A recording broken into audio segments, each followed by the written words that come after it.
You can measure the size of an elephant. You can clock the speed of a cheetah, but you can't quantify the heart of a kings, queens, and in-betweens. Welcome to Dr. Boxing Talk. Stream starts now. The champ is here! The champ is here! The champ is here! The champ is here! The champ is here! The champ is here! The champ is here! The champ is here! If I tell you I'm good, probably you will say I'm boasting. If I tell you I'm no good, you know one line.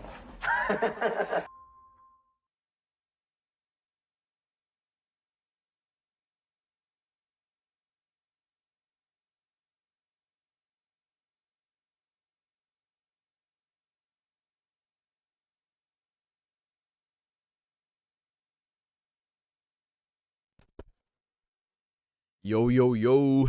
What it do, what it do, what it do. Gotta bring the energy this mountain. What is it, Wednesday? We got a little press conference on right now. Justice Haney and Fabio Wardley. Hey, that should be a good one, man. That should be a good one, man. Before we get into that, man, hey, appreciate y'all joining. Oh, Lord, oh, Lord, oh, Lord. Appreciate y'all joining, man. Y'all joining, man. Boys and girls. Ladies and gentlemen, ladies and lads, brethren and sisters, mi hermanos, mi hermanas, amigos, mi amigas, everything in between, kings and queens. Y'all know what time it is. The doctor's in the house. We got Dylan White up here looking like, I don't know what he looking like. So, man, look, I don't know, man. But, yeah, man, appreciate y'all rocking, man. Let's hit this roll call real quickly, man. We got my boy Oscar Perez in the building. Oh, Lord. Bro, something was biting me up yesterday, man. Oh, my goodness. I don't know what the heck is biting me up. We got Mike in the building. What's good, Mike? Mike Mazik. Something was biting me up all over my legs. I don't know if it was when I was at the park or what, but I got bumps all over my legs, my arms. Something was tearing me up. I have no clue what it was. Team Slime in the building. What's good, brethren? Let's go ahead and start off with our prayer, man, before we get into it. Please join me and bow your heads. Dear Heavenly Father, Lord, we thank you for your blessings. We thank you for waking us up this Wednesday, this morning, hump day. We ask that you continue to protect us and lead us to prosperity, you know, and let us not worry about what we have on our plate or what obstacle we have in front of us or what we have standing against us, Lord. If you have it on our plate, then that means that we can handle it. If it's in our way, that means we can maneuver around it or remove it out of our way totally. So there's nothing that there's no situation that you put us in or put us through that we cannot endure, and not only endure, but also come out stronger because of it. So we are already prepared as long as we have the faith in you. And that's the beauty of having faith, is that it gives us infinite amounts of ability, power, mental strength, physical strength, without being fatigued. Because even if we're fatigued and we're at our weakest point, that's when you step in, and we know that without you we are nothing, and with you we can do anything. So we thank you, Lord, for your guidance. We give you all the glory, and we ask for your forgiveness of our sins, and just lead us in the right direction and give us the strength and the courage to be kind. Because a lot of times kindness is seen as weakness, but once again, even in our weakest state, we are our most strong because we depend most on you. In Jesus' name, amen. Kindness is a strength. It's a strength. It's a strength, man. Shout out to my guy Orion in the building. What's good, Orion? Hey, man, keep us safe. Amen, man. Amen, bro. Good morning. God is good and many. And may God bless our day and keep us safe. Amen. Amen. Y'all watching this this little press conference with Fabio Worley and Justice Honey? I think this is gonna be a good fight, man. And this is nothing against Jarrell Big Baby Miller. You know, shout out to Jarrell Big Baby Miller. You know what I'm saying? That PED popper. We do not let people who are on the juice discuss real athletes. That's all. No disrespect to Jarrell Big Baby Miller. However, I'm kind of more excited for this fight. I think this is a better fight. You know, and it's so funny because I was kind of leaning towards Big Baby Miller over Fabio Worley anyway. But the fact that it's Justice Honey now, I feel like, or Honey, I still don't know how to pronounce his name, but he's a pretty good fighter, and Fabio Worley's a decent fighter. I'm not sold on either one of them yet, but this is a good fight because I think this will help solidify them as what they're being promoted as, and that's like the next best thing, right? You know, up for the heavyweight division, right? The future of the heavyweight division, I should say. So, you know, you have the you got, you know, Moses Atama, who's really young, who I think is really good. You got Fabio Worley. He's not that young, but he, you know, I think he's like 20. I think he's like Daniel Dubois' age. I think he's like 27 or something like that.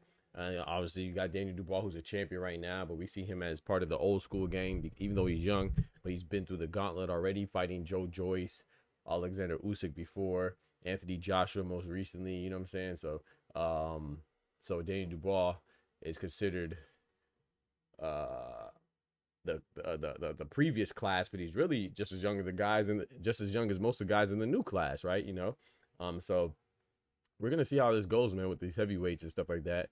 You know, you got a Jit Caballel, so the heavyweight division is in a pretty good place in my personal opinion. But yeah, I kind of like this fight better. That's the press conference they have right now.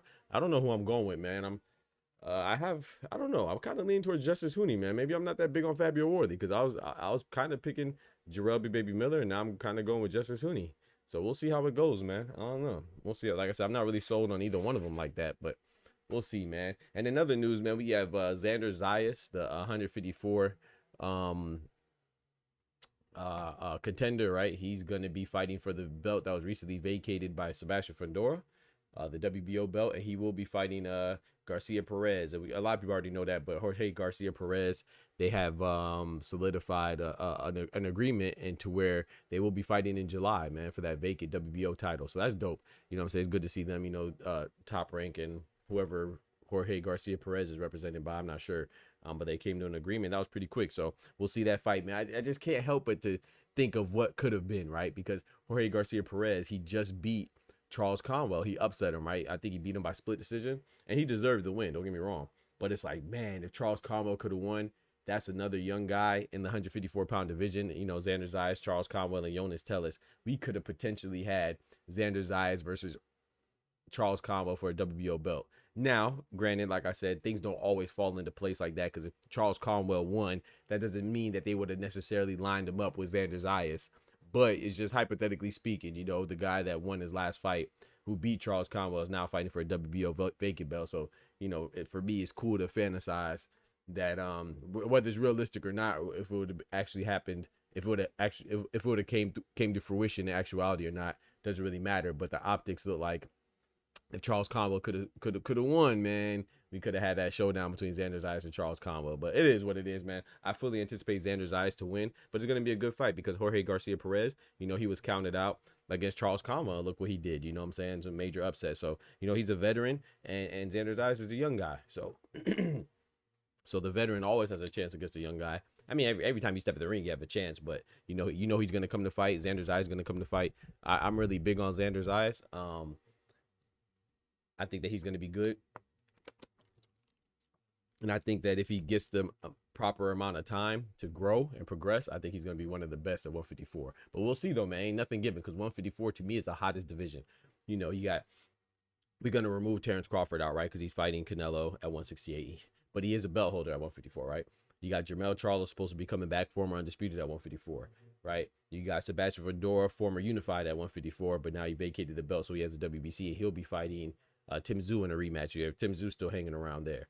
You got Israel Madrimov still hanging around. Serhii Boachuk still hanging around. You got the interim champion in Virgil Ortiz. Who else? You just got Erickson Lubin, who just won a title eliminator against the undefeated Ardra Holmes. So this is a fire division, and now he's next up for the IBF champion Bakram Murtazaliev. So that's another hitter right there. And then, like I said, you got Xander Zayas, Jonas Tellis, Charles Conwell. I'm looking forward to see him bounce back. Not even to mention Jesus Ramos. You still got who else? Brian Mendoza. Sebastian Fedora got knocked out by him. Not to mention Brandon Adams, who stopped Serhii Boachuk. 154 is just a great division, bro. It's a great division from top to bottom. So, it's only getting stronger, with these young bulls coming up. It's a strong division, man. DNC was good, bro. Hey, Doc, congrats on 400 episodes. Yes, sir, man. We out here, man. 400, bro.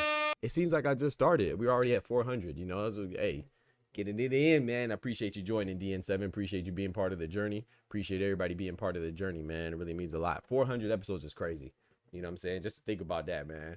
That's how much work we've been putting in. Like, you got to think, my channel is and that's a little bit of work. Don't get me wrong. We just getting started. I'm talking about I want 400,000 episodes, good Lord willing, and I want 400,000 people in the live, you got to dream big, you know what I'm saying? So, but 400 is still, the channel hasn't even been, it's not even 2 years. It's like a year and a half. The channel's been live.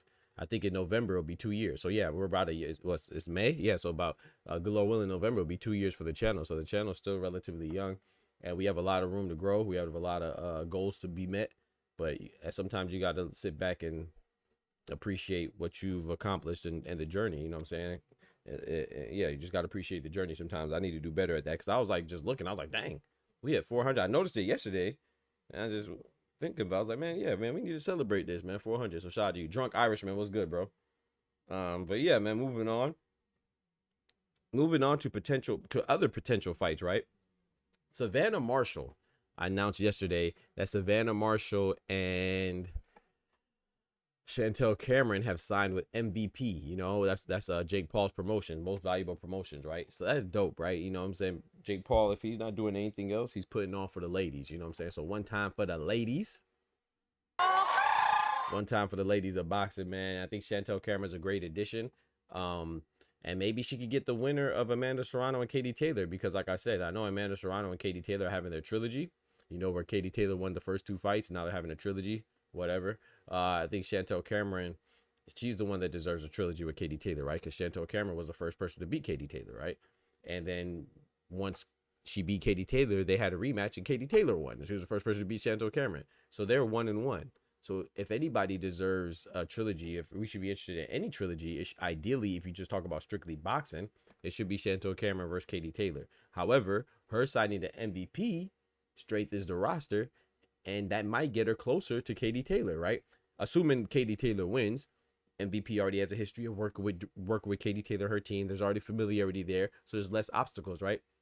So maybe that can help bring around Chantel Cameron and Katie Taylor trilogy, and that'd be dope. We have one trilogy and go into another trilogy because Katie Taylor has already expressed interest in fighting Chantel Cameron, but she's just been more focused on the more lucrative deals, the less dangerous fight. I think that Chantel Cameron and Katie Taylor match up better. I'm not saying Chantel Cameron is better than Amanda Serrano or whoever's better. It doesn't matter. I'm saying stylistically, Chantel Cameron and Katie Taylor match up better, in my personal opinion. That's why they're 1-1.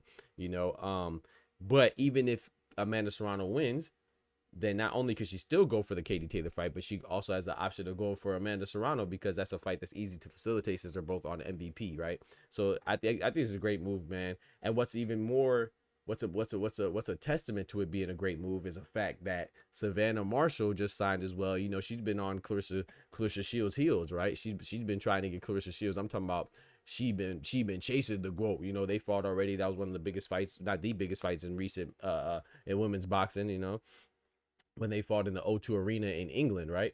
And Clarissa Shields won. And ever since then, Savannah Marshall's been wanting a rematch. And I'm talking about Clarissa Shields went to PFL, you know, the MMA league. And where did Savannah Marshall go? She went to PFL too. So she's a fighter, bro.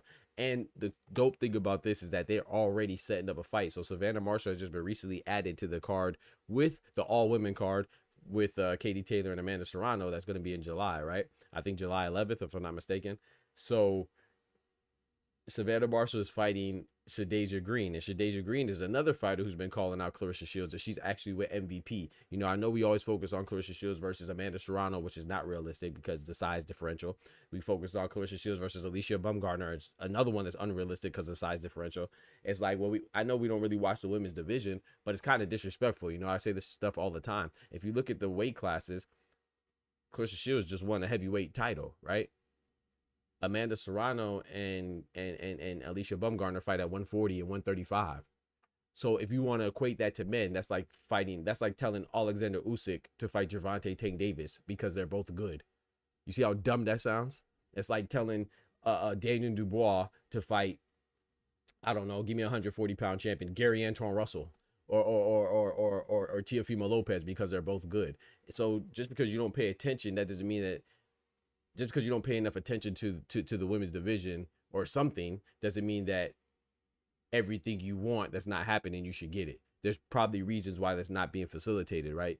There's a huge weight differential. In fact, Clarissa Shields has never fought at the weight class that Amanda Serrano, Katie Taylor, or Alicia Bumgarner have fought at as a professional. The lowest she's been is 154. The highest those girls collectively have been is 140. You see what I'm saying? So it just doesn't make sense, you know. But this fight does make sense with Shadeja Green calling out Clarissa Shields. So that's the fighter that I've always said that maybe the MVP could get against Clarissa Shields. But now they could potentially fight each other. Well, they're going to fight Shadeja Green and Savannah Marshall. They both have the commonality of wanting the GOAT. And if they fight, the winner could potentially get Clarissa Shields, and then Jake Paul, the MVP, could finally get a fight with Clarissa Shields like they've been wanting for however long, you know, because, you know, initially they tried to get Clarissa Shields to sign with MVP. So maybe the winner gets the GOAT, man. I think that'd be fire, man. I think that'd be a great fight, whether it's Clarissa Shields and Savannah Marshall too, or Clarissa Shields and Shadeja Green. Shadeja Green and Savannah Marshall, I'm gonna tell you right now, I'm going with Savannah Marshall. And Shadeja Green's she's a fighter. She's a big girl. She's a strong girl. She only has one loss, if I'm not mistaken, to Francois Cruz, right? So she's a good fighter, but Savannah Marshall is a fighter. And what I mean by that is Savannah Marshall's been boxing since been boxing, like I said, and then she even went to PFL and was still trying to box people up in the MMA realm, you know, just like Clarissa Shields. So to me, that experience and that background is going to come into play. And no disrespect to Shadeja Green, like I said, she's a beast too. But if I'm not mistaken, she was a former basketball player, you know, and so she just doesn't have the advantage of being groomed into it. You know what I'm saying? She just made a transition from her other sport. That doesn't mean that you can count them out. I'm not saying that. But if you're asking me who am I picking, I'm going with Savannah Marshall, in my personal opinion. Yo, Adonis, what's good, bro? He said, hi, Doc. Not the sexiest, but I have a hard time watching girl boxing. I don't like seeing girls get nothing. I'm not sexist. Not sexist. Okay. Not sexist. Nah, there's nothing wrong with, hey, I would tell people this all the time, Adonis. I try to watch boxing, but like my mom sometimes, you know, when I go and I'm with my mom and if I'm watching boxing and she'll ask me like, I remember I was telling her about a while ago, I was with her.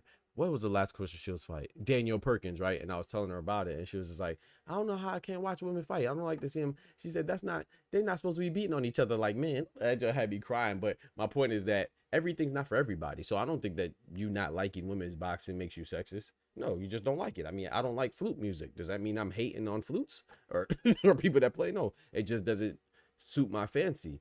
But when you are sexist is when you say things like, oh, you know, go in the kitchen. Like, you know what I'm saying? Like, oh, they shouldn't be fighting. They should be cooking in the kitchen or stuff like, you know what I'm saying? Or make me a sandwich, like stuff like that. Or to me, it's almost sexist to say like, oh, I don't watch it, but I'm going to tell them who they should be fighting.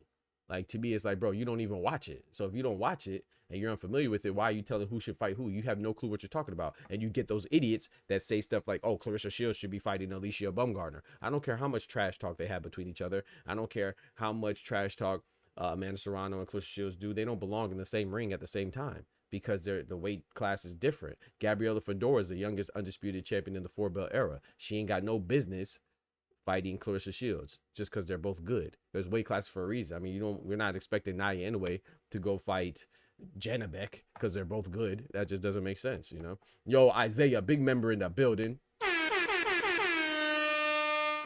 83 Silva says, is there any way you could turn your volume up after? Really? Is the volume low? I was talking a little low too. Let me sit up closer to the mic. I appreciate you letting me know, 83. Appreciate that, bro. How is it better now? Anybody else having trouble hearing me, or? Long live patriarchy. Don't count Shadeja Green out. She's a beast now. I'm not counting her out. If I had to pick, I'm going with Savannah Marshall. Appreciate you letting me know, 83. He said, Doc, if you are in this, do you take the Gearshaw fight or Rolly? Do you wait for the two other title fights, or do you move up? BKFC is a new way, very casual, friendly. I am considering taking bare knuckle fight. Hey, I'm not mad at BKFC. You see Austin No Doubt Trout in BKFC. You know what I'm saying? Hey, they some former fighters. I saw Alfredo Angulo in BKFC. You know, the dog. You know, El Perro. You can hear me, Isaiah? Thank you. Okay, so maybe you could check your side, 83. And if it's still messed up, then I'll try to adjust my side. But I want to make sure before I start changing my settings that it's actually me. Yo, Oster in the building. And to answer DN7, man, my mom likes watching Oh, really? Your mom likes watching bare knuckle fighting? Oh, yeah, my mom don't really care. Like, she'll watch some boxing, but not much. But definitely not the women's. He said, I think Ennis should fight Gearshaw. I never liked the Rolly or Ryan Garcia fight. I thought that was stupid. I thought it was a attempt for the WBA, obviously a failed attempt for the WBA to get some money off the Ryan Garcia hype train. They only did it because of Ryan Garcia and the fact that God don't like ugly. That's why Ryan Garcia lost. You see what I'm saying? I think that if you remember DN7, the WBA was trying to essentially give Jaron Boots Ennis 2 mandatories. Because if you remember Shakram Gearshaw, he took step aside money because he was the mandatory for the WBA, which was Stanionis' belt at the time, the Lithuanian champion. And then so he stepped aside to facilitate, to allow, you know, the unification between the IBF champion Jaron Boots Ennis and the then WBA champion Stanionis. So when they fought, obviously Boots won. So now Boots inherits that mandatory. So he's already a mandatory for the WBA. But then the WBA suddenly declares that Ryan Garcia versus Rolly Romero is for an interim title at 147. So basically they're trying to force Boots to consolidate the titles. So you're telling me I have 2 people that have to fight from the same sanctioning body? So I have to fight Shakram Gearshaw and I have to fight Rolly? So it's stupid. So I never liked that fight anyway. Like I said, once again, it's just why boxing is, you know, we could blame all these other stuff. We could blame the fighters and all, but no, it starts off at the top. It starts at the top administratively. A lot of these presidents of these sanctioning bodies are greedy, fat, bigoted bastards. I ain't gonna lie. And they mess up the sport. Like, why is Jaron Boots Ennis have two mandatories for the other sanctioning bodies? You know the guy's trying to get undisputed, but you don't care about greatness like you pretend like you do. You care about finances, which is cool. Every business wants to generate revenue. I'm not knocking them for that. We're not unrealistic. However, you should have some type of tact and have some type of honesty and integrity with you as well. You know, so I never liked the fight, whether Ryan Garcia or Rolly Romero won. I don't think Boots should entertain that fight at all, even if it means being stripped of the WBA, because that's ridiculous. You know what I'm saying? I really think that there should be some other governing body that should be able to come and check these sanctioning bodies when they do some bullshit. Because him having essentially two mandatories from the same sanctioning body is nothing but bullshit. Yeah, so it's bullshit, man. But yeah, man. So I think that's crazy, man. Team Slime said, "Did you hear about the William Skull controversy with Turkey?" Yeah, talking about he wasn't supposed to hurt Canelo. I don't know, man. You know, like I said, when I hear conspiracy theories, if I don't see anything like any substantial evidence corroborating with the accusations, then I don't really pay attention to it, man. But yeah, I did hear about it. Yeah. Pugilism, what's good, my brother? BKFC is not sustainable. Gambling degenerates gambling degenerates prefer boxing over these street fight style competitions. Yep. But yeah, so I think he should fight Gearshop. I think he should, to answer DN7's question, I think Boots should completely ignore Rolly Romero or whoever else is the interim champion. I think he should try to focus on gaining undisputed, and if not, then it is what it is, man. Unfortunately, his legacy is tied with that though, because you know when you're undisputed, that really boosts your profile and boosts your legacy, man. And it seems like it's one thing that the fighters, like if you can't make a deal with Mario Barrios, you can't make a deal with Brian Norman. That's different. They're fighters. But now you over here, you have to circumvent the freaking sanctioned bodies trying to stop you from reaching your goal as well. That's not what they're there for. You see what I'm saying? So I think the WBA and President Gilberto Mendoza are super corny for that shit. I ain't gonna lie. I thought that was whack as hell. But if you know, I mean, look at the IBF with President Daryl Peoples. Why the hell is Conor Benn ranked number 5 at 154? He just came off a loss that wasn't even in 154-pound division. So they all do corny stuff, and some may be more corny than others. You know what I'm saying? If you want to argue the WBC and President Mauricio Suleiman is more corny than WBA, and President Gilberto Mendoza is more corny than the IBF and President Daryl Peoples, or is more corny than WBO and President Gustavo Oliveira, whatever. You know what I'm saying? But they're all corny. But it is what it is, man. So yeah, man. So I like I said, I'm not counting out Shadasia Green, going back to the topic, but I have Savannah Marshall winning that fight. But we'll see though, man. We'll see though. We shall see, because it could go either way, man. Like I said, both fighters are beasts, but I would lean towards Savannah Marshall, me personally. You know what I'm saying? And also too, speaking of me personally, remember what I said yesterday? I don't know if y'all remember what I said yesterday. Remember when I said, when this thing, speaking of Big Turk Al-Sheikh, right? When I said that this thing happened, I said people are going to be mad. Remember I said that, chat? Remember I said that, chat? Do y'all remember? You remember what that was a reference to? When I said, oh, this is going to happen and people are going to be mad for no gosh dang reason. So let me show you this. Remember I said that, right, chat? I said that in reference to the announcement that Cinnamon versus Budrick would be in Riyadh, right? So the initial press conference, the inaugural press conference, the kickoff press conference, the first press conference. The reason why I keep emphasizing these words that are like that are defined by the beginning, like that are synonymous with the beginning, is because I'm trying to emphasize that it's not the last one.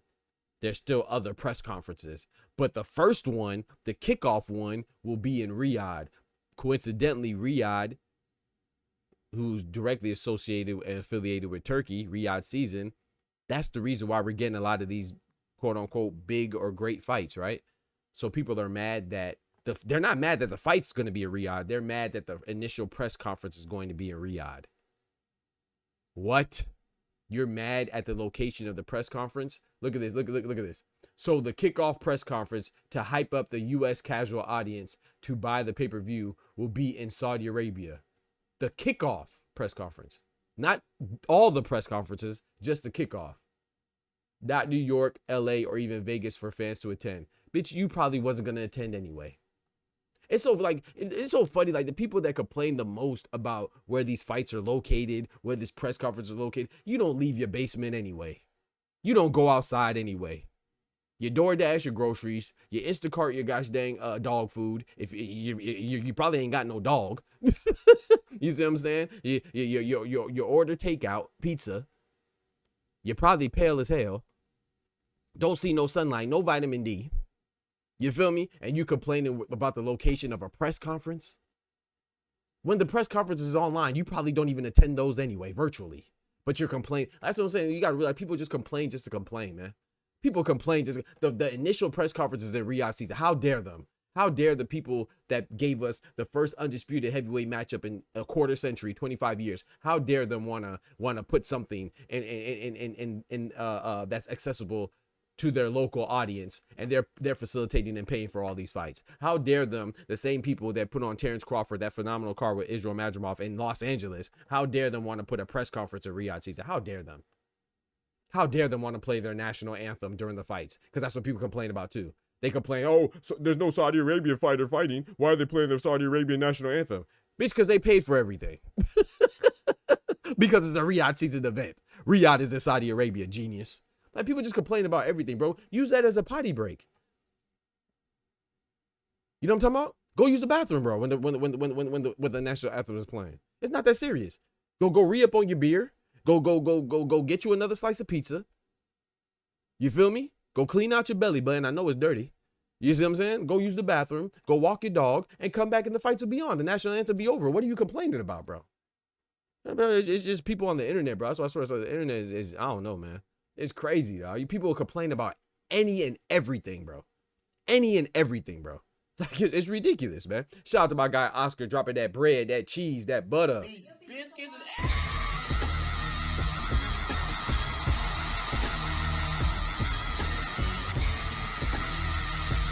Oscar Perez says, my brother Oscar Perez, excuse me, if William took the money and then complained, it shows he has no integrity to the sport and his word and a bitch for complaining. Talk to him. Talk to him. My boy Preacher right now. He said if William took the money and is complaining, it shows he has no integrity to the sport and his word and he's a bitch for complaining. My boy said, William Skull. Nigga, you's a bitch.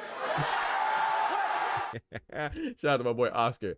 Wait, so what's the controversy? Maybe I don't know the controversy. I thought, oh, you talk about the controversy about him not hitting. Okay, so I was right about the controversy. Yeah, I agree with you, Oscar. Like, don't come out snitching now. If you took the money and they told you not to fight Canelo, you should be like, hold on now. You gonna tell me not to win the fight? I'm an undefeated champion. I gotta come to win. I agree with you 1,000%, Oscar. You're right about that. So he has no integrity and he out here snitching. We don't you know what I'm saying? We don't promote no snitchery. We don't support no snitches. All right, I'm putting cases on all you bitches. No, we don't support no snitches. That's a fact. I agree with you, Oscar. He went in there and he didn't. I was gonna say that Canelo bing bong boomed him, but Canelo didn't even bing bong boom him because he was running the whole time. So, and like I said, I blame Canelo as well because Cinnamon could have fought with more fervor, more intensity, could have cut off the ring. I thought Cinnamon was very lazy in that fight, and I thought that he was wrong for that.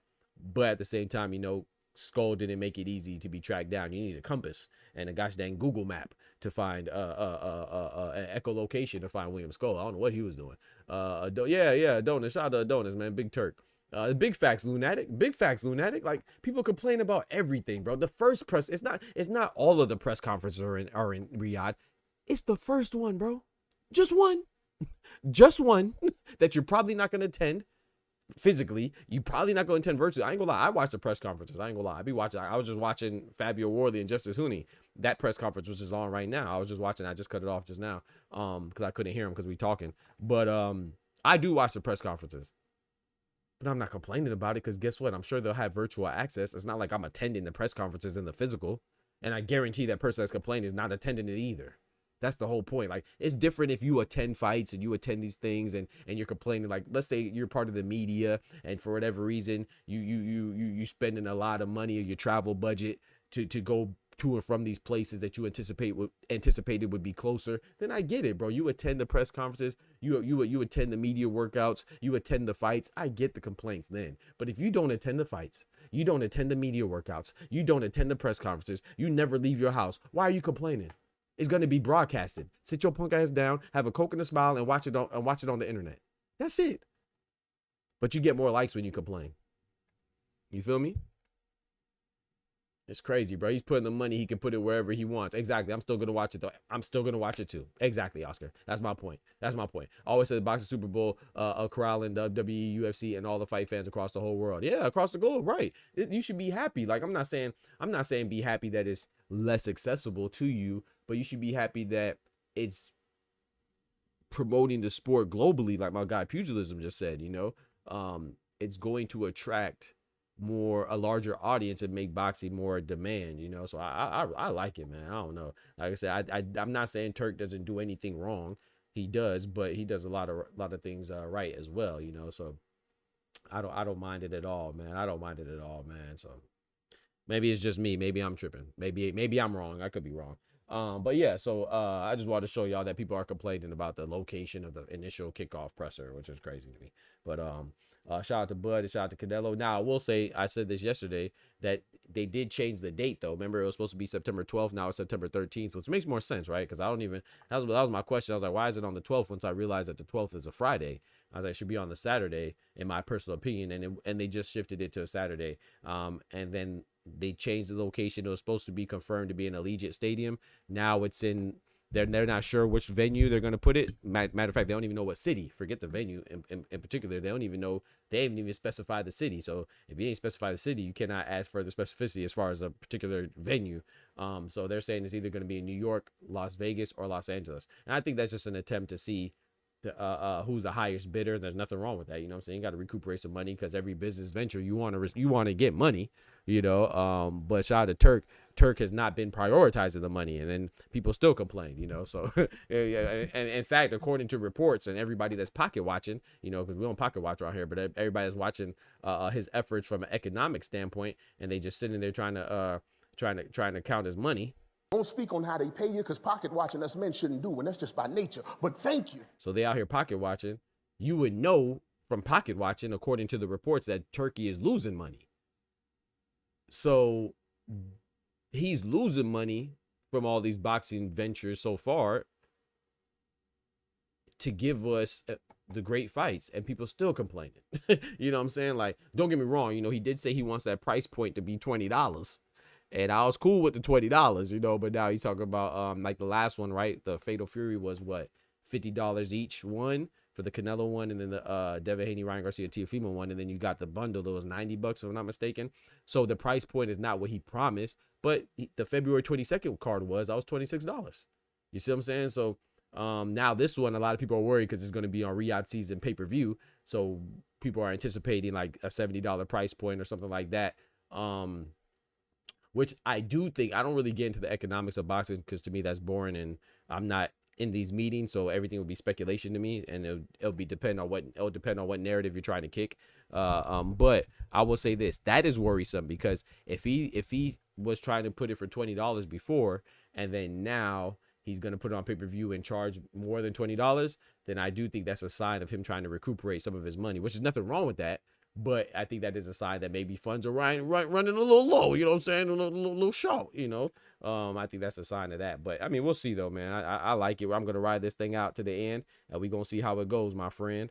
You know, I don't think I think we should all do that. But, you know, we're all different. So, we are all different, man. Speaking of being different, man, shout out to my guy, Clone, man, dropping the $10 on the Cash App, hitting me with that bread, that cheese, that butter.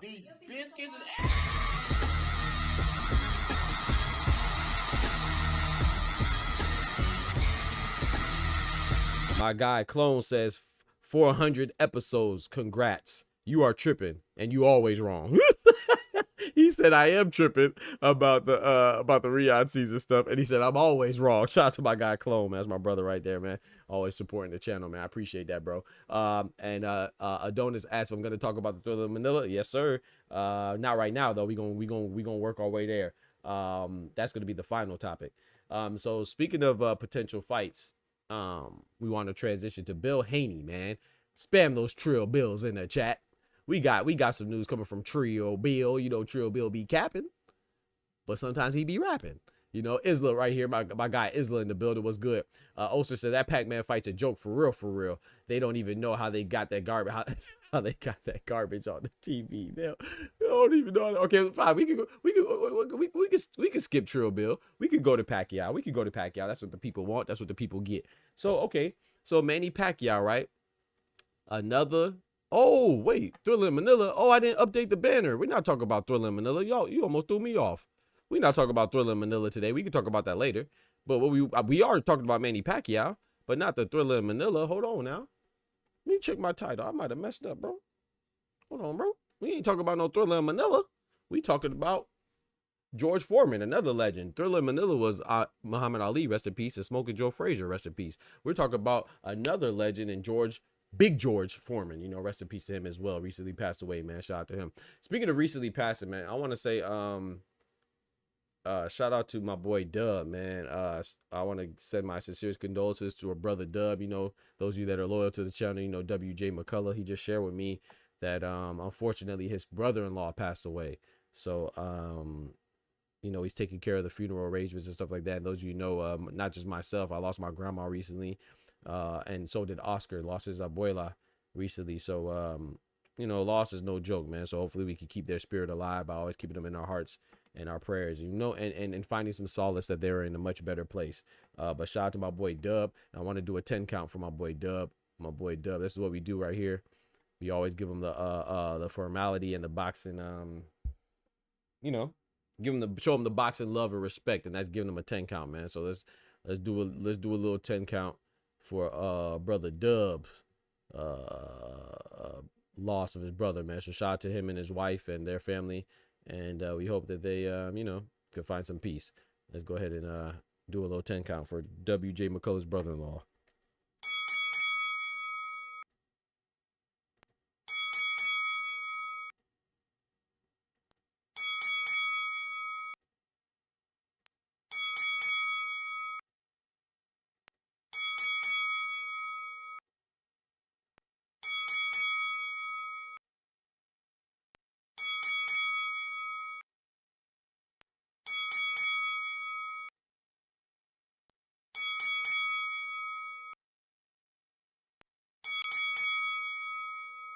Yes, sir. Rest in peace, Dub's brother-in-law, man. That's my guy right there. So shout out to him, and we're sorry to hear about the loss of your brother, man.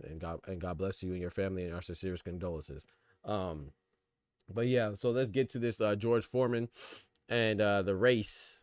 He said condolences to Dub, yourself, and Oscar. Facts, man. I appreciate that, clone. But, hey, man, 2025 was rough, man. You know, I lost my little Kimba too, man. My brown dog, man. Kimba passed, and then a month later, my grandma passed, and you know, it is life though, you know.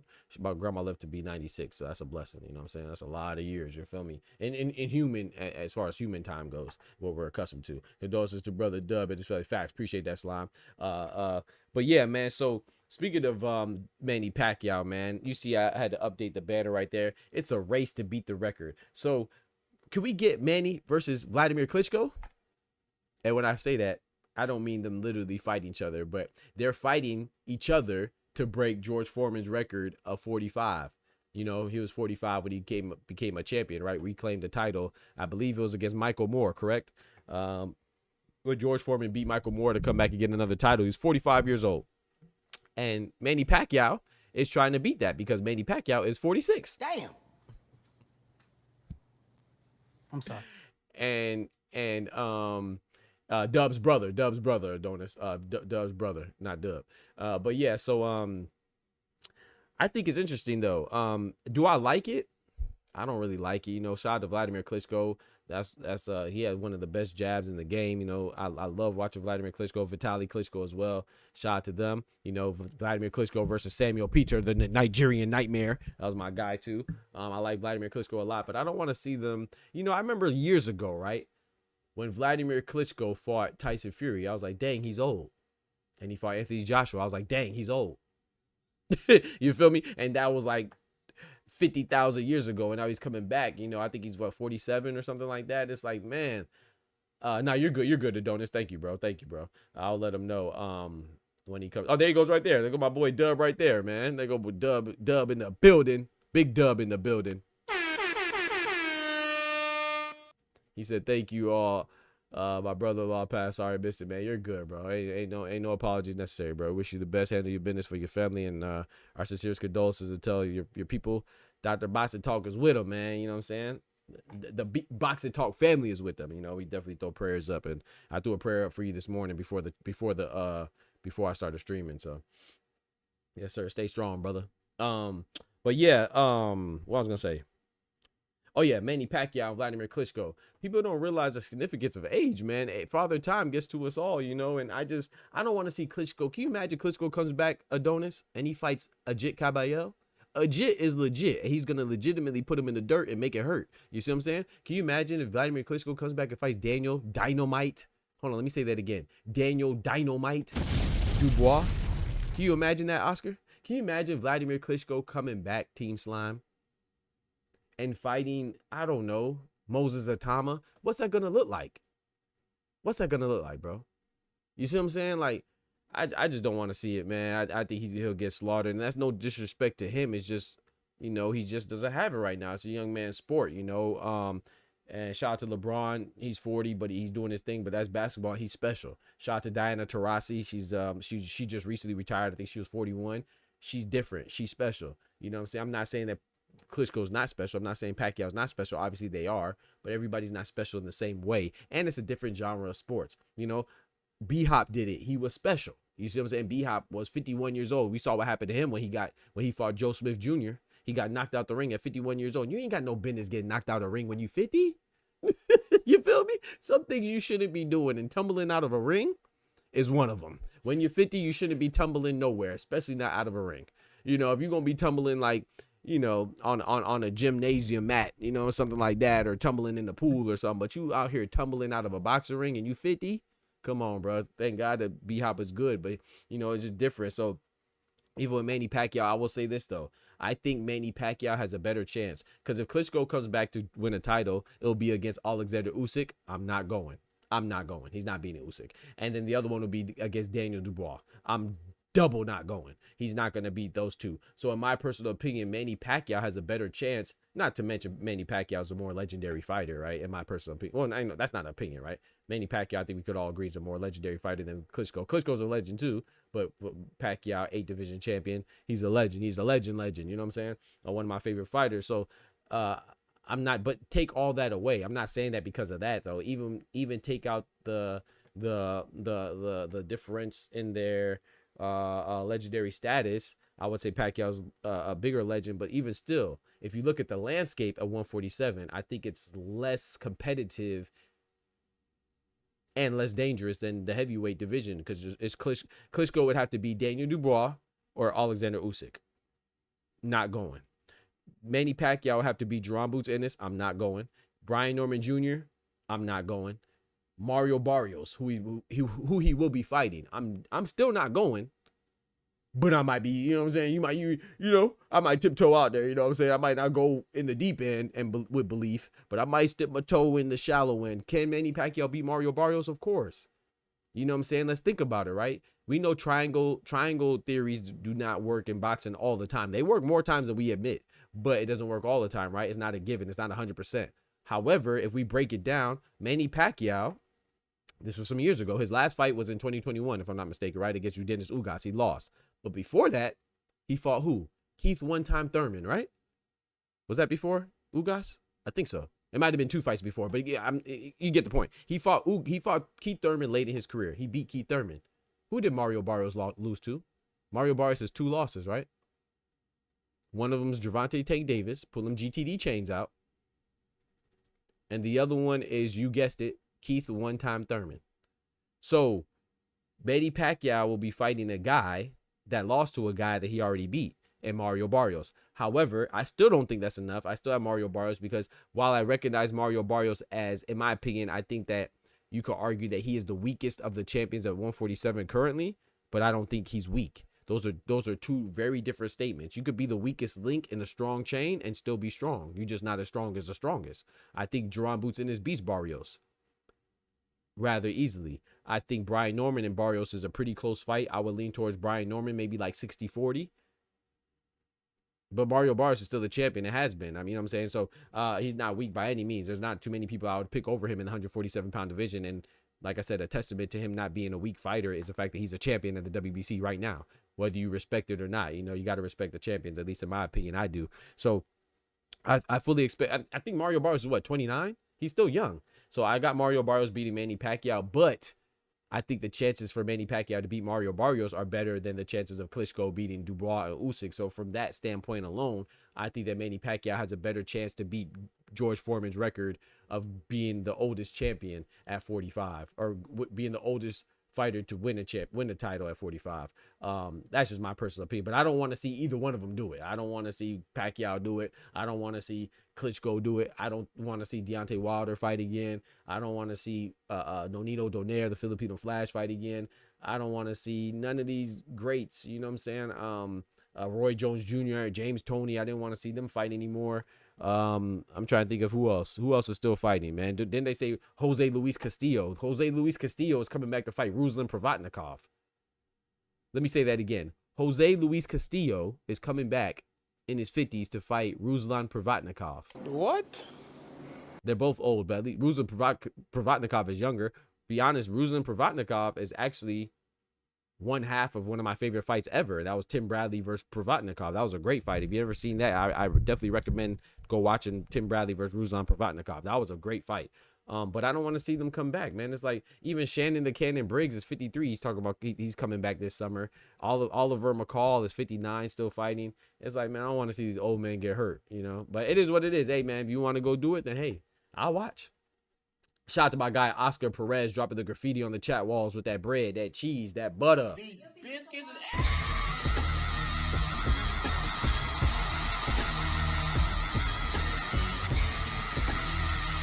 Oscar Perez says, Barrios still in the air. Remembering a fighter is never the same after whooping. Yep, we just...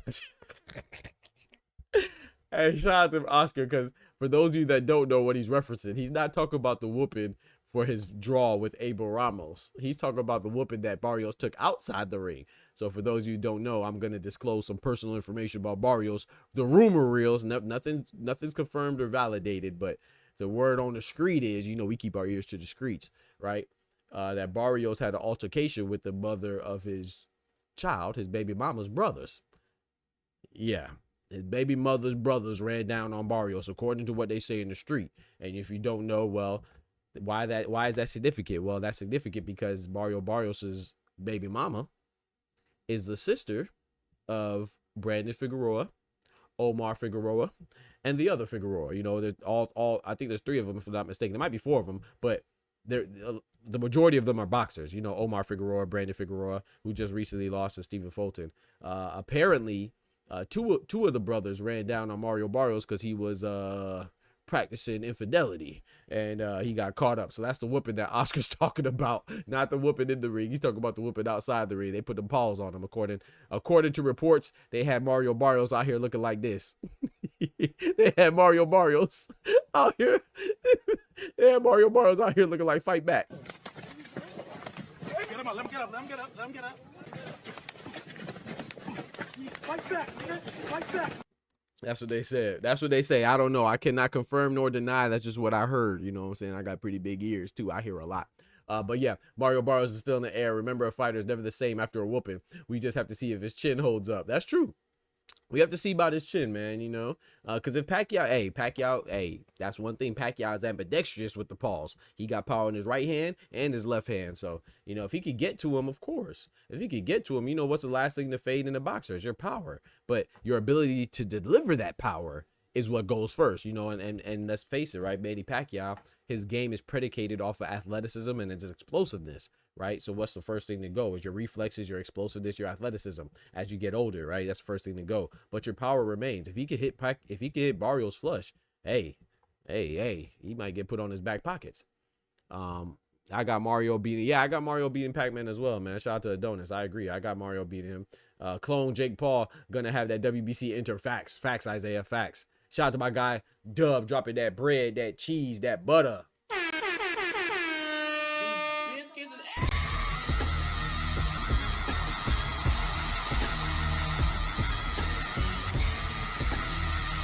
Dub said he on that replay gang. I appreciate that, bro. Gang. I appreciate the replay, man. Yes, sir. That's what it's there for, man. You ever miss a show? Go hit the VOD up. You know what I'm saying? We be dropping gems now. I will say this though, man. We might not be a big channel, but I definitely think that we're the most educated boxing channel. I know we're the most educated boxing channel on YouTube. That's a fact.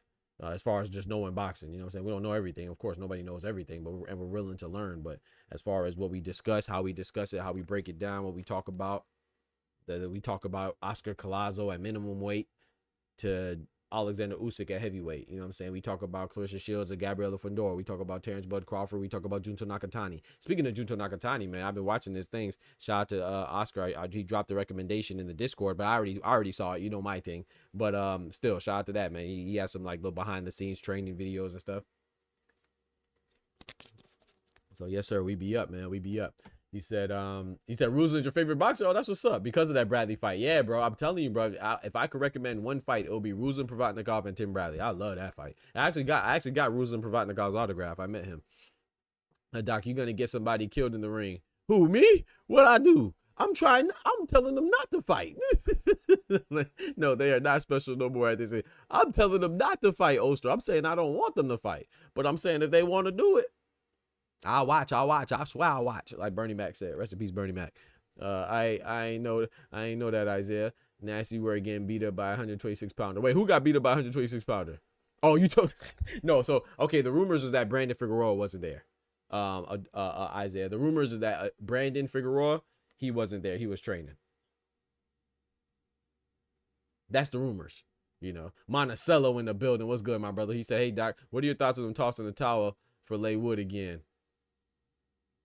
Yeah, no. They should have got. I thought they could have stopped it earlier. Shout out to Anthony Kakasi. I do think Anthony Kakasi is whack for calling out some of the champions though. You just vacated your IBF belt to fight Leigh Wood, and then you're gonna turn around and call out champions. I think it would have helped you fight the champions if you were a champion yourself. So I don't know how much he really means it, you know. But shout out to him. He did say he vacated the IBF belt because he wanted to chase more lucrative fights, and I agree with him. The Leigh Wood fight is bigger than his mandatory that would have been in Eduardo Sugar Nunez. That's why we have Eduardo Sugar Nunez fighting Rikishi for that vacant title that he just gave up. But I just think it looks kind of funny for people that know. It's like, okay, you want to call out O'Shaquie Foster, but you just gave up your belt. You can't tell me that you really want to smoke and you gave up a huge component that would have helped your leverage in acquiring some of the smoke. You know what I'm saying? I think it would have helped if you were a champion when you were requesting to receive some of this smoke. But you just gave up your belt. So it's like you can't have your cake and eat it too, as the previous generation would say, in my personal opinion. I'm not saying that he doesn't want it. I'm just saying it looks kind of corny. Looks kind of suspicious. Looks a little shaky, baby. His name is Leigh Wood. Yes, bro, but it's spelled like this. Leigh Wood. That John Wood. we gonna pause that. No, did he? Yeah, we gonna pause that. You be out there laying Wood. I was about to say, Doc, it would be like Ben putting a beating on Eubank Jr. Right. Facts, Isaiah. Facts. I agree with you, man. But yeah, man. So I just wanted to talk about the Manny Pacquiao and Vladimir Klitschko potentially chasing Big George Foreman's record, you know. So we'll see, man. We'll see how it goes. Like I said, I don't want to see them back in the ring. Like even Roman Chocolatito Gonzalez, like I don't want to see him back in the ring either, you know. He's not super old, but he has like 50 fights and he's like 38, you know. So it's like, you know, Derek Warchesora, not even just like the great fighters, but especially the, you know, a reason why I threw Derek Warchesora in, because he's also has some brutal fights too. He's not a great fighter, but at the same time, you know, they could fight too long as well. But to me, it especially hurts when the great fighters do it, because you know you see them lose to people they ain't got no business losing to. Roy Jones Jr. ain't have no business losing to half the people he lost to. Mike Tyson ain't had no business losing to Jake Paul. Nonito Donaire, even against Inoue. When you watch that Nonito Donaire and Inoue fight, you cannot help but, if you're an honest person, help to at least think what it would have been if they both would have fought, if they could have fought when they were younger, you know. Same with Vladimir Klitschko when he fought Anthony Joshua and Tyson Fury. It's like, dang, what if he was a little younger? B-Hop, you know what I'm saying? He ain't no business getting knocked out the ring at 51 years old. You feel me? So, yeah, you just don't, at least I just don't like seeing the legends and the greats fight past, too far past their prime. Nothing wrong with fighting past your prime, but when you're fighting past the point where you can effectively protect yourself and defend yourself, then I think it's a little disheartening. Klitschko getting smoked, I'm telling you. He said, Manny versus, let's go, champ. Let's go, champ. Like Shannon Briggs. No, I'm not saying fighting each other. I'm saying fighting each other to race to the break the record of rest in peace, George Foreman. Rest in peace, George Foreman the Great. Nobody would do what Big George did. The Lord told his wife he would be champion, and it happened. That's facts. Whatever the Lord says, it happens. Amen. Talk to him. Talk to him. They need that confirmation first. Talk to him, Isaiah. My boy Isaiah preaching. Hold on, man. Everybody face forward in your pews. Pastor Isaiah is approaching the pulpit. Hold on. We're going to read that again. Rest in peace is George Foreman the Great. Yeah. Nobody will do what Big George did. Yeah. The Lord told his wife he would be champion again. Yeah. And it happened. Yeah. Whatever the Lord says, yeah, it happens. Yeah. They need that confirmation first. Yeah. Talk to him. Talk to him. Yes, sir, man. Man, he spent too much money in politics. Hey, I'm not mad at that, though. Dooley in the building was good. Leigh Wood. Hey, yo, come on. That John Wood. Oh, my goodness, man. Y'all crazy. But, yeah, like I said, Manny, I think it's dope to transition into politics. Dope to transition into something else. You know, maybe commentate. be a contributor as far as an analyst goes and stuff like that. But I just think Manny Pacquiao, man, like I said, no disrespect to Mario Barrios, but Mario Barrios has no business beating Manny Pacquiao. And if he beats him, it's because Manny Pacquiao is, you know what I'm saying, way past his prime and down the hill. You know what I'm talking about? Not going downhill. He's down the hill. He at the bottom. He in the valley. He far from the peak, baby. He in the valley. You know what I'm talking about? He coasting in the valley too. You feel me? So Manny Pacquiao just, it is what it is though. If anybody deserves an opportunity, it's Manny Pacquiao. It's like Floyd coming back out of retirement and wanting the belt. He's a cash cow. People are going to want to see it. So, if anybody deserves the opportunity to do it, it's the revenue generator in Manny Pacquiao or Floyd Mayweather or, whatever other legend or great fighter wants to do it, unfortunately. But yeah, moving on, man. Bill Haney, I watched this little clip that we are going to watch together right now. I'm going to open up the Discord if anybody wants to join after this. So you can pull up in the Discord. I'll pull you up. We could chat. I want y'all to check this out, man. According to Bill Haney, once again, he has confirmed what we already thought, right? He has confirmed what I've already said. I said that the rematch between Devin Haney and Ryan Garcia does not depend on Ryan Garcia beating Rolly Romero. I said the only way it could get derailed is if Jose Carlos Ramirez beats Devin Haney, and he didn't. I think if Devin Haney lost, then I think the rematch would have been over with. I think Devin Haney's career would essentially been over with. But I always said that if Ryan Garcia loses, I think people would still be intrigued by the potential rematch. And Bill Haney just confirmed what we've already said, which I didn't need him to confirm it because we already knew. But some people did want to hear the confirmation, and here it is right here. Hopefully I don't get copyrighted for playing this clip. It is on Twitter. It is not on YouTube, and we are just reviewing it. Shout out to, this is the Ariel Harani show, and he's talking to Trio Beal. Is that still alive? Did the result in the main event affect that at all? So he's asking, is it still alive? He's referring to Devin Haney versus Ryan Garcia rematch, which obviously a lot of people want because of the fact that Ryan Garcia had PEDs in the system indicating that he's a cheater, you know what I'm saying? And he cheated Devin Haney in their first encounter. So let's keep it going.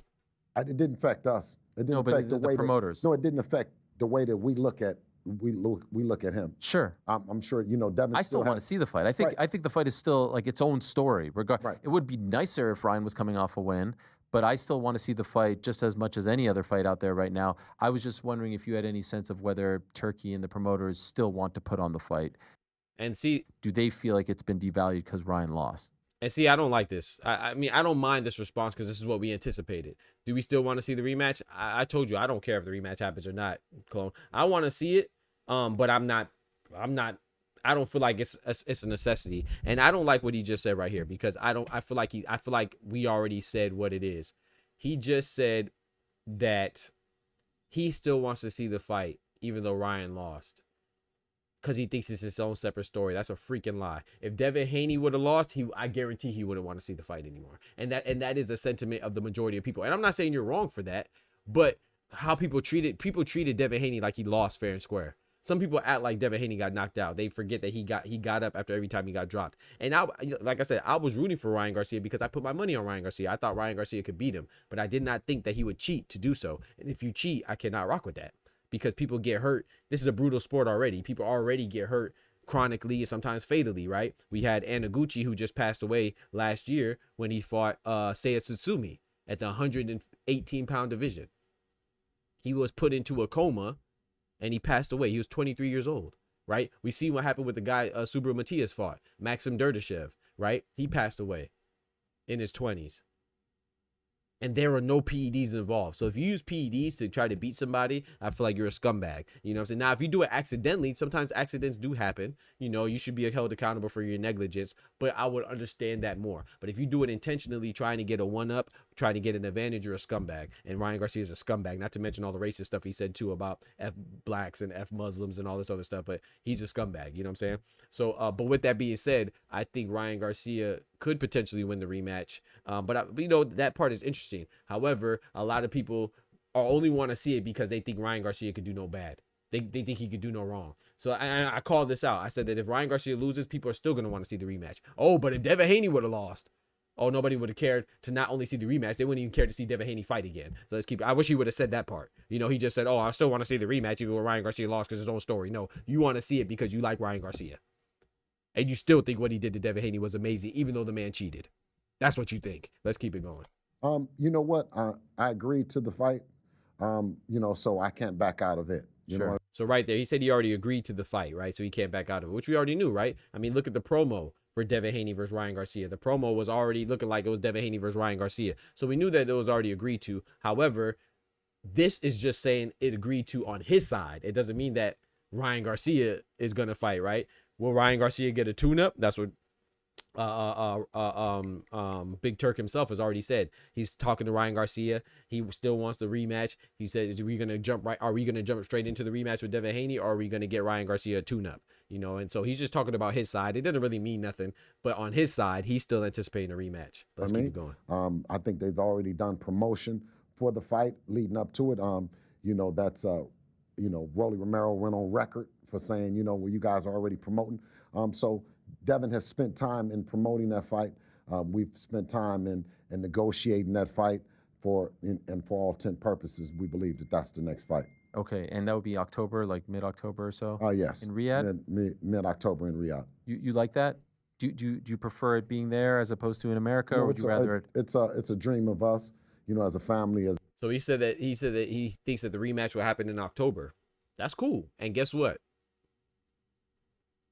October is what? Right at the beginning of Riyadh, right? Because Riyadh season is from October to March. So I think that's cool, man. I think it's cool if it happens. Do I think it has to happen? I mean, I think it's up to Devin Haney and his team. As a team to fight over there, you know what I mean? Of course, we fought in Australia a couple of times, and we know that, you know, one of the places that's on our bucket list, our true bucket list, is the fight in the Middle East. So yeah, man, like I said, it wasn't really that big. It was, if you paid attention to this channel, nothing was said that we didn't already talk about and anticipate and predict. But I do think that it's interesting because, you know, a lot of the DAZN contributors, all of the DAZN contributors, and the narrative that people talk is like, you would think that Devin Haney was somehow the bully and Ryan Garcia was the victim. Like they're so, everybody's tiptoeing around Ryan Garcia, making sure, oh, is he okay? Is his mental okay? Does he need a tune-up? Are we gonna have this fight? You know, it doesn't matter that he lost. I still want to see him. Man, shut your bitch ass up, man. It does matter that he lost. It does matter that he lost, because just like every other fighter, you lose value when you lose. Same is applied to Ryan Garcia. By the way, the same Ryan Garcia has never been a champion, but he headlined on a bill featuring multiple champions. Devin Haney is the youngest undisputed champion in the 4-belt era on the male side. Gabriela Fedor is the youngest undisputed champion in the 4-belt era, period, one time for the ladies. But Devin Haney still holds that distinction on the male side. Ryan Garcia headlined over him. Teofimo is a former lineal unified champion and a current WBO champion. Ryan Garcia headlined over him. Jose Carlos Ramirez is a former Olympian and a former unified champion. Ryan Garcia headlined over him. Rolly Romero is a two-division champion. Now he's a 3-division champion, right? Ryan Garcia was at the front of the bill in their fight. Even Arnold Barbosa, he might not have been a champion, but he was a legitimate mandatory for a few years to Teofimo Lopez. Ryan Garcia has never been a champion, yet he headlined the bill because people are infatuated with this man. So just that alone lets you know that's a testament to people treat him differently. You know what I'm saying? And I think there's and there's nothing wrong with that. Like Ryan Garcia, as much as I don't like him, you know, I liked him before. He is charismatic. He is. I do respect him for the fact that he is a good fighter. You know what I'm saying? He's not the best, but he's a good fighter. I think he's over exaggerated, overhyped, but he's a good fighter, right? And like I said, he's polarizing and he's charismatic. And I liked him because he was willing to fight everybody. You know what I'm saying? He said he'll fight, oh, I'll fight Tank, and he fought Tank. Oh, I'll fight Devin Haney, and fought Devin Haney. So I believe him when he says he'll fight anybody. But I didn't know that he was cheating. You know what I'm saying? If you're cheating, no wonder you want to fight everybody, because you got that thing in your back pocket. And like I said, for those of you that are still in denial, if you remember back when Gervonta Tank Davis was going to fight Ryan Garcia, what did he tell him? He said, Ryan Garcia, you better not be on that shit when we fight. Yeah. And then after he fought and lost, he went and fought Oscar Duarte. And after Oscar Duarte lost to him, Oscar Duarte accused Ryan Garcia of being on PEDs. Yeah. And then after that fight, when he fought Devin Haney, he actually got caught on the same PEDs that Oscar Duarte and Gervonta Tank Davis accused him of being on. Yeah. These are just facts. Go look it up. I'm not making any of this up. But the DAZN commentators, they never say that. You know, no one ever mentions that, though. So allegations aren't enough to prove that you're guilty, but I do think it's very suspicious when Gervonta Tank Davis tells you don't be on that shit when we fight. And then your very next fight, you fight Oscar Duarte. Oscar Duarte accused you of being on that shit, allegedly. And then the very next fight after that, against Devin Haney, you actually get caught being on that shit. And then you blame that shit on ashwagandha. You blame it on NutriBio. You blame it on another substance. You blame it on your trainer Scooter. You blame it on Devin Haney's little brother's dreams. You blame it on everything, bro. You probably blame it on your mama putting it on your toothpaste. You blame it on the marijuana. You blame it on everything, bro. No, blame it on yourself. You just cheated. You're a cheating bastard. That is what it is. You know what I'm saying? So, no, I don't think he should get a tune-up. I think he should have to jump right in the ring with Devin Haney for the rematch raw. You know what I'm talking about? Right out the gate. No tune-ups for you, B. You don't get no tune-ups, B. You know what I'm saying? You don't get no tune-ups, B. But yes, sir. He said Ryan hype has died down a little bit. Not enough, but a little bit. A little bit. People still making excuses saying, oh, he had a year off. Devin Haney had a year off too. No one excuses that. No one makes that excuse for him when they say he was a runner. He's a track star. They still say he's running. You know what I'm saying? They still say the fight was trash. Know your fucking place, trash. Which the fight was trash. But, you know, give him an excuse. Give him the same year off excuse that they gave Ryan Garcia. They tried to blame the environment. They all fought in the same environment. Devin Haney, Rolly Romero, Jose Carlos Ramirez, Arnold Barbosa, Teofimo Lopez, they all fought in the same venue, in the same environment on the same day. But they're saying, oh, it was the environment that threw off Ryan Garcia. Oh, it was a year off that threw off Ryan Garcia. Devin Haney was a year off too. Matter of fact, the very next day, Badu Jack, when he fought Noel McCallan, Badu Jack was off for 2 years. And he's 41 years old. So the guy that was off for 2 years and 41 years old, Damn. he had no problem winning, but you did at 26? I'm sorry. Fuck out of here, man. You garbage. That's what it is, man. So all those complaints, when I heard him making all those excuses, I just thought about The Rock and stuff. And I thought this. Shut up, bitch. But yeah, man. Yeah, man. So that's it for me, man. That's it, though. My guy Oscar said he's in the Discord, so we're going to pull up my guy Oscar. I'm about to go ahead and call it after this. We're going to chop it up. But I'm not mad at anybody who likes. I don't care if you like Ryan Garcia. You know what I'm saying? You like who you like, but don't lie. You know what I'm saying? Don't make it seem like he wasn't on PEDs, like he didn't cheat, like it doesn't matter. You feel me? Because like I said, I used to like Ryan Garcia. And if I don't like, just because I don't like him, then you'll never hear me say he's not a good fighter. He's a good fighter.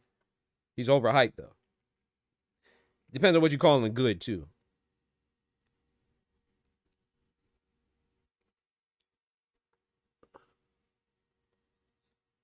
Depends on what you consider good. If you're telling me Mario Barrios is trash, then you cannot then also tell me that Ryan Garcia is good. You see what I'm saying? Make sense? I see my guy Isaiah in the back. I see my guy Oscar in the back. Oscar said he has a very important question, so we're going to pull up Oscar first. What it do, brethren? What's going on? Nah, long nothing time, much, man. bro. I'm telling you. It feels like a long time. It's been 2 telling days, Oscar. It's been 2 days. Dude, that's too much for me. Facts. That's Shout out 8 to you, shows. bro. I mean, no. 4 shows. That's Yep. 4 shows. Yep, you right about that. I appreciate it, bro. Shout out to you, man. Also, for the people in the chat, join the Discord family. Please join the Discord if you want to hop in. You want to give your take. You want to express your feelings. Or you just want to hang out and talk to some cool people. Just join the Discord. Yes, sir, man. Thank you, sir. Oscar is definitely one of those cool people. Facts. Appreciate it, brother. I got a question for you, dog. Yes, sir. Very important question. Yes, sir. The address you sent me, is it a church? The address I sent. I'm not sure. What are you talking about? Oh, yeah. We can talk about that off stream. But yeah, it is. Yes, Okay. yes. Okay, I'm just making sure. Yeah. Yes, it is. Yep. All right. I was still confused. All I was right. like, huh? But yes, yep. Yes, sir. Thank you for asking though, before you said that. I appreciate it, my guy. yeah, Yes, sir. No, that's where I get all my packages from. I appreciate it. All right. It's gonna be under my name, just making sure. But Yes, yeah, I sir. just wanted to ask you that. Real Thank quick. you. Aside Thank you, from sir. that, Pacquiao and KLITSCHKO, ass. Ass. It is trash, man. That's a link for the Discord in the chat right there. I can't believe they're. How do these people getting their licenses? That's the I question. get KLITSCHKO, man. I get KLITSCHKO. You know, he's a heavyweight. They age slower. But Pacquiao? Oh my god. Bro, like that's the thing. Like, what are they prioritizing? Are they prioritizing the welfare of the fighter? Do they even care? Are they like doing? It's like I was saying yesterday. It's like the most political demand. The most politics. Yep. Most amount of politics. Yep. They said Pacquiao. Put up. This man said Klitschko got laid on his back by Pelletier. That's the actress that he's dating? Come on, bro. Come on. They said Pacquiao and KLITSCHKO. I said, Oh, brother. Oh, yo, what up, Doc? Oscar crazy. He's this guy stinks. It's crazy with the sound drops. What's good, Isaiah? What's good, Yo, Slime? I got a question for you, Doc. Yes, sir. When you're a true champion, can you adjust? Absolutely. You should. So why ain't Devin adjust? Adjust to what? The PDs? Not to the left hook. That's crazy. We seen Tank take it away from him, and if I went to rewatch the fight, and Devin kept coming forward. Yep. So I do believe that he could have adjusted, but I think his pride and his ego of Bill Haney was in the way, and he thought that he could outbox Ryan. I agree with that. but he did. He won more rounds. He did, but he got hurt. He got touched up more. He did. He might won more rounds, but he got hurt. I agree with that. Yeah, he got hurt. I agree, but check this out. Now I have a question for you. But so you asked me why didn't he adjust? That's a good question, right? But I think it's a bad question. And that's from the GOAT, Mayweather. Yeah, I think Floyd Mayweather. I think anybody asking that question is full of shit. I don't care if it's Floyd Mayweather. I don't care if it's Trump. I don't care if it's the new Pope. I don't care who it is. I think that's you gotta understand that Floyd and Bill don't like each other, right? So this is my question, right? Yeah, So with Devin, I think that's a fair question if there's no PEDs. And the reason why I say that is because when we watch Justin Gatlin, who's a track star, right? When he cheated, nobody said, oh, his opponents could have ran faster. They just said he cheated. When Mark McGwire and Barry Bonds and Sammy Sosa, when they get popped dirty for hitting home runs, no one says the pitchers could have threw the ball better. They just said that they cheated. When Lance Armstrong gets popped for cycling dirty, no one says that his opponents could have pedaled harder. So why, when Devin Haney gets cheated, why are we telling him to fight better? So I'm not disagreeing with you. The game plan I think was off. I think because Devin Haney didn't approach. I agree with that. I agree with that. No, I'm not. So I don't disagree with you. But my point is that why are we even going into that deep analysis? The fact the man cheated, that's it. I don't care what else transpired. I don't care if he knocked him out cold. I don't care if he put him to sleep. I don't care if he lost the fight. I don't care if he won the fight. He cheated. So it's in the garbage to me. You see what I'm saying? And I feel like if we don't ask that question, if we didn't ask that question for Chris Algieri when Conor Ben allegedly cheated him, then why are we asking it now? Chris Algieri got put on his face. Right, we got to ask it for everybody. Why don't we ask whenever somebody cheats, we should say, oh, well, Conor Ben or Chris Algieri didn't do this against Conor Ben, or when this guy cheated, he didn't do this against this person. So it's just like, if we didn't ask that question before, I think it's out of bounds to ask it now. But I think, as far as the gameplay, this man, Oscar, as far as the game plan, I agree with that. So that's something that I said while watching the fight in real time. But once I found out he cheated, I don't care about the game. He could have had no game plan. I don't care about his shoes. Look, what did I say again? I made a joke about it. I said, I don't care.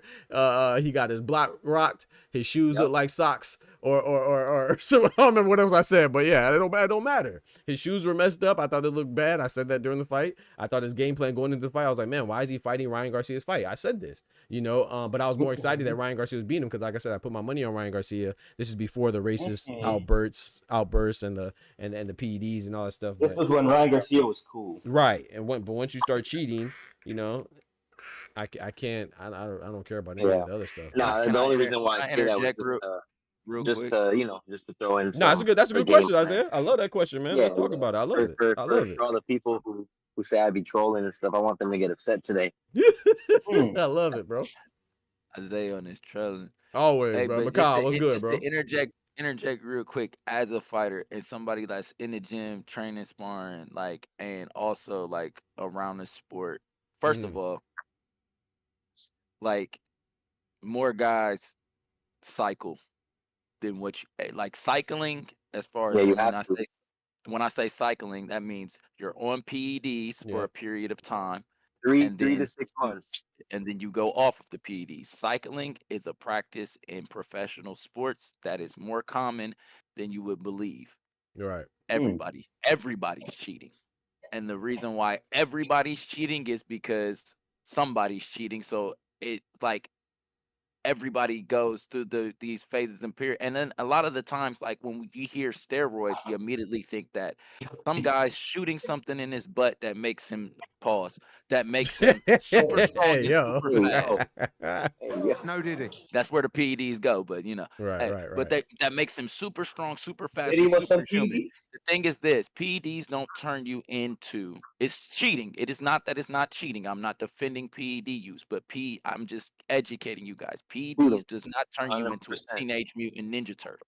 It does. It It doesn't, but it super adds. strong. It adds other things that you want to have that you don't have. Right. What it does strength. is it allows things that are already inside of your body, things that your body that already does, to now you can, okay, for instance, Ostrine.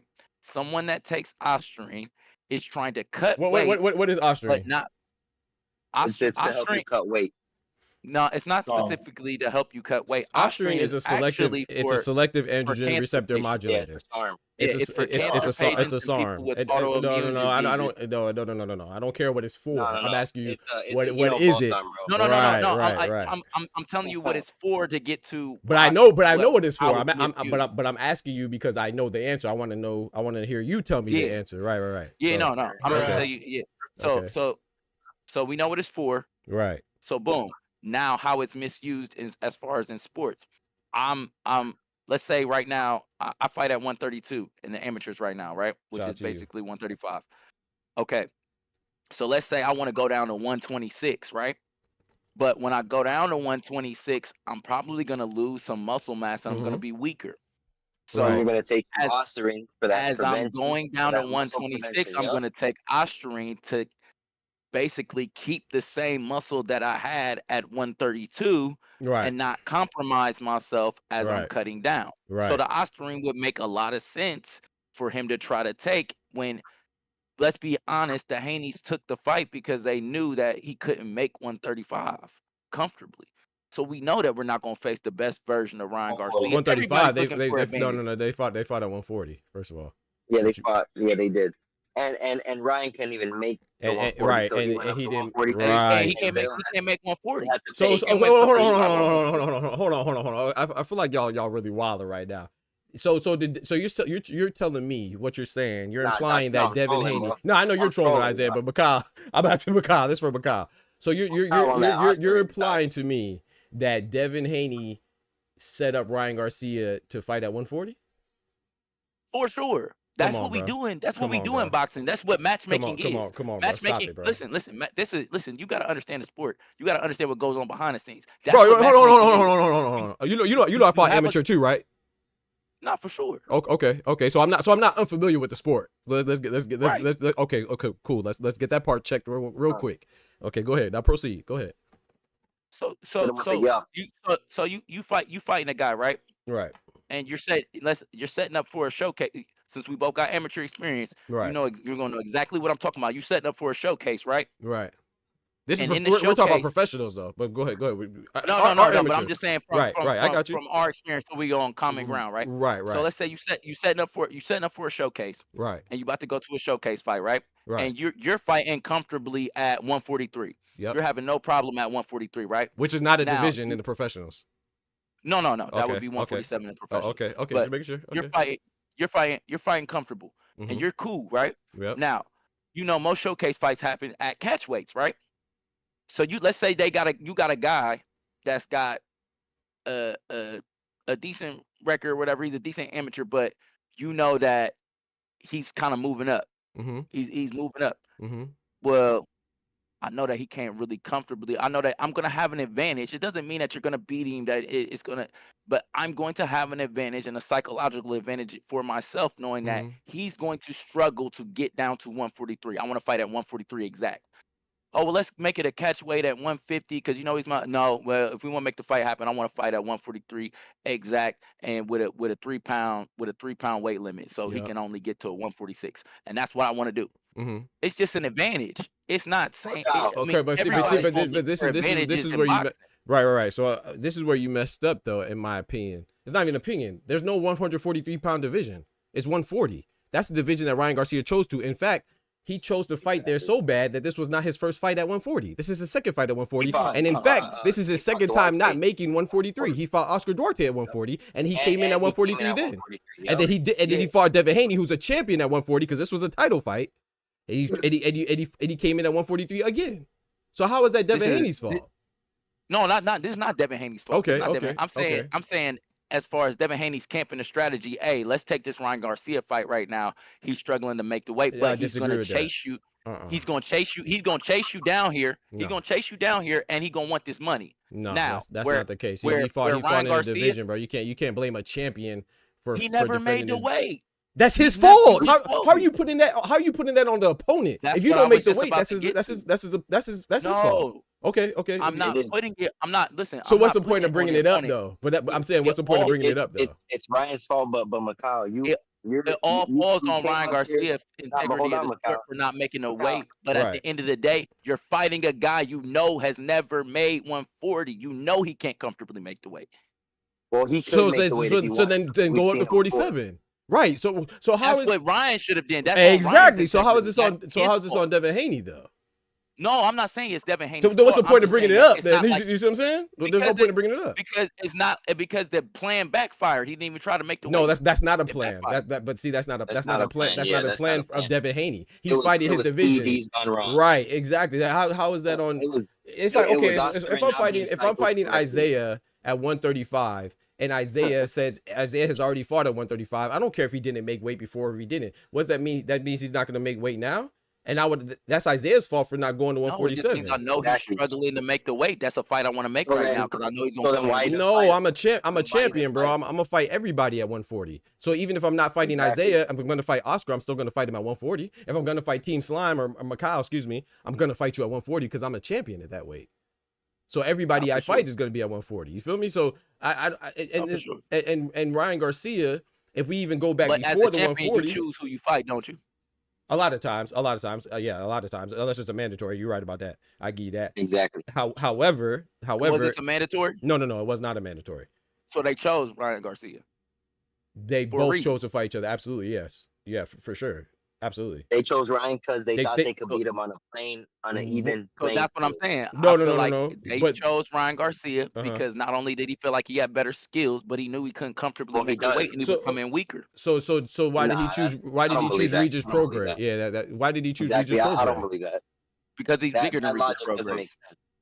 But he rehydrates bigger than Regis Prograis. Yes, right. But he fought Regis Prograis because he's a champion. He fought him because he's a champion at 140. That's why he fought him.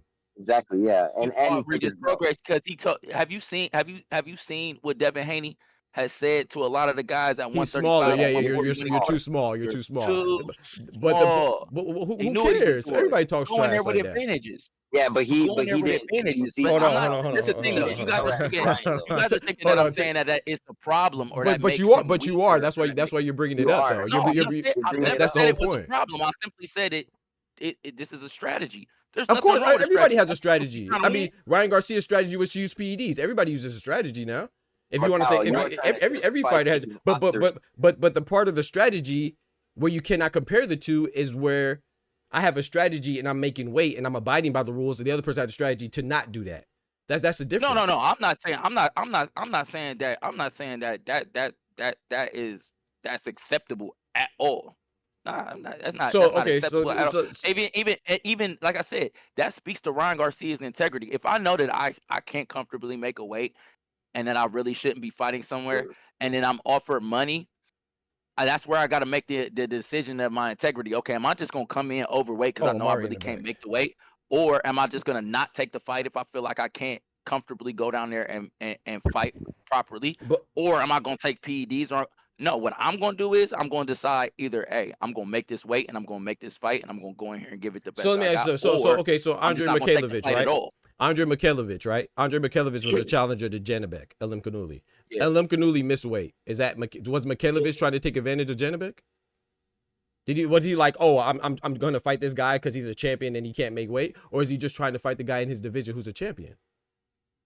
So, I mean, in that situation, I don't know enough about it. If he was struggling to make weight, I just know it was commonly known in boxing circles that he couldn't make that weight, that he would have struggled to come down there. So that's a good fight to make right now. That's all I'm saying. It's a good strategy. That's a great fight to make. He can't even barely make the weight. Come on, let's go.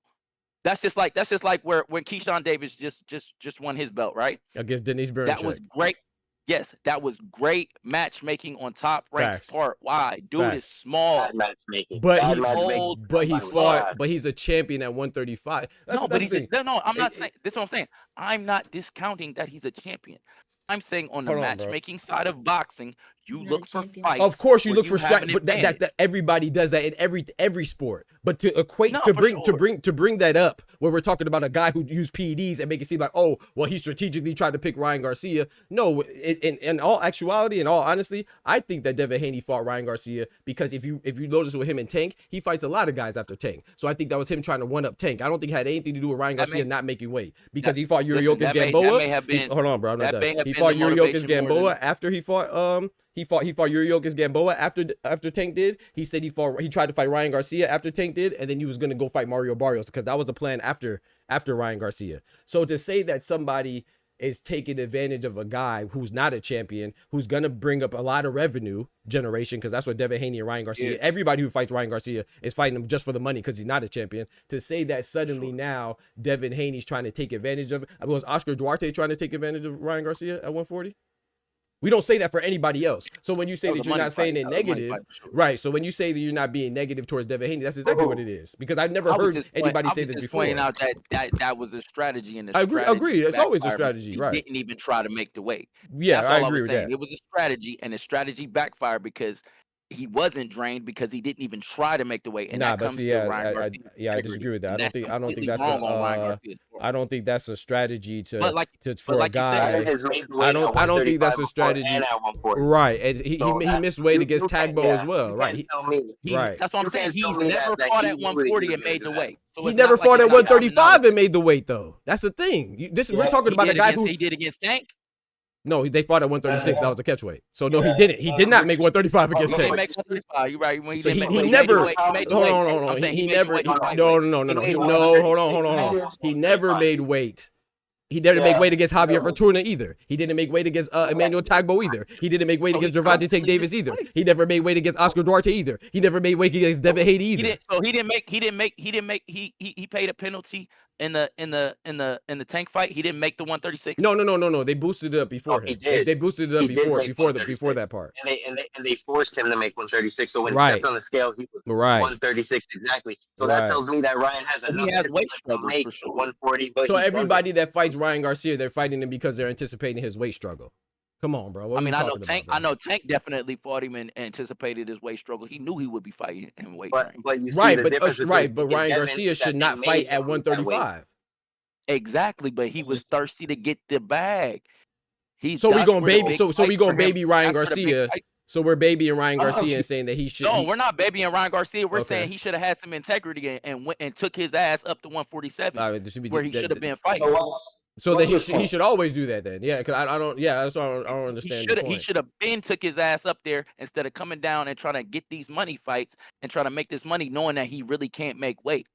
He should have been took his ass up to 147. Shout out to Candy Slim, my guy. How would Haney know that he fought? Yeah, I don't know that, Reb. I don't really understand. Like, because on one hand you're saying that you're blaming Ryan Garcia, but on the other hand you're saying that I'm saying it's a strategy that went wrong. It worked for Tank, but he didn't even try to come in and make the weight when it came to Devin. So the strategy went wrong, regardless.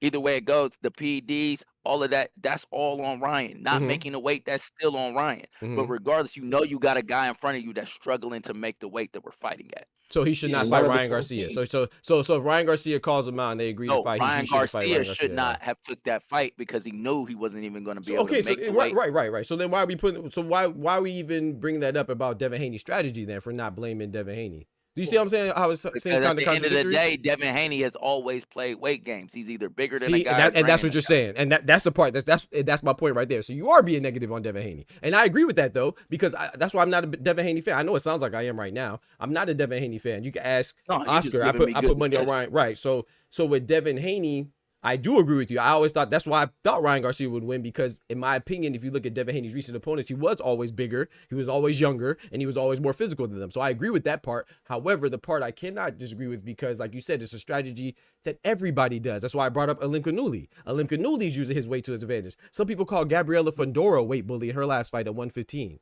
Or sorry, 112. How is she a weight bully just because she's taller and she can make the weight? We're not talking about a person that's missing weight. We're talking about a person that makes weight, and then there just happen to be their physique is bigger. You know what I'm saying? I'm not saying it's not a strategy that she doesn't know that she's going to be bigger than the girl she's fighting, or Jennebeck doesn't know that he's going to be in there. But it's like in my situation, I'm a real 130 pounder, like a real, like my frame, like I'm not right. But the thing is, like when I go into the gym, right?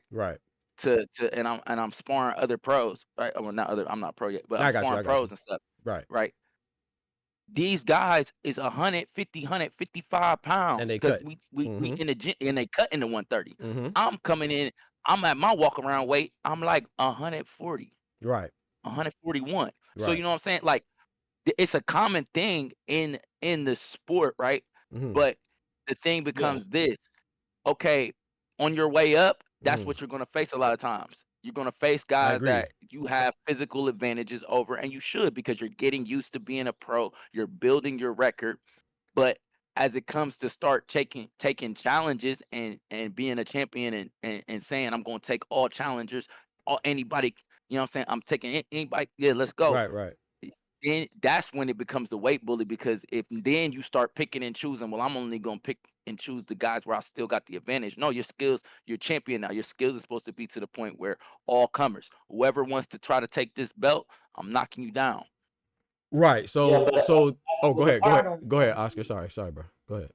The part I don't get is like, and you just said that, right? Anybody, and Ryan was that guy, the one that stepped up. Right. Because we're not gonna act like the 4 Kings didn't happen. We're not gonna act like people didn't want to see that fight. Oh yeah, people wanted that fight for sure. And Candy Slim for 501. Oh, my bad, Oscar. Go ahead. I thought you paused. My bad. I thought you was done. Sorry. Oh no, go ahead. Oh, Candy Slim said that Ryan was his mandatory. I didn't know that. My bad. So I was wrong. He was his mandatory? He was his mandatory, so it makes it even worse. Oh, so he didn't select him. Right. So we were both off on that. I didn't know that either. I didn't know he was mandatory. I didn't know that either. Yo, shout out to my guy. Give me a second. Real quick. Shout out to George, the last Patriot, dropping that bread, that cheese, that butter. Yes, sir. Appreciate it, bro.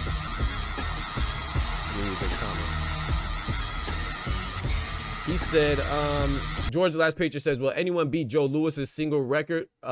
His single reign record? Man, I don't know, man. That's tough. That's tough for me to imagine. For how long? Yeah, a long time. Joe Lewis was fighting in like, when was Joe Lewis fighting? That was before the 60s, the 50s. I'm telling you, 40s. Yeah, facts. And that record has stood for a long time, since the 2000s. We're going to see, man. I don't think nobody touching that. Yeah, hey, records are made to be broken, so we'll see. But I can't imagine it. No. Shout out to my guy Oster in the building. Shout out to Clone in the building as well. But yeah, I just think that with the whole conversation, man, and everybody got their own opinion, you know. But even with weight bullies, you know, I don't necessarily. I know a lot of people say like how you said that everybody's on PEDs. I disagree with that. I know that a lot of people are on it, but I don't want to throw everybody in that boat, because even if it's the majority, you know what I'm saying, I still believe in the integrity of the sport. Maybe that's my naivete. Right. I got you. Everybody, it's a bigger majority than what we know. Right. There's the guys that get caught. Right. But there's a lot of guys that don't get caught. That's a fact. Because they cycle and they cycle clean. That's a fact. Like they said that Artur Beterbiev. But at the same time, my bigger point is that if you don't get caught, then I'm gonna assume that you're not doing it. And because if you get caught, then I'm gonna assume that you did it. You see what I'm saying? There's no middle ground for me. There's no room for conspiracy. There's no gray area. Either you did it or you didn't do it. I don't even like. I hear about Beterbiev. I hear about Pacquiao. I hear about Floyd with the IVs. I don't care unless. But when I get documentation like we have with Ryan Garcia, even to the quantitative amount, then that's when I'm gonna say something. You see what I'm saying? I'm not gonna pick and choose who is doing it or right. So with the PEDs, right? I feel like when we talk about weight bullying and we try to equate that to PED usage or any type of cheating, you know what I'm saying? I'm not saying that you did it. I'm not talking about Macau. I'm not talking about Slime or anybody in here. I'm saying that people bring up the weight bullying when it's convenient because Devin Haney, he's a consummate professional. We cannot say at the end of the day he's that. So he makes weight and then he blows up. Janabek makes weight usually and then he blows up. So we like you said, we see this a lot of times, right? Sebastian Fedora, he's tall. I don't really think he has a problem with making weight, but a lot of people say that he's a weight bully. The only time I have an issue with weight bullying is when you don't make weight and then you blow up. So Ryan Garcia, so even with David Benavidez makes weight and then he blows up. I think he only missed weight one time and another time he was on like that booger sugar or something. But my point is that Ryan Garcia doubled it, right? He didn't make weight intentionally with him and Floyd's conversations, and he was on PEDs. So I don't think that I don't care what Devin Haney's game plan was. I don't care what his strategy was. There's none of that stuff is is abnormal. What was abnormal is the fact that the man had PEDs. Even and Oscar, tell me if I'm lying. Tell me where I'm lying. When Devin Haney took the fight, even when the dude missed 3 pounds, I said, "Oh, the fight is on." You never hear me say, "Oh, that he cheated because of weight." I never say that. But right, he took the money. But you got to understand too, if we're being real about it though, like you said, you're an amateur boxer, Macau. I've been a victim of going to an amateur. I've been a victim of going to an amateur tournament and then thinking I'm about to fight, cutting weight, and then not getting the fight because either the opponent's not there or a person doesn't want to fight or whatever. So that happened to me. I'm assuming that probably happened to you as well, unless you're one of the lucky ones. It's happened a few times. Right. So, but then you still have a disappointment. Like you want to fight somebody, you might even be like, okay, bet, let me fight him. He looks close to my weight. Right. That happened to me. So now magnify that, amplify that by 100 times.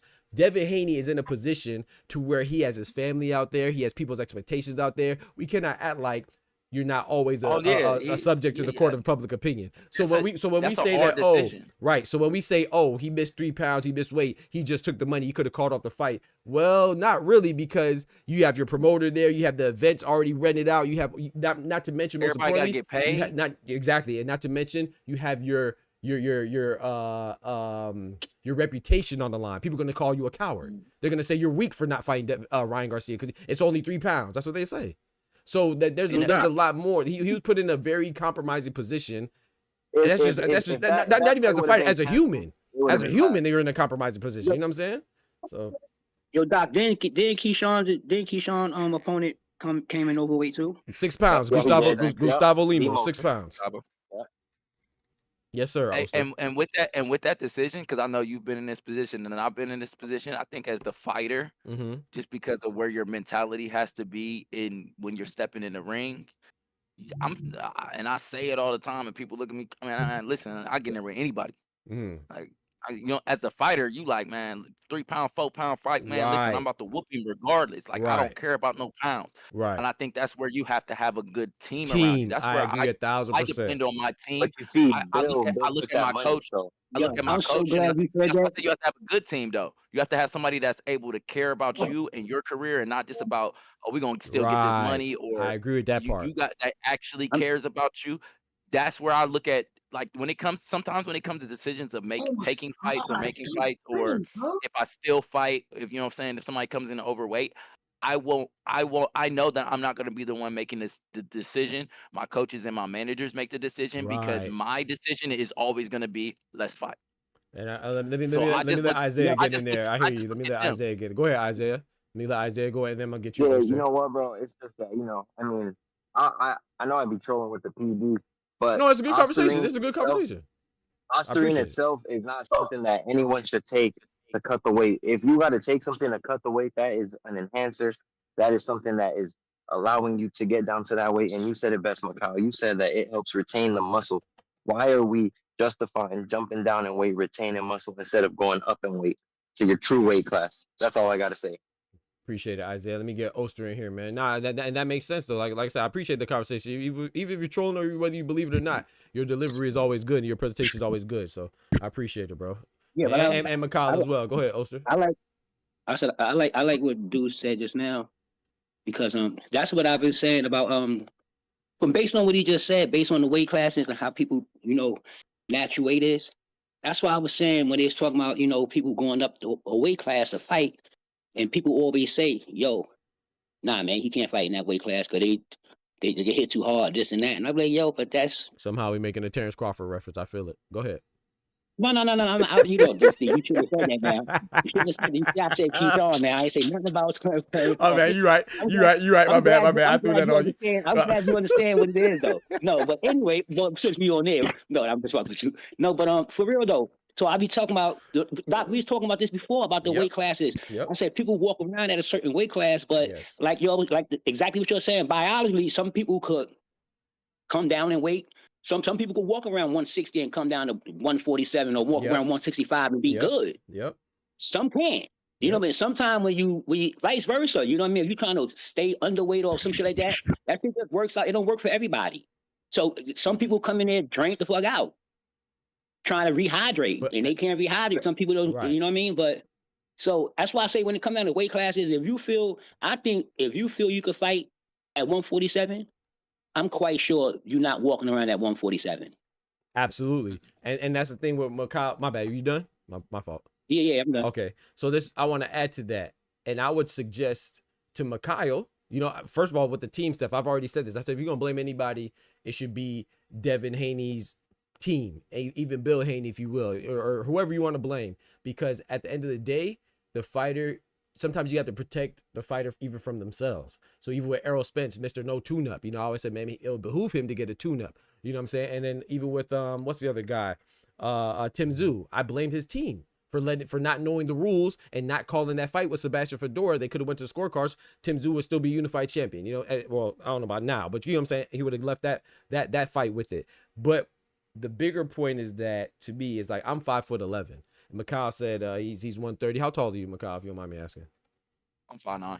5'9", right? So I fought at 140 or 5'11". If you look at me, you would think I fight at super middleweight or something like that, right? Am I doing something wrong because my body composition allows me to fight at 140? I only walk around at 150, right? So I'm not really dropping that weight, but you would think I drop a lot of weight. But even if I had to drop a lot of weight, if I could function and I could make weight, I'm doing what I'm supposed to do. Who cares? That's one of my strengths. It's just like with Sebastian Fedora. One of his strengths is being 6'1". No one's gonna ask him to come down in size because he has an advantage. So you're right, Oster. I agree. Some people can and some people can't. That's just anatomy. It is what it is. That's your anatomy. That's your biology. It's my characteristics. Some people have an 80-inch reach. Some people have short arms. It doesn't. This is not the effort to normalize fighters is the weight. That's what we do, right? That's the only metric that you have to be the same. Everything else is up to you. If you could drop down weight and you could blow up, if you don't put a rehydration clause, that's on you. If you're not fighting the IBF, that's on you. You know what I'm saying? So I don't think this notion that everything has to be even. No, people are different, bro. No, nothing's gonna be even. You feel me? So if you walk around at 130 and you fight at 130, damn it, that's on you. It is what if I walk around at 168 and I could drop to 130, kudos to me. Some people can, some people can't. I'm sure that guy at 130 who's more comfortable at 130, he has some other advantage. I don't know what it is, you know what I'm saying? But he has maybe he has more muscle on him. You know what I'm saying? Maybe he has more explosion. Maybe he's just more comfortable with the weight and he's gonna have more energy during the fight. So it's not this whole notion that it's about being fair, not even. Those words are interchangeable a lot, but they're not synonymous. You know what I'm saying? It's about being fair, not even. We don't have to be the same. It's like a street fight. It's like a street fight. If you like I told you before, if you walk in the supermarket and you 130 and a motherfucker 155 bump you, right? You snatch my apple. Right, exactly. Let me get that. Tell them you need to go make weight. Mm-hmm. Yeah, go make weight, man. We come back here tomorrow, man. We drop down 7 pounds, and I'm gonna gain 7 pounds. We come back and fight. Get the fuck out of here. You gotta do that. Right. I gotta walk around with the chain. I'm telling you. The crazy thing is just yesterday. Well, not yesterday. 2 days ago, right? I had one of my younger guys was in the gym, and he was like, he was talking to our coach and stuff, and he was like, and I'm a coach too for the younger guys. He was like, yeah, I I wanna fight, man. I'm about to get my passbook. I'm about to get my passbook. And so he's like, I was like, oh, you fighting? He was like, yeah. I'm like, what you weighing? He's like, I'm like 160. I said, listen, brother, he's short, bro. He's like 5'7", and I'm being generous. Right. And his reach is not there. Yeah, you better and get I'm to like, 140. man, listen, I told him go farther than that. I said, listen, brother. I said, bro, I fight at 132. You feel me? Look at your reach, bro. You're not gonna be you can't have a that type of disadvantage. Like when I'm like, I had to explain it to him. I'm like, the weight classes when it comes to boxing is not about what you weigh. Right. It's about your anatomy, your reach, Right. your how tall you are. That's what it's about. Now, I said, now with your reach and your size, your anatomy, your frame, you have to go down to like, I suggested he start at 130. Like, you need to go down. You need to make it down to they got rid of 139, and that would be where I feel like he would do his best. But 132 is soaking up everything, 132 and 139. So I'm like, listen, you need to at least get down to under 140 pounds so that you don't have to go fight at 143, and that you can start off your career with guys that are at least a similar size to not where these guys are punching hard and they have the reach advantage and you're facing these huge guys because you're just too small of a guy to fight at 143 and above.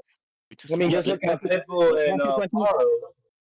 So just look at Pitbull and Paro. I mean, Pitbull was, he's about the same height as everybody at 135, but 140 is a different beast, bro. Like 140, everybody's tall, everybody's lengthy. Yep. Let me ask you a question, y'all. Doc, so considering what you just said, right? Considering what you just said, what he just said, so I guess weight bullying is more of an intended thing, because the way you explained it just now, it wasn't intended for him to go in there as a weight bully. You was trying to put him in there from his biological, from his frame and stuff like that. Right. You just talking about? Right. I agree with that. Yeah, that's what I was saying, because the way he said it is like, yo, he did it for his frame. It wasn't like, you 160, I'm gonna bring you down to 140 so you could just beat him up and rehydrate. So I understood the way he told it. So that's why I just wanted to ask. But I will say this though, like, okay, let's go to Janibek and Kanuli, or even David Benavidez, who I like them both. But Navarrete just now. Or Navarrete, right? We saw when he showed him doing the weight cut, right? He had to literally excel to his toes to try to make the weight of 130. So like when you literally killing yourself, or the reason why I brought up Janibek is because he was literally hospitalized. And that's why this last fight was canceled, or they actually had the fight, but his fight before thank you. The fight before was actually a rescheduling because the fight before that was supposed to be Mikhailovich, and he passed out trying to make weight. To me, that's when you get ridiculous. You feel me? So of course, like this notion that I hate when people say, I don't hate, but I think it just kind of shows the lack of awareness when it comes to boxing. Because like Mikhail said, it's like you're not supposed to, at least in my opinion, now people can disagree, but you're not supposed to. It's not about fighting at your natural weight. It's about fighting at a weight that where you're comfortable in making, and hopefully you try to go as small as you can. You see what I'm saying? But that requires more discipline, more professionalism. You got to watch what you eat. You got to, you know what I'm saying? You might have to go to the sauna, whatever you got to do to do it responsibly, And so like when you're out here missing weight and you're a champion and you're being hospitalized, getting fights canceled, postponed, then to me, that is a little bit more egregious of being a weight bully than somebody like Devin Haney, who never missed weight. You see what I'm saying? Or any, I got to give him that credit. He's a professional. Now, even with Gervonta Tank Davis, you could say, okay, he's what's the word that's used? Dehydrating guys. You can say he's dehydrating guys, but weight draining guys. Thank you. He's weight draining guys, but you have to agree to that. You see what I'm saying? You have to take some responsibility. I don't care what the money. You're supposed to have a solid team, like Mikhail said.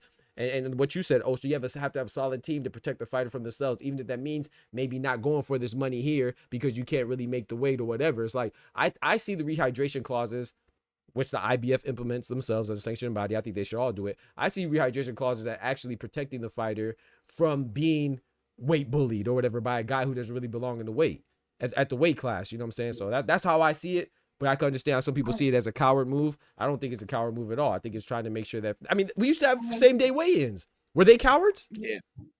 You know what I'm saying? I believe we need to go back to same day weigh-ins. I agree, 1,000% they do. Yeah. In my opinion. It's a completely different thing.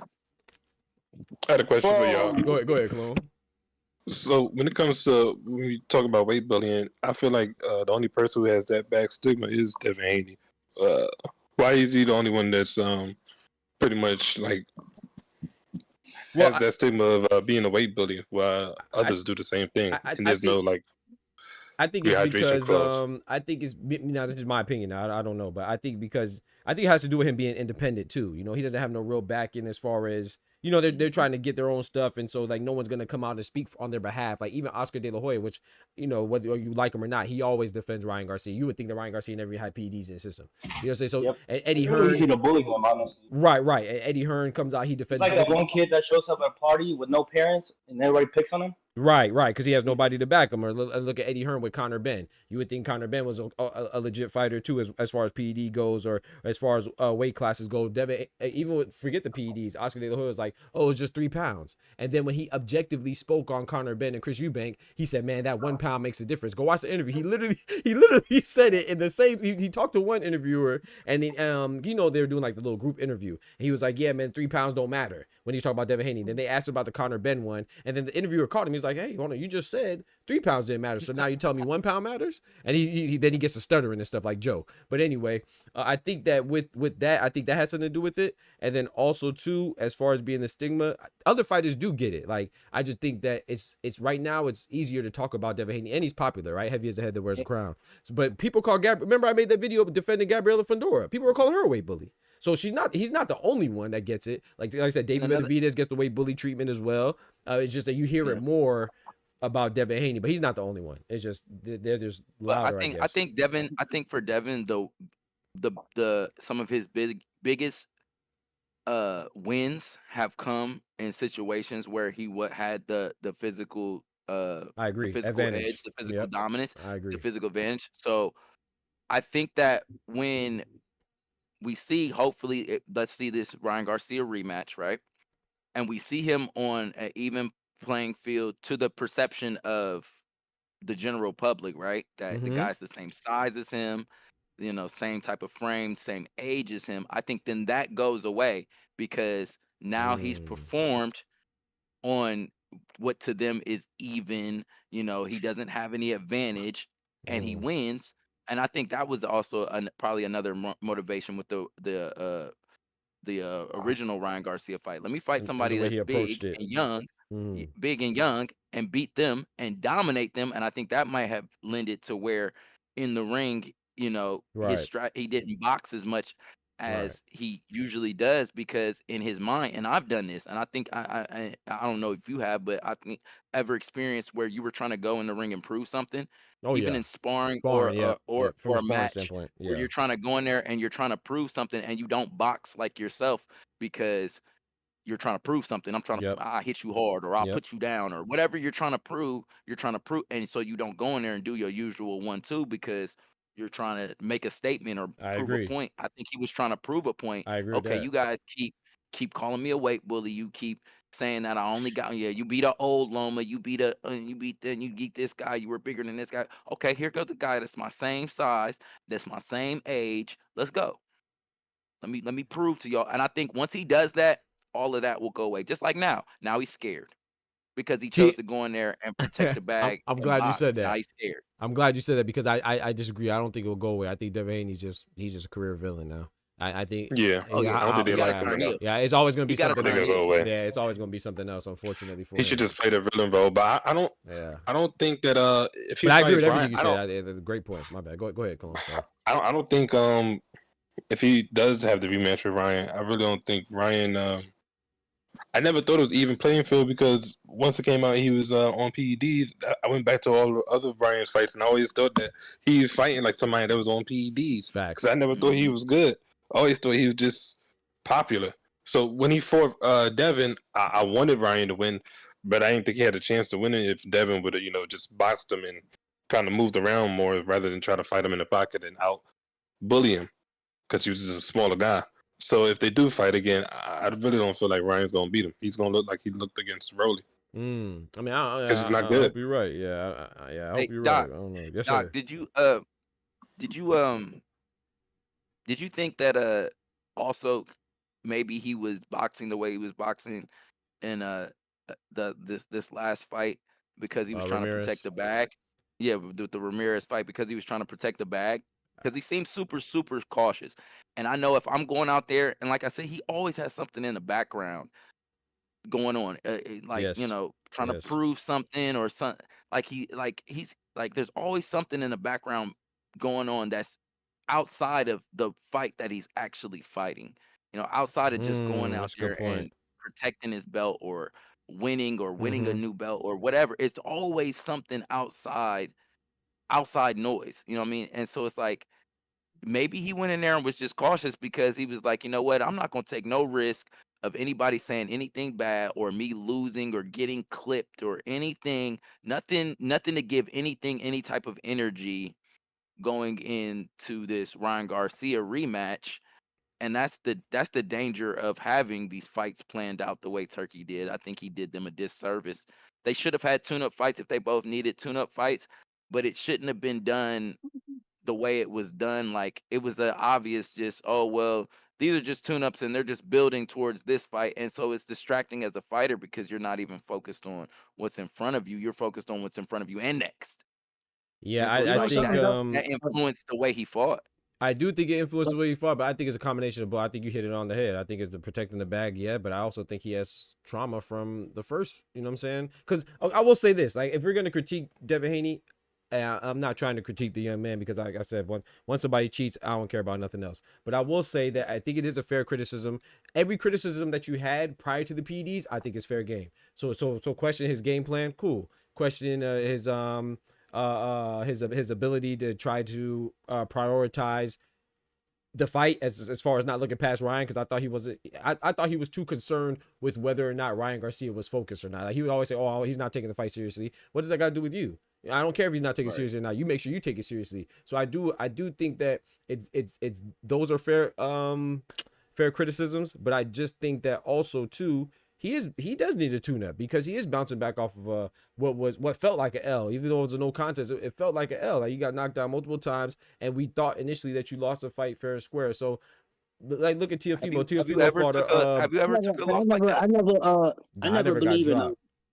But I didn't have too many. I don't have like an extensive amateur record. You know what I'm saying? It's not like I fought a lot. You know, I was in school, so I actually stopped to go back for my doctorate. That's when I stopped boxing to continue my PhD. Yeah. So I had to choose. You know what I'm saying? Oh, man, you ain't no doctor. Yeah, that's a real doctor. Yeah. Hey, don't listen to it. It's not that I never understood it, but I never really respected tune-up fights. Nah, I think they're necessary. I do. They're necessary. No, I mean, I think they're necessary for. Let me real quick. I never respected tune-up fights for elite fighters. Yeah. Ones that's coming up, you know, they fighting. Like, say, now say for instance, I'm not talking about them, but say for instance, Canelo and Crawford, right? Uh-huh. They said Skull was a tune-up fight. See, I think that's disrespect to champions. That is disrespectful as hell. Undefeated champion at that. I think it's really disrespect. You know what I mean? So that's why I say to reclaim undisputed. Disrespectful as hell.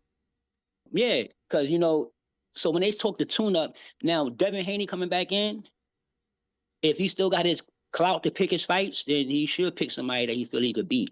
If you call it a tune-up, I don't think no fights in boxing is a real tune-up because you can get knocked out by anybody. You can, but so great point. But with Cinnamon, right? I think it's disrespectful to call him a tune-up, but of course, I mean, we're not going to disrespect Cinnamon and think that he's on the William Scole's on his level. So we got to acknowledge that too. But I think calling it a tune-up is disrespectful. But William Scole's not on his level. I don't think anybody's wrong to look at it as a fight that, didn't really prove much for Canelo. But I will say this, though. I think tune-ups are important because, like, look at Errol Spence, right? Errol Spence, he's that's the reason why I like him. Him and Jermaine Taylor, they didn't take no tune-ups. But at the same time, it's like, man, this is why you have to have a good team around you, because I think they should advocate for that. For example, Teofimo, not a big Teofimo fan, but he had a terrible performance against Jermaine Ortiz, and he won. He still had a tune-up against Steve Claggett. You know what I'm saying? So sometimes you just got to get your confidence right. And even if you don't want to go to war back to back wars, that's going to drop your longevity. You know what I'm saying? Because these fighters, it's already a brutal sport. Like you said, anybody could knock you out. Look at Jaime Munguia, Bruno Soares.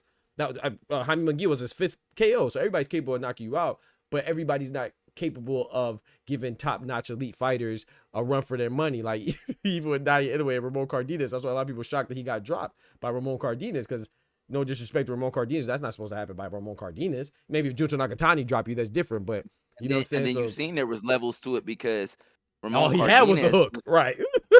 But and he was all he had was the hook, and then he overused it. And then Ramon Cardenas was fighting life or death. Yep.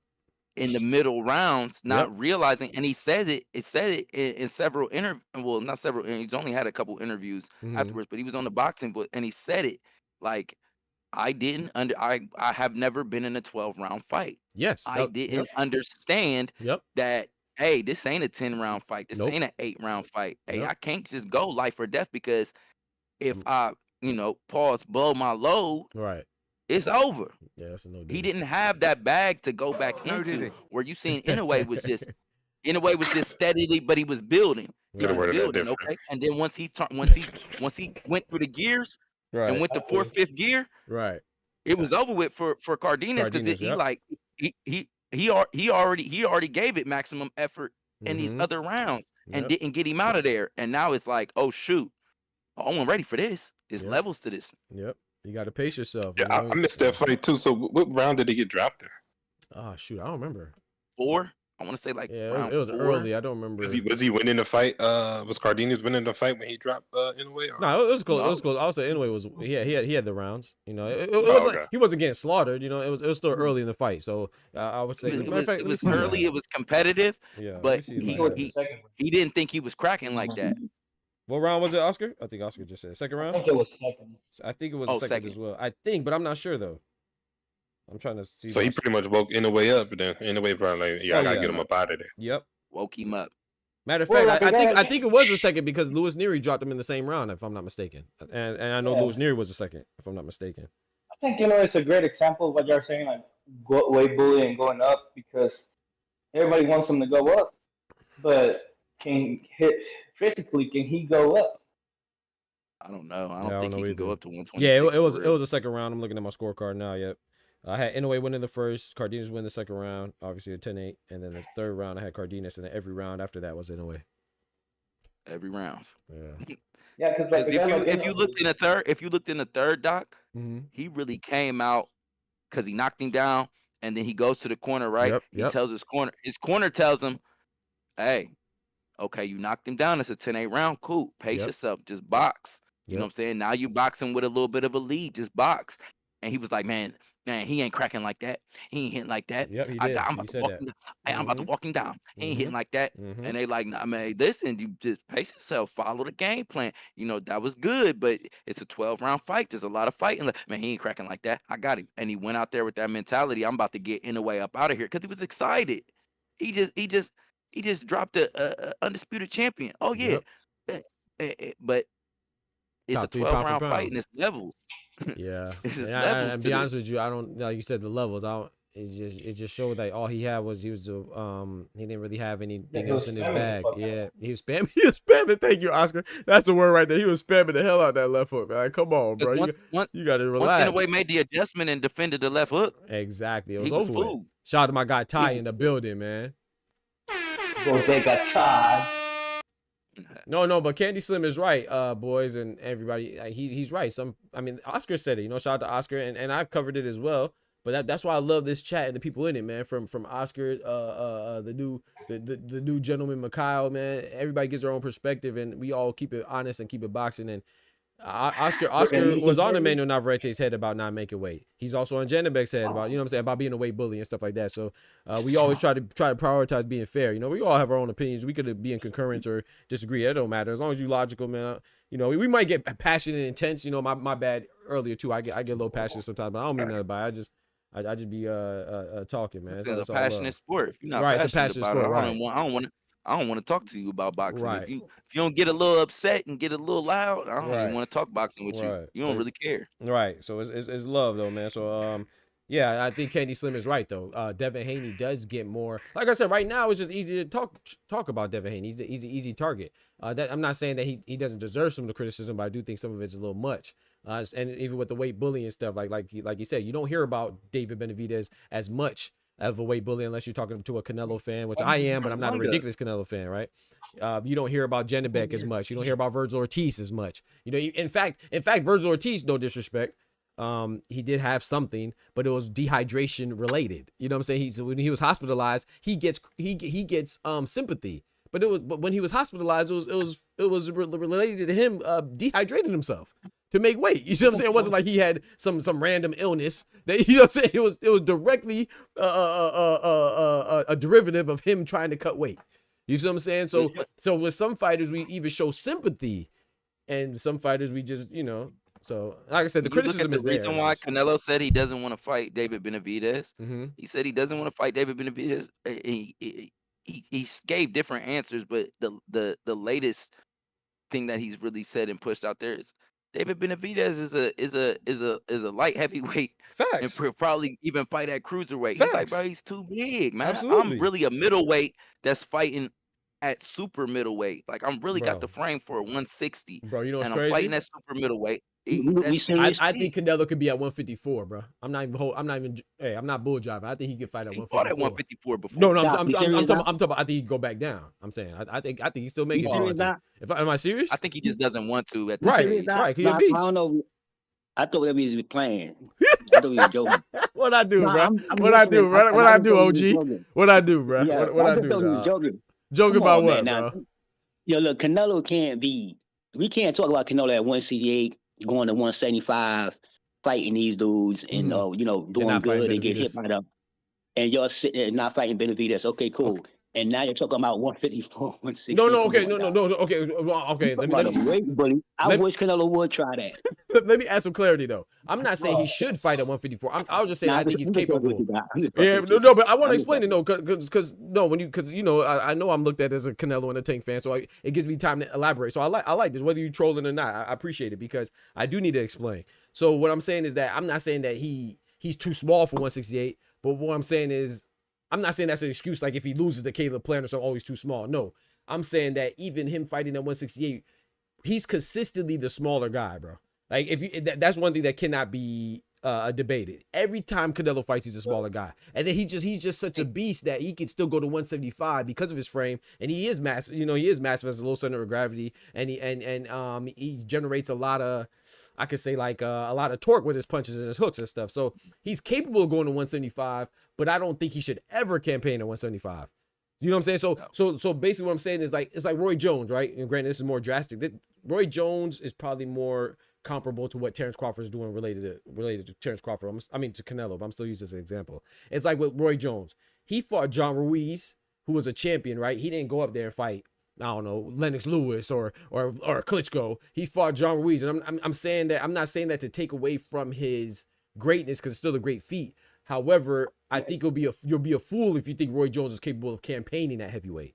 You know what I'm saying? So the guy that he fought was a strategic pick, which is what I was talking about with Pacquiao in regards to Devin Haney. It's like, I'm saying that everybody does strategy, right? So for example, even with Terrence Crawford, as great as I think Terrence Crawford is, he's not going to 168 to fight Dave Benavidez. In fact, I thought people, well, he's not at 168 anymore. Yeah, he's not at 168 anymore, but you get what I'm saying. Because it doesn't make sense. You feel me? Right, he shouldn't. And anybody who's advocating for that, right. Anybody that's advocating for him to fight other guys because he wants to fight Canelo at 168, I think that you are delusional. And if you really believe that, you're not just being an asshole. You're very ignorant to the sport. Him and Canelo have similar metrics, even though they don't have all the metrics like with Canelo going to 175. I don't think Bud could go to 175, but they have the height similarity. They have other things that is comparable to where that's a good matchup potentially for Terrence Bud Crawford. To think that he could go up there and fight Caleb Plant or anybody else is really a 168 pounder, I think that's ridiculous. You know what I'm saying? So it is about matchup. I think he can fight Caleb Plant too. Yeah. Right, he can fight Caleb Plant too, but even then it's just like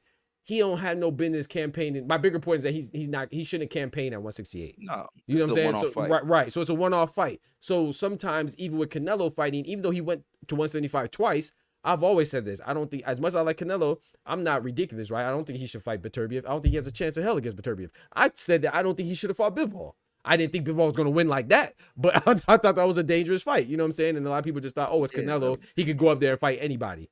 No, bro. There's weight classes for a reason. You feel me? So, and I don't knock him for losing to Bivol. You know, Bivol, hell, I mean, that loss looks better, right? He's undisputed. So his basically just saying that Canelo's a damn, he ducking. I mean, okay. So I'm not mad at anybody who says he's ducking better. That's great. That's great. He just all he had to say he's ducking. That's all he had to say. Look. As much as I like right now. I like Benavidez too, but when someone says he's ducking Benavidez, you don't hear me put up too much pushback. The only thing I will say is that Benavidez has never been ordered, so that's how I justify myself in saying that I don't think he ducked him, because I do think that if he was ordered, I think he would have fought him. You feel me? If he was ordered, I think he would have fought him. Thank you. Don't want to give up them. I think so too. He would have fought him. I think so too. But this is the thing: as a champion, I have made it to the top of the mountain, and now as I'm the one that's standing in the king of the mountain, I have the choice of deciding who I fight unless a fight is ordered. I have a choice. So now that I have a choice, that's my point. I'm gonna choose, and my choice is I'm not fighting that young dude that's gonna come in the ring at 205. No, I'm not fighting. and I'll say this too, and I'm not justifying this. So if you feel like that's not good enough, because I will say this too, I will capitulate this as well. He is the face of boxing, meaning that heavy is the head that wears the crown. So he could do whatever he wants to do, and he could also not do whatever he doesn't want to do. So if you want to say from that standpoint, okay, if he wanted to fight Benavidez, you would never hear me say, oh yeah, I think Canelo wanted to fight Benavidez. No, because if he wanted to fight Benavidez, he would have fought Benavidez. No one's turned down a Canelo fight. He's the face of boxing. Just same with Floyd. If Floyd wanted to fight Errol Spence back then, when he was young and up and coming, he would have fought him. So, but to me, those things aren't saying. But see, this is where we differ though. People will say that he's scared because he didn't fight. I don't think that, bro. Boxing is a business. If the risk doesn't match the reward in anything in life, bitch, I'm not going. You see what I'm saying? Especially when no, let me rephrase that. If I'm up and coming and I'm pursuing something, then I'm going for the risk if it outmatches the reward, outweighs the reward. But if I'm established, like Pacquiao just said, if I'm already the face of boxing, why am I fighting Dave Benavidez? For what? I get that. So is it safe to say? Is it safe to say that he's ducking Benavidez? I just want to hear it. No. Of course. No. Yeah, it's course he ducking. Absolutely not. Absolutely not. Nope. I never gonna say it because he's not, bro. He protecting Canelo, man. Man, that's crazy. I'm not protecting the process. I'm gonna try him every time, man. Canelo, man. Hey, but I do have a question though. I got a question though. That's crazy. Hey, can I interrupt you real quick, bro? Oh yeah, my bad. No, you're good. I just gotta hit this super chat, man. Shout out to my guy Ty, man, or this Cash App, man. My guy Ty just hit me with a dub, man, with the big 20 piece, man. Shout out to my boy dropping that bread, that cheese, that butter. Actually, no, that's the big one. Hold on, that's a Jefe. My boy came in on the Cash App like a boss. Shout out to you, big dub, big boss Ty in the building. Yes, sir. Yeah, after the animation, I'll let you go. Yes, sir, man. Shout out to my guy, man, with the big 20 piece. He says, been busy, but it's still boxing talk family. BTF gang. Yes, sir. Shout out to my guy. My guy Ty, man. Shout out to you, bro. I appreciate you, brother. Yes, sir, man. Big 20 piece, man. Thank you, bro. Go ahead, Clone. Sorry about that. Appreciate it, Ty. Helping Kendrick with his microdosing PEDs. But I was going to say, when did Benavidez start asking for Canelo? Was it like early, like when Canelo was a little bit younger? Do y'all know exactly when? I don't know what year, but it was when the fight could have happened. So Canelo don't get no excuse from that standpoint. It could have happened if that's what you're asking. I don't know. I don't know the time. Saying, like, when he first started asking for it, he wasn't the face of boxing then, was he? No, he was. What's that? I think so. Yeah, he was still the boss. Jamal went out. When Jamal went out? Jamal went out. Okay. Yeah, because it was like, remember they were trying to pair up Benavidez, Jamal. I mean, Benavidez and Plan could have fought before. They could have unified, but they didn't. Right. Well, what happened? Well, but they didn't say they were ducking. Come on now. Talk to him, Oscar. We can't forget that part. And then not to mention the booger sugar. And then missing weight. Then he missed weight. You gotta be professional, man. You gotta be professional. And then people say he was cycling off PEDs. And then he lost the title again. And then he fights for an interim. And I'm sorry, if you're an interim champion, you don't get him, like, you know, unless you get the call up, you're not gonna get a title shot. Facts. That's what I'm saying. I mean, bro, and that's the thing, bro. I'm so thorough, bro. We so consistent, man. I said this. I literally just said that this morning, Oscar, in regards to Jerome Boots and Rolly. Someone asked me, should he fight Rolly? What did I say? I said, hell no. He's an interim champion. Is Boots ducking Rolly? Stop it, man. Stop it, man. These sanctioning bodies do stuff that's for them, man. We gotta blame the administrative bodies, bro. Right? Why would I fight? Bro, I'm trying to get undisputed. You know what I'm saying? They just made him an interim champion to prove. Right? Come on now. The thing about Canelo is that he beat all the champions. Undisputed. In a decisive fashion. First ever undisputed. 168. And then the contenders came along. Come on now. He started fighting contenders. Come on now. And it was like, and let's be honest, Benavidez, we're only expecting Benavidez to come in like he does against lower caliber opponents. But we don't know how good he is. I mean, now we know, but like at that point, we didn't know how good he was. But we just expected him to come in like lower caliber opponents. And I will say this too. I like Dave Benavidez a lot, man. He's one of my favorite fighters. It's just I don't feel compelled to pick a side, but I do like Canelo more, and I picked Canelo to beat Dave Benavidez. I think he would if they ever fought. However, I just think that, you know, sometimes it's easy to it's okay. You know, I was just watching NBA last night, right? And they were talking about Giannis. And you know, the big thing about Giannis being a potential free agent or being a free agent and wanting to leave Milwaukee. Them Thunders, though. You see them Thunders, boy, man. That was close, bro. I don't know. That was a good game. I think Denver can still. That was a good game. Still come back and beat them. Facts. But hey, that's a good series. They could come back. Nuggets. I think OKC's gonna close it out. But my point is with Giannis, though, right? We were talking about they were talking about Giannis saying that they want him to stay in Milwaukee and say, yeah, man, loyalty means something. You know, they shouted out Dirk Nowitzki for staying and being a lifer at Dallas, Kobe being a lifer at LA, rest in peace, Kobe. And that's dope, right? But then we also got to talk about the loyalty on the other side. We don't never talk about that. Motherfucker Harrison Barnes got traded in the layup line. You see what I'm saying? Loyalty, bro. But this is the point I'm making, though. The cross reference I'm making. It's easy to attack the face as opposed to the administration. So it's like, okay, bet we could blame Canelo for not fighting Dave Benavidez, but more accurately, more effectively, we should blame WBC for not ordering Canelo to fight. And then if they would have ordered, if they would have ordered Canelo to fight Benavidez and he wouldn't have fought him, then I would agree with Oster. I'd agree with Clone and everybody else saying Canelo ducked. But how could I say he ducked if he was never in jeopardy of losing his belt? And then and then with Naoya Inoue, shout out to my Naoya Inoue fans. I like Naoya Inoue too. But a guy in Naoya Inoue who's keeping a belt, he's been ordered to fight MJ Akmadali for the last year and a half. We don't say nothing.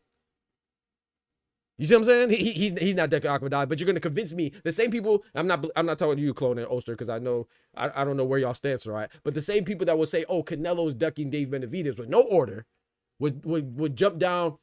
Would jump on my head top about you see I switched it up, Close, so you couldn't pause me. They would jump on my head top about him not fighting about me saying Inoue needs to fight Akmadali.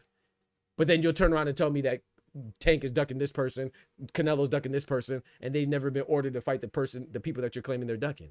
Or Terrence Crawford's ducking Boots. It's like, bro, the man's not even in the division. Can I ask you a question about that? Because that's a really good point. Mm-hmm. Do you think the fighters have more say-so who they fight than the organizational bodies, rather than like who they fight? Or the fighters? No. When they're not on their mandatory, right? So do I think that they do, like when they're fighting a voluntary defense? Yeah. But when they're fighting a mandatory, no. But even voluntary defenses, right? There's rules. So I would say no. I take that back. I would say no. Because even in the voluntary defenses, a lot of times, and I don't remember if it's for all sanctioned bodies, so don't quote me. I have to go look at the rule books. There's so many different rules. It's so hard to keep up with. But a lot of times when you're fighting a voluntary defense, it has to be within the top 15. So there's even regulations on who you fight, even if it's not a mandatory. The mandatory is just obligatory to fight a particular guy. But voluntary defenses, like for example, like in the IBF, you have to fight top 15. If he's not ranked top 15, they won't recognize him. Matter of fact, look at Sebastian Fedor, right? He was about to fight Errol Spence. He was threatened to get stripped by the WBO because they did not recognize Errol Spence as a legitimate contender because of his absence, right? Same with Anthony Kakasi. He just fought he's fought Leigh Wood. Who did he fight before that? Dang. Josh Warrington, right? The IBF did not recognize that as a legitimate fight to defend his belt because they didn't recognize Josh Warrington as a IBF contender, meaning that you have to fight guys within certain rankings to be approved by the sanctioned body. So to answer your question, on the surface it looks like no, but actuality, yes, they have more say than the actual fighters on who they fight because they have to get approved. You see what I'm saying? It's not like they can just go, oh, I'm gonna fight Clone, I'm gonna fight Doc. You know what I'm saying? So yeah, they got to get approved by the administrative body that they're fighting under, the sanctioned body. So But when you're Canelo, it's different. When you're Floyd, it's the face of boxing, so you get more responsibility because you do have more leverage. You feel me? So, but if you talk about just like a guy that's not as known, then yeah, definitely the sexual bodies have more of a say because if they don't approve it, then bitch, you might get dropped out the rankings, or you might lose your belt, or you know what I'm saying? Shout out to Omari. Did you get some food, young brother? Please get some food, man. This is a great conversation, man. Shout out to y'all, man. I'm about to get off. Hey, one question I wanted to ask you, Doc. Yes, So I'm eating cream of wheat. okay, dang, I just forgot the question. What was I about to ask you? Kamar, you better be preparing for our script. Why don't we give Caleb Plant his love? Why don't we give Caleb Plant his love? Not only is he, that's one of my favorite fighters.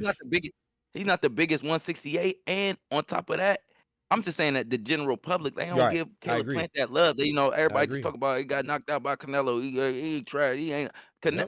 Caleb Plant has fought everybody. Us Katagui, he ain't duck Andre nothing. Durrell don't duck nothing. Not Andre, sorry, Anthony Durrell. Yeah, he don't duck nothing, man. To us, he's the number 2, right? To us, he's like the second best at 168. For me, he's the second best right now after Canelo. He's an interim champion right now as well. I agree with you though. We don't talk about him enough, but it's because, in my personal opinion, whether Oscar or Omari, Oster, Clone, and Macau, if y'all agree or not, but I think y'all let me know. But I think it's American. I think it's because he's American. I think particularly Black Americans, but he's also American. You know what I'm saying? It applies to America. That's why I say sometimes we focus on complexion. And a lot of times it is a complexion-related discrimination, but sometimes it's nationality too. And I feel like because, like you said, he fought everybody, but he lost to Canelo and he got stopped. And then he lost to Dave Benavidez. So, you know what I'm saying? So people dismiss him. You see what I'm saying? So even though he fought everybody, I feel like the American, if he was English, come on, man. Can you imagine if Terrence Crawford was English or Japanese or Mexican? Oh, man. Them dudes, their profile would be so much higher. Come on now, bro. Derek Chisora just headlined the fight. He's what? 13 losses. He just headlined in England with 13 losses. Caleb Plant has 2. They just don't respect boxing like that. They don't respect boxing like that, bro. They don't respect. Caleb Plant should both. I agree with you 1,000%. In my opinion, I thought Caleb Plant had the performance of the year last year. I know Trevor McCumbee, we don't know him like that, but he was getting tossed all over the ring. Yeah, and he adapted in real time. He literally changed that fight from adaptation. That was smooth, bro. That was so smooth, bro. That was crazy as hell, bro. So smooth. I think some of it too, not all of it, but some of it, a good part of it too, come from the way he act. Caleb Plant. And then, Caleb Plant act like people. No, I'm saying Caleb Plant, he act like a nigga. Yeah. No, but listen, what I'm saying. He act like a black nigga. love that though. But and he got a black girl though. He got a black girl. They got he do got a black girl. You right. He ain't got a black baby. He got a mixed baby now. So I see what I see why they be not giving him his props because he's a damn good fighter. So you can't be the talent. Because he's not like. So are you saying he's like facts? Facts. But I see what you're saying. You saying like, remember that one dude that Caleb Plant actually fought, by the way. The dude that was on the Subway commercials, was it Mike Lee? The Olympian. Remember he was on the Subway commercial. I think Caleb Plant fought him. Caleb Plant fought him. I know for sure. Let me look it up and make sure I'm not tripping. If anybody could confirm, I appreciate it. But let me look it up just to make sure. But the guy Mike Lee, he was this is what I think Oster's talking about. He had Mike Lee. He had the clean cut image. He was an Olympian. He was on Subway commercials. You know what I'm saying? So I think what correct me if I'm wrong, Oster, you're saying like he doesn't have that middle America, white America feel. Like you say, he acts the way he acts, the way he conducts himself, his wife, excuse me. Right. So he doesn't have that part. Yeah, and I agree with that. The way he be talking, the way he be talking. Right. That part too. You crazy? I agree with you 1,000%. So, but and the funny thing is that he beat Mike Lee, and that was like the big thing because like Mike Lee was like, man, this guy has what I should have, and he's right, and he destroyed. It was Mike Lee. Thank you, Rep. So, I agree. I do think that's part of it, and it's just unfortunate, and the fact that America we just don't like boxing like that. But I agree with you, Mike. I think in America we're a fan of everything, but a fan of nothing at the same time. There you go. Facts. We don't have no loyalty. Yeah. That's a fact, though. That's the truth, though. That's 100% facts. I mean, let's be honest. Was Devin Haney critiqued this much until what happened with him and Ryan Garcia? Deontay Wilder and Tyson Fury, they fought to determine who was the best heavyweight. How the hell can one of them be trash and then one of them be elevated to be the best? Shout out to my guy Tyson Fury. That's one of my favorite fighters right there.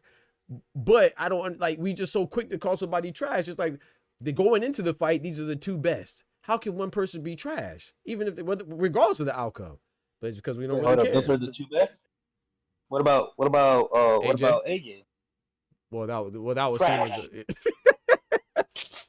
shout out to AJ, man. But that was seen as a battle of to establish the best heavyweight, you know, and one of them was trash. And then the same guy that's trash, we say Joseph Parker's good because he beat him. How you good because you beat trash? Like, it don't make no sense, bro. Like, it's crazy. The hypocrisy in boxing is wild. It is wild, bro. Even Kambosos is a bozo, but then when Lomachenko beats him, he's back. Like, it's crazy, bro. It's wild, man. It's just, I don't know. But shout out to Lomachenko, though. He does need to come back.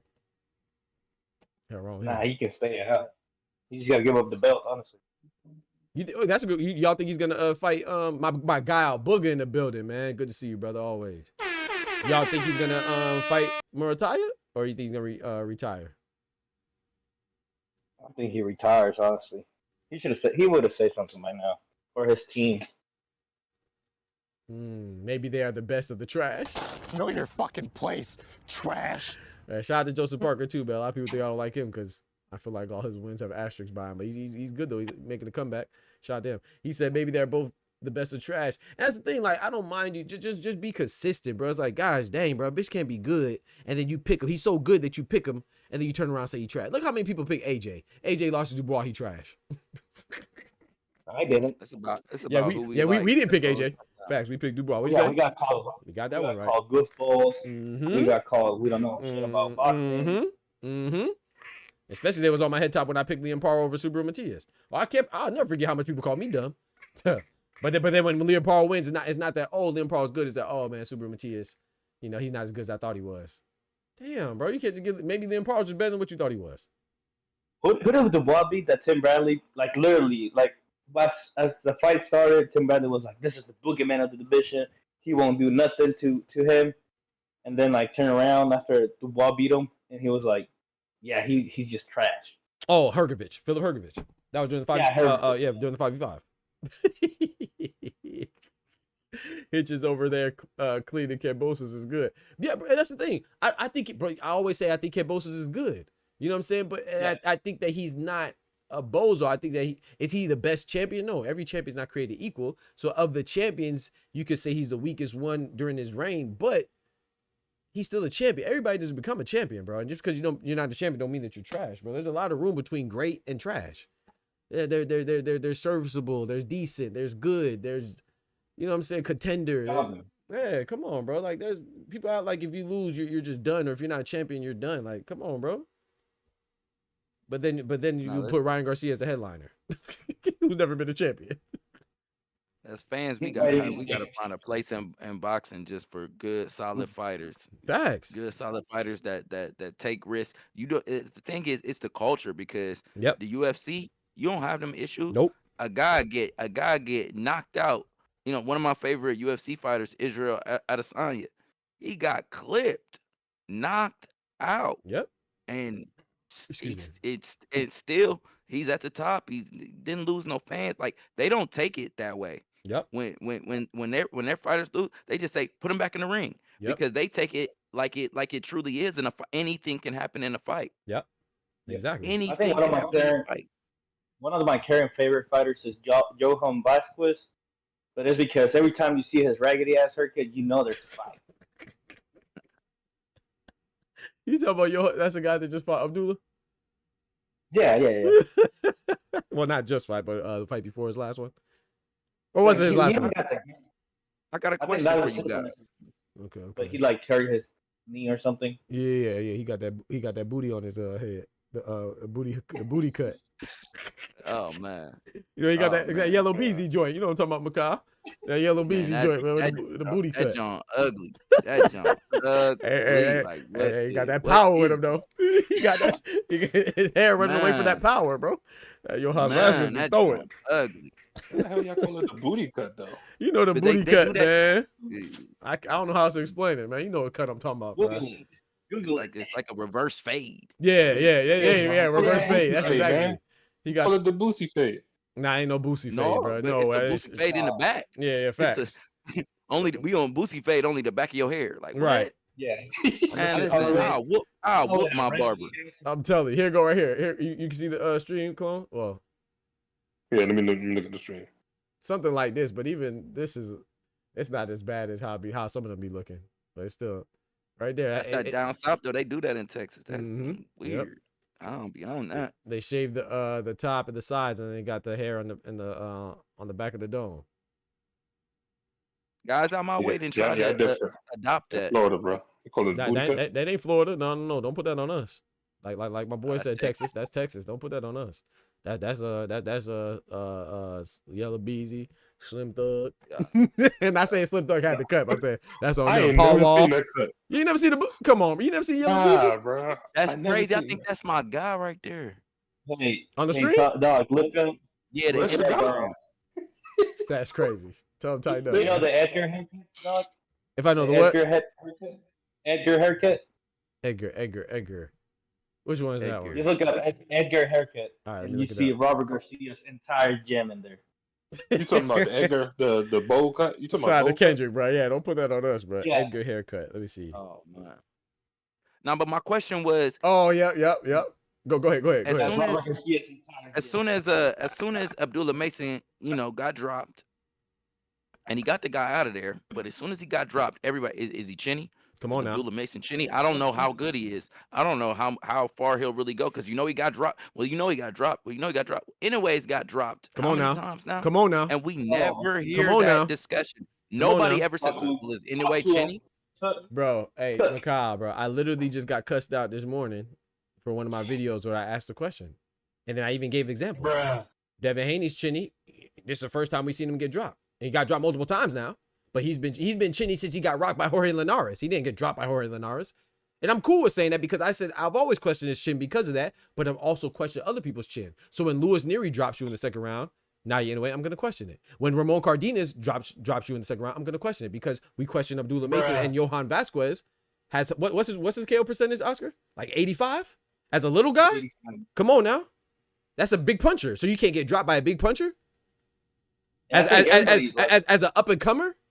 But we question his chin. But if you question a guy who's established top 3 pound for pound talent, which he is, he's all these things. He's a phenomenal fighter. Him, Terrence Crawford, Usyk, they're interchangeable to me. 1, 2, or 3, I don't even care because they all have the distinction of being undisputed in 2 weight classes, multi-division champions, and undefeated while doing it. So they're all great. Not questioning the greatness. But if we're gonna have these questions, let's apply it to everybody. It's applicable. Let's apply where applicable, not selectively. You see what I'm saying? So is he a little chinny? I would still say he's not. I don't think he's chinny to the point where he's like dangerously chin. You know what I'm saying? But if you touch that chin, hey, what I think it is, in a way, he punches a little recklessly. You know what I'm saying? He punches a little wild, but he has other attributes that he's a beast with that can compensate for it. You know, and I will say this in Inoue's defense too, his reaction to getting knocked down. He gathers himself.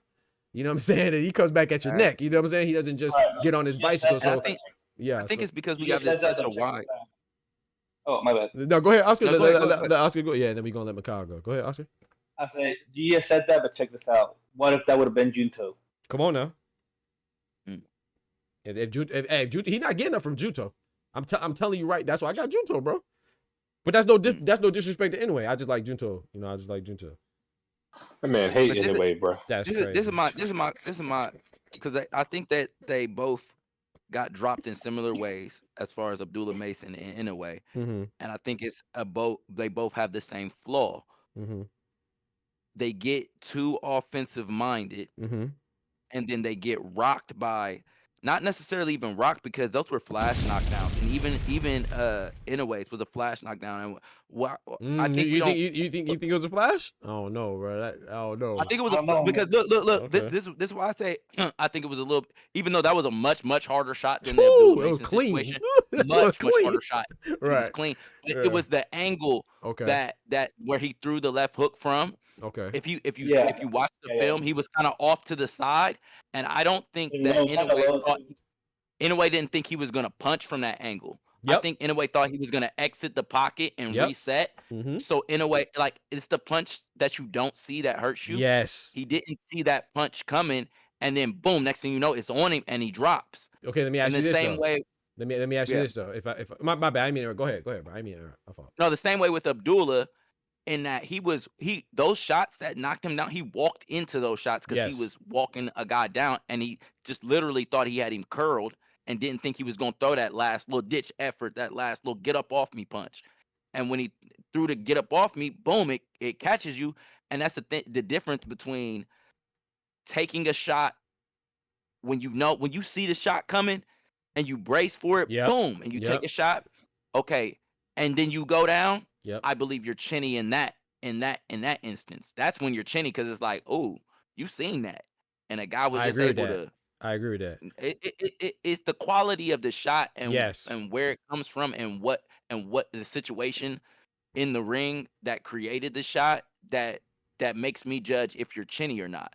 If you getting dropped by a jab, you chinny. Right. So and this is where I agree with you. But my question here, and just for thought propagation, not to prove a point, but what's the difference in your opinion between the shot that Inoue got hit with from Ramon Cardenas, and the shot that Pacquiao got hit with from Manuel Marquez? Oh, damn. To me, that's the same shot. It's just one was Marquez, one was Cardenas. That's to me. So yeah.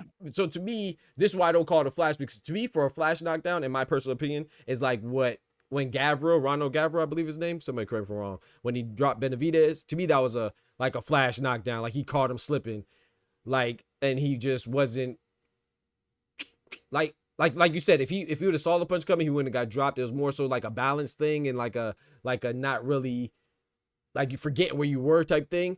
I think Inoue got caught with a good shot, man. I feel like even if he would have saw it coming, that would have dropped him. You know what I'm saying? I just think it was a good shot. You know, and that's not an indictment on. It has some power. Right, and that's why and that's why I applaud him even further, because he was able to gather himself and muster up the courage to not even. And now, that I'm thinking about it.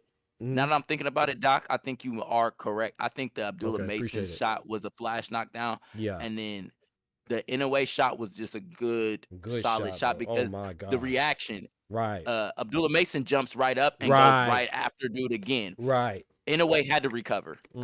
He had to take a round and recover. So that was that wasn't a flash. You were correct. I appreciate it. Yeah, I think that was man, Cardenas is, and that's why, you know, it's just crazy. That's why you got to respect it. Like, I know people think that I don't like Inoue because I'm talking about his last opponents being lackluster, but that's because I'm saying that he's such a great fighter. Like, those opponents aren't on his level. His last 4 opponents haven't been on his level. And I'm not saying that Inoue is not good. I'm saying his opponents are disappointing relative to him. No disrespect to his opponents. I know it's kind of hard to say that and not be disrespectful to his opponents. His opponents are good, but they're clearly not on his level. You know, TJ Doheny having 4 losses. Ramon Cardenas, this first time in a title fight, he has a loss previously to a guy who has 26 losses, in Danny Flores. He fought Yi-Jun Kim on 10 days notice, and he fought before that. There's another one I'm missing. Louis Neary, right. And Louis Neary, historical context was good, but Louis Neary was knocked out by Brandon Figueroa before Inoue, and Inoue beat a guy, Stephen Fulton. He knocked out Stephen Fulton, who beat Brandon Figueroa. You know, so you fought a guy that lost to a guy that you knocked out. So if you just go by that criteria, go ahead, Oscar. Go ahead. If you go by rankings, Cardenas was his highest ranked opponent. Yeah. Best win. And even with Cardenas, though, if you go by ranking, he was ranked number 1 in WBA, correct? But why was he ranked number 1? Because MJ Akhmadaliev was fucking ranked number 1, and he just got moved up to an interim title holder because he beat the guy in Monte Carlo who he just fought. So he's not even really a number 1. But then we get mad at Canelo for fighting a WBA number 1 in Edgar Berlanga because we don't think he deserves a fight. You see what I'm saying? It's just contradictory. You see, I don't. His the fans are always ridiculous. They're always gonna act fanatics, But don't make it seem like I'm the one that's crazy because I'm saying that his opponents aren't good. That's like Terrence Crawford. No, but let's play. Entertain me for a little bit, right? Let's look at Terrence Crawford's. That's crazy. Pause. That's great. That's great. Come on, man. Come on, man. Come on, man. But let's look at Inoue's. I mean, Terrence Crawford's last 4 opponents. Outside of his activity is lackluster, but he still has more fights than Terrence Crawford. I mean, in a way, right? He has 41. But his last 4 opponents is who? Israel Madrimov, an undefeated champion in his debut at a new weight class. Terrence Crawford moved to a new weight class and fought an undefeated champion. People were complaining about that. He fought Errol Spence. That guy was on the pound-for-pound list with him, regardless of his car accidents or not. Then who was next after that? His opponent before that. Was it Kavalauskas? Somebody like that? And then I think, and then Sean Porter, if I'm not mistaken. Somebody correct me if I'm wrong. And then Usyk. People are complaining now that he's fighting a rematch. All he fights is rematches. Well, this rematch is against a champion in Daniel Dubois, who's been on a hell of a streak, knocking out Miller, Hrgovic, and Anthony Joshua, and he's a champion. But you're complaining about that. And then before that, he fought Tyson Fury twice for another undisputed attempt, right? And then before that was, who was before? Anthony Joshua, a second time, who's another former champion. So how can Usyk's making history? You feel me? So if you can complain about those guys' last 4 opponents, it just doesn't compare. You feel me? So I'm just saying from not from a skill standpoint, in a way he's not lacking. Not from an accomplishment standpoint, he's not lacking. But from a recent opposition, that's why I wouldn't have him as my number 1 or 2. I would have him as clear number 3. But if you have him as number 1, that's cool. But don't tell me you have him as number 1 because Terrence Crawford doesn't fight enough or Usyk's not fighting nobody. Don't tell me that, because that's cap. Because the last 4 opponents, they blow him out the water. Come on, bro. And the propaganda against Crawford is crazy. It's crazy. They would tell me. My bad, Oscar. I know. No, it's all good, bro. It's all good. You know, no, go ahead. It's just like they're actively shooting him down. Come on now. Saying he fought nobody but Errol Spence. But then you look at the resumes, they got the same people, like the same names in the resume. Come on now. But even having bigger names at other divisions. Come on now. But it's like they're actively shooting him down because he only fights once a year. I'm like, bro, like the man 38. They say Madrimal Super Ortiz, so he's not that good. So we're gonna go reactively and take that. Right. Retroactively take that away. And it makes sense. Don't get me wrong. That win is not growing good with his loss to Virgil Ortiz. But at the time, what do we always say about boxing, bro? It's always interesting to see how a fighter bounces back from a loss. Yes. Regardless if it's a knockout loss, split decision loss, whatever, we know that usually takes something out of him. So the fact that he was the first person to beat him, that means something. He beat undefeated Victor Postal back in his past. He beat Sean Porter, just got inducted to the Hall of Fame.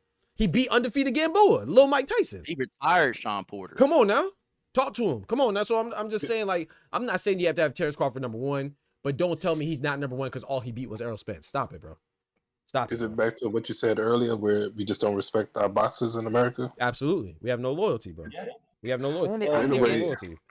And it sucks to say, but him being a Black American don't favor him either. Right. Shout out to my guy. They really don't. Yeah, and that's what I mean. It's like sometimes, like, I could say the same for Oscar, and correct me if I'm wrong. If I'm wrong about this, Oscar, but like when I watch boxing. First of all, there's nothing wrong with going somebody that you relate to, whether it's you relate to complexion, nationality, hairstyle, whatever it is. That's cool. He from your hood, whatever. That's cool. But when I watch boxing, me personally, I see it for a little bit deeper than that, or differently. I should say differently. But sometimes I'd be like, dang, I feel like Oscar feels the same way. And correct me if I'm wrong.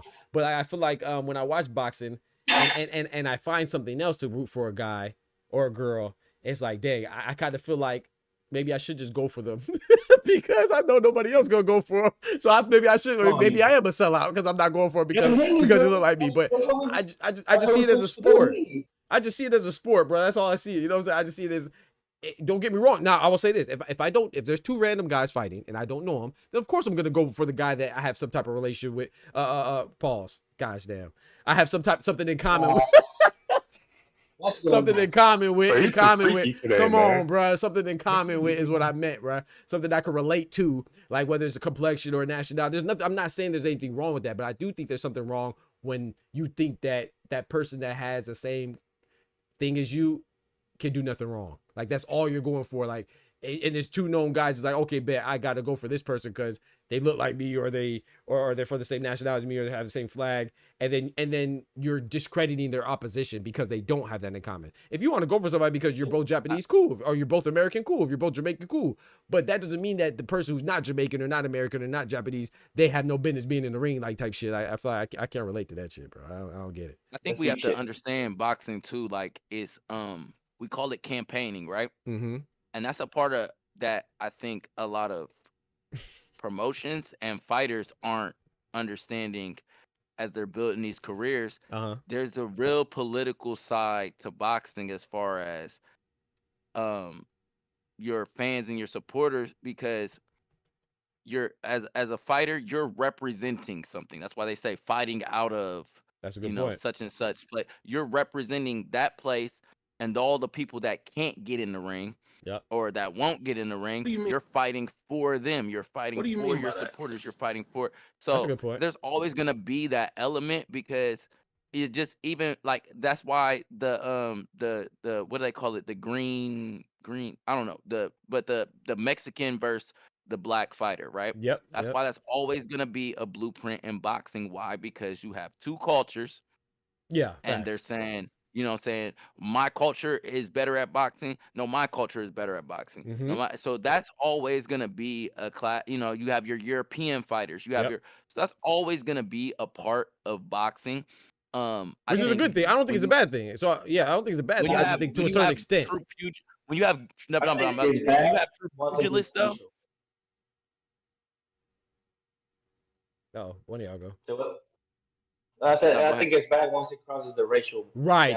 I agree. Once you start being, that's when it's bad. It's okay to have pride. No, and not say I'm advocating for pride. You know, I'm a very prideful individual, but I just think there should be a line. So of course, like you said, combat sports, I would say not just boxing, combat sports, period. They exploit the racial dynamic of fighters, like you said, and capitalize off it, right? That gets people to tune in. Sometimes that's enough. And it doesn't have to be black and Hispanic, right? It could be Mexican and Puerto Rican, right? It could be Irish and English, right? Yeah, facts. Yeah, or Japanese and Filipino. You see what I'm saying? So, or even look at the Jogba fight, right? Nigeria and Congo, right? Exactly. They were fighting for the king of Africa, right? Of the continent of Africa, right? Gonna have that element, which is good. But what I'm saying, like what Oscar said, is like often we see it too far. Like the Canelo and Crawford fight is not just gonna be. You know, it's gonna be deeper than that. So we gonna see it, right? We gonna see deeper than rap. It's deeper than rap, exactly. So we go see the nastiness is gonna come out on both sides, you know. And I think that like I said, there's nothing wrong with picking Terrence Crawford, but you know, like when I said Ryan Garcia was gonna beat Devin Haney, you know how many times it's called a sellout? Just because they don't care about my analysis. All they hear is at the end I say Ryan Garcia go beat Devin Haney, and then on the flip side, now that I'm saying that Ryan Garcia cheated, or I only like Devin Haney because we're both black. You see what I'm saying? And bro, I literally put my money on Ryan Garcia. So if anybody, but it's just people don't hear you. You know what I'm saying? They don't hear you. They just see. It's so funny. Like I could tell you. I know you're relatively new to the channel. I appreciate you being here. Shout out to Teacher Side to everybody. But it's like Oscar could attest this. The same person will call me unbiased. I'll be so unbiased. But that one time I talk about somebody that they like, I can keep the same exact energy. All of a sudden I'm biased. So I'm unbiased when I talk about Terrence Crawford. If I say that I got Canelo beating Terrence Crawford, it's because I'm unbiased. But if I got, I don't know, somebody. If I got somebody else beating somebody, it's because I don't like this person. Junto beating Junto beating anyway, because I hate anyway. No, bro. You definitely unbiased, bro. The only person you don't like is Joseph Parker. Other than that, you're pretty unbiased for everything. I appreciate it, bro. That's crazy. That's crazy, bro. Like even with the Canelo Crawford fight, like, am I rooting for Crawford? Yeah. I'm a big Bud Crawford fan, and the crazy part was I became a big Bud Crawford fan, which I don't really like. I support Bud Crawford. I'm not a fan of none of these guys. I'm a fan of myself, but I got you. I'm a big Bud Crawford supporter. Right. You know what I mean? And like, am I rooting for Bud Crawford? Yes. But as far as from a pure boxing standpoint, for me breaking down the fight, for me analyzing the fight, I believe Canelo's going to win. Right. But am I rooting for Bud Crawford? I'm rooting for Bud, yeah, but I'm not going to sit here and say. But I'm not going to sit here and say Canelo's probably not going to win, because I believe that Canelo has the advantages, has the experience and the skill at 168. It's a different fight. You know, you go through different weight classes. There are different fights at different weight classes, and I think that Bud possesses the skill and the ability, but I think it's going to come down to a game plan, because if you looked at Bud, a lot of times when guys catch him with certain shots where he feels like he's losing a fight, Bud will get a little reckless and will get hit with shots. And the consequences behind those shots and coming to fight and staying in the pocket a little too long, or trying to, he'll get to just trying to bully guys, and you can't just bully Canelo. So he's going to have to really stay on his game plan, because if not, it might go bad. Yep. Shout out to Pugilism. The Pugilism says defense can be offense, while offense can be defense. A pull counter is a defensive move for offense, and a stiff jab could be offense used as defense. Yeah. Legacy in the building. What's good, bro? Nah, I agree. I agree, man. And I want to be very clear too. I'm not I just like explanations. That's all. Like, I don't care what your reasons is, but like Oster, shout out to Oster. He thinks Terrence Crawford beats Canelo. I don't think that's a bad pick. He's a phenomenal fighter. You can't go wrong, but I want to hear the explanation. Like the guys that just say, oh, Bud's going to win because Canelo's flat-footed. Bro, that's not enough. you just saying that, you know what I'm saying, that because that's something that we say, that's a stigma based on the style of fighting that he implements, right? Like the Mexican style of fighting, they tend to say they're flat-footed. And then if you're a Canelo fan picking him over Terrence Crawford, you'll say, oh, well, it's just because he's just too small, or he's gonna run. It's like, when have you ever seen Terrence Crawford run? We never seen that. We dare, like you just said and articulated, Mikhail, is like, Terrence Crawford is a dog, and that's why I think he's gonna lose. Because when Terrence Crawford gets hit, right, when he gets hit, he wants to show you that he's the bigger dog. He's gonna embrace the fight, and I think that's gonna be a mistake against Canelo. However, he's a very cerebral fighter as well, so he might not do that. But all 41 fights that I've seen him in, he gets hit. He's done that. So I don't know what y'all watching. I've never seen a fight like Bivol. I've never seen a fight like Floyd. I don't know what y'all watching. So but I could be wrong. I could be absolutely wrong. If you go back to the Errol Spence fight. Oh my bad. I want to go back to the fight he just Madrimov. Israel Madrimov. Okay, so Madrimov. With Madrimov, right? He was getting hit with that right hand. He didn't look that good. He was getting hit with that right. Well, first of all, Madrimov was fighting a real herky jerky weird style. Exactly. And Bud was struggling to figure it out, right? Because he wasn't dominating the fight. And after he got hit with a couple of those right hands, you seen Bud in the later round say, "Man, forget this. Forget all this bouncing back and forth in boxing. I'm about to walk you down. You don't hit hard enough." And that's what he did, and that's how he won the fight. But you can't do that against Canelo. Like, he's gonna walk him down and he's gonna be on the damn back. That's just not gonna work. So that's why I have Canelo picked. But do I think that Bud could do the impossible? I think if anybody could do, if anybody could dare to be great, it's Bud and make it happen, I believe it could be Bud. And I'm rooting for Bud, but I just don't see it. I don't see it either. I don't see it. But I could be wrong, Hey, I'll be honest. I was wrong about gosh dang, what's his name? I picked Tim Tszyu. We saw that played out. I was super wrong. Ouch. Yeah, I was super. I picked Tim Tszyu by UD though. I picked him by UD though. I didn't pick him by no slaughter. I thought he was gonna win by unanimous decision. I saw Baccarat fight a couple times, man. Baccarat ran through him like shit through draws. That wasn't even close. Yeah. I think how much? I ain't one. I had a chicken sandwich. I had me a chicken sandwich and a chicken wing platter. I ain't eating not one. It was already over. I was so mad. I bit my chicken sandwich. Shit was, man. Hey, Tim Tszyu to this day owe me a chicken plate, bro. Hey, are they ever gonna fight again? Is that better not gonna be a rematch? Oh, you better not ever fight that man again.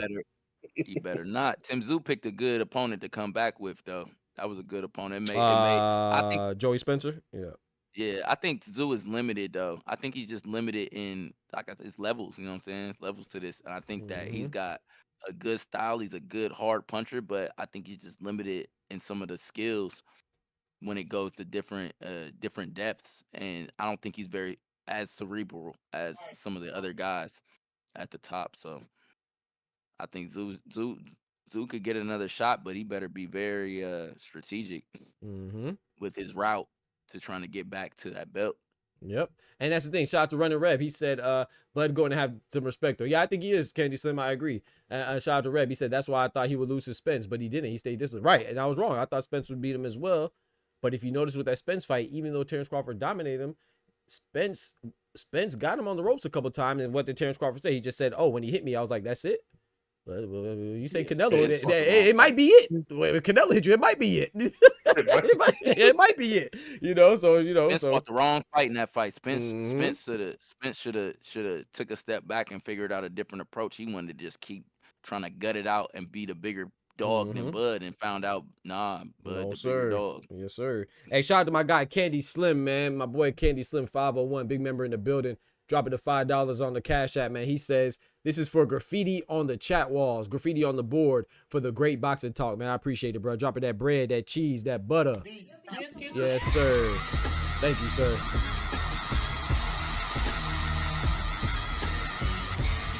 appreciate y'all being patient too during the super chat. Yeah, man. Shout out to my guy Candy Slim. I appreciate it, bro, and appreciate you for being part of the Good Boxing Talk. And shout out to the panel. Let me hit the panel. Oscar, Omari, he's quiet. Shout out to him. Oster, Clone, Mikhail, and Isaiah as well. And somebody else was in here too, I think. No, that was it. Shout out to them. Nah, Amari, he preparing for our square up.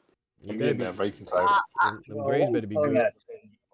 And pugilism just said, so basically saying Canelo's IQ is limited and he relies more on brute force. I wouldn't say that Canelo relies on brute force. Canelo's very cerebral. I think as he's gotten older, he relies on more power punches. Like he's more selective with his shots, and he's looking for more power to break you down and use his power to influence the fight. I just think he uses more power now than he did back in in his days coming up and in some of the lower weight classes. Agreed. But I don't think he's just a brute, like he's just walking down mindlessly. Like he's very intelligent. I agree. And Reynoso gonna have a good plan.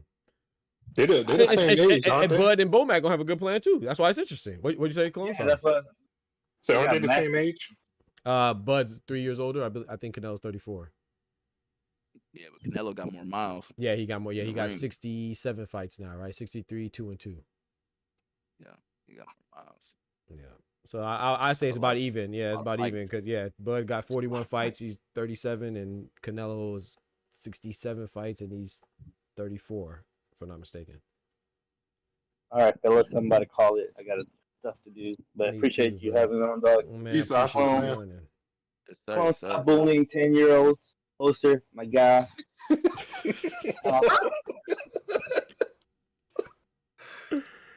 Oh my goodness, bro. Hey, Kendrick is on PEDs, bro. I need to test before though. He just beating people like it's nothing. Clone is calling out 10-year-olds. Bruh. Mario Barrios. Oh man. Get Mario Barrios fan. Omari's gonna beat Clone. Mission failed. We'll get him next time. Bro, who's on this? That's Oscar. All right, bro. Take it easy, bro. Appreciate you, man. God bless. Appreciate the closing statement too. So Mauricio Suleiman, WBC president, came out and said, I'm getting a lot of criticism for this Manny Pacquiao fight. He said, remember Sugar Ray Leonard? My father, Jose Suleiman, and the WBC were criticized for making his fight versus Marvin Hagler. He said, Manny Pacquiao has been licensed by Nevada and passed all medicals, and as a legendary WBC champion has been approved to fight by our organization. Let's talk July 20th. So the fight July 19th. I guess he's subtly backing, or not so subtly, backing Pacquiao to upset Barrios, man. He said, let's talk about it July 20th. I guess he's saying he thinks he's going to win. Here's a question I got for you, Doc. What is about Barrios that you think that Pacquiao can beat him, that he's like the lesser of all the champions at 147? No, I think Barrios is winning. Oh, you did? I thought you said you don't have. No. I said if you're gonna fight anybody, it's Barrios out of the champions. Okay. I got you. Yeah. That's the best. Yeah, it's his best shot stylistically speaking. He's the most.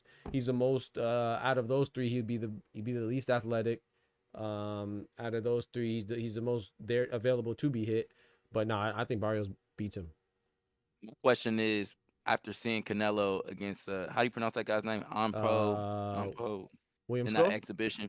Oh, Pacquiao. No. Oh, Pacquiao. Pacquiao in that exhibition. Ampo. Mm-hmm. Yeah, like you seen that he had depended a lot on his athleticism. He's a small guy. Exactly. Fighting at 47, he depended a lot on his athleticism.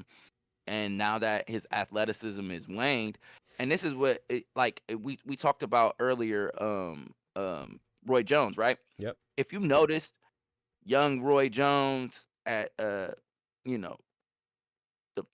dancing around everybody and moving and bobbing and weaving and catching you with that left hook and jumping in with shots and just the crazy athleticism that he had. As he got older, he didn't have that. And if you notice, his fight style changed a lot. He used the high guard a lot more. You know what I mean? Guys got to him and he would be on the ropes a little bit more, but he would be blocking shots and moving.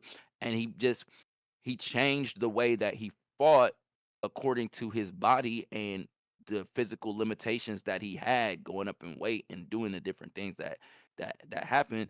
So I'm wondering, if Pacquiao can make those adjustments, and if he can, Pacquiao may come out and fight in a style that we've never seen before. Hey, And that may be an advantage because Barrios, all he has to base his game plan and his preparation off of is old Pacquiao. Mm-hmm. You know, the old and that is going to be what he's going to expect for Pacquiao to do, to be coming in, to be jumping in, combinations, throwing crazy punches.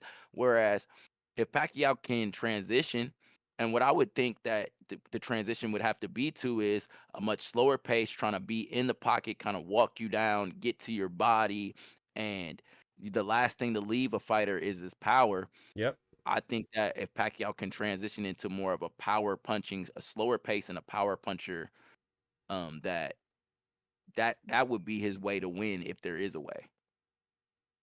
Agreed. I agree with that. And if Barrios loses, he won't. I won't defend him as being a good fighter anymore. I'll tell you that. The belt is on the line though, right? Yes, sir. Oh, the belt's on WBC the line. 147. How does Pacquiao get a title shot? Just because he's Pacquiao? Yep. That's it. That's literally yesterday, the president of the WBO was on an interview, right? And he was breaking down the rankings and explaining and how can a guy just come in and and now he said that that was wrong. on Boxing Voice, right? I think I saw some of it. Yeah. He said that was wrong Olivieri. for Pacquiao to be able to just be installed into the rankings like that. But the fact is, these rules that these sanctioning bodies have are open to interpretation. They have rules, but they take the rules and they manipulate them based on what's going to make money. Because if there's no big fights, sanctioning bodies aren't making money. They need to make their fees, so they're going to adjust to whatever the needs of the promoters that they fuck with. That they're going to adjust to that, and they're going to put guys and rank guys and bump guys up. Boxing is a dirty game. It's not just a pure, okay, these are the best guys and we're going to rank them. No. Who's going to make me money? Okay, he needs to be a little bit higher in the rankings. Okay, I need for him to beat a guy in like they were saying Albert Bell. He was saying Albert Bell was the number one ranked contender, but he didn't get a title shot because he hadn't fought a rated opponent. Well, that was on his promoter, because literally if his promotion, and Albert Bell is with a smaller promotion, but if his promotion, had he been with a larger promotion with more influence and on the backside of the politics of boxing, they could have easily, there's even situations where they're putting guys in the rankings to get guys beat so other guys can move up in the rankings so that they beat a rank. Like, it's just a dirty game. It's crazy how they do this stuff. And like to the casual fans that don't really keep up and don't really know the inner workings of the boxing game, they don't necessarily care. All they care is, well, what's he ranked?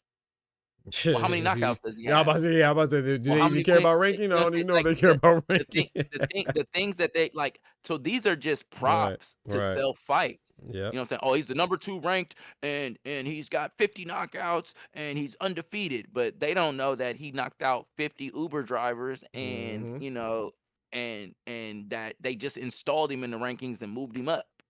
They don't know that. Yep. But to them, that makes a fight way more interesting. Because this is it's all about perceived danger for, you know, the fighters. Like, he's got all these knockouts, and then this guy, and it's all about hyping and building the fight up. And so it's not just from a pure, like in basketball, you don't got to go through that. There's none of that background or any of that. How many games did you win? How many games did you lose? You're ranked. This is where you fall in the standings and in the rankings, and then you're gonna have to face whoever you gotta face, and then there we go. Yep. Every other sport is just a pure, what was your performance? This is where you stand. Now this is who you have to face. In boxing, there's so many different elements, and it's so much about the money. Right, and it's crazy about that too. It's like, no, and this is different, but it just furthers your point. It's like Gustavo Olivieri, the president of the WBO, you could talk about the Manny Pacquiao thing, which of course that's easy to say that's wrong, but look how long Arnold Barbosa was the next in line to get Teofimo's belt. Look how long that took. You know, it took all this spectacle and all this other stuff and whatever we finally got. He's been there for like a year and a half. You know, so WBO in regards to Arnold Barbosa, they weren't doing right by him. So, you know, But nobody knew Arnold Barbosa. Exactly. Really build that fight. Right. Nobody knew him. Nobody cared. But now we're putting on this card, and now we have a need for there to be something to complete the card, and this is a championship fight that we can make, and not to mention who was the main promoters on that card. The main promoter was Golden Boy. Yep. So now that's how Ryan Garcia gets a main event, and they're fighting for this WBA belt, and then out of nowhere, neither one of them have fought at. Neither one of them have fought at 147 ever, but we're fighting for a belt. Right. Okay. Right. And then, and then you've got, okay, well, yeah, now I'm able to position Arnold Barboza to get his title shot because I'm the promoter that is, controlling the event. So boxing is politics, man. It's politics. Yo, shout out to my guy, Doc Capehart in the building, man. What's good? He said, congrats on the 400, big homie. I appreciate you, bro. I appreciate you, man. Keep grinding, my boy. Hard work, dedication. Big Floyd sign. Yes, sir. The GOAT. I appreciate that, man. That's my boy. My brother right there, man. Real life. Another PhD right there. He has a PhD in, same mechanical engineering as me, but his focus is on robotics. My focus is on sustainable energy. Shout out to him, man. Yeah, shout out to him, man. We still on the fence about you. Bro, he doesn't have a real PhD, man. Don't know him about to. Yeah. I like a hater, bro. PhD in the streets. He a hater, bro. Yeah, like Bill Haney, man. Shout out to Bill Haney, man. Y'all got me ready to go back to school. I need to. Dude. Yeah, I'm trying to get my FE. I don't know. Oh, really? Okay. Oh, yeah, that's what's up, man. Actually, I was talking to this company, reached out to me. They wanted me to have my PE. I said, no. I said, I got my PhD. I ain't got my PE. Right, I took the FE, though. I took the FE. In order to get the PE, you took the FE already? Yeah, when I was, that was in school, undergrad, though. It was, they had, I can't remember what class it was, but those were the industrial engineering department. They paid for our FEs or something like that. And so I got to take it. I ain't take it yet, but I'm going to start studying next month. But in order to get your PE, you got to be working. They tripping. Yeah, you got to work, and you got to work under somebody that has it. You got to have your apprentice. Yeah. Yep. What's the upcoming fights this weekend? Is there anything that Yeah. Anybody I would know? Oh, no, I don't think anybody you would know, but I'm gonna still say we might. Johnny Fisher fights David Allen this weekend. Serhiy Boachuk and Mikhail Fox. You might know Serhiy Boachuk. He fought Virgil Ortiz. I don't know if not his last fight, but his fight before that, and he dropped Virgil Ortiz twice. He fights this weekend, and Johnny Fisher. Let me see if I could refresh your memory. Johnny Fisher, the Rumford Bull. He fought. He's up becoming heavyweight from England. I don't know. Oh, the guy he's fighting is a rematch. David Allen. He got dropped.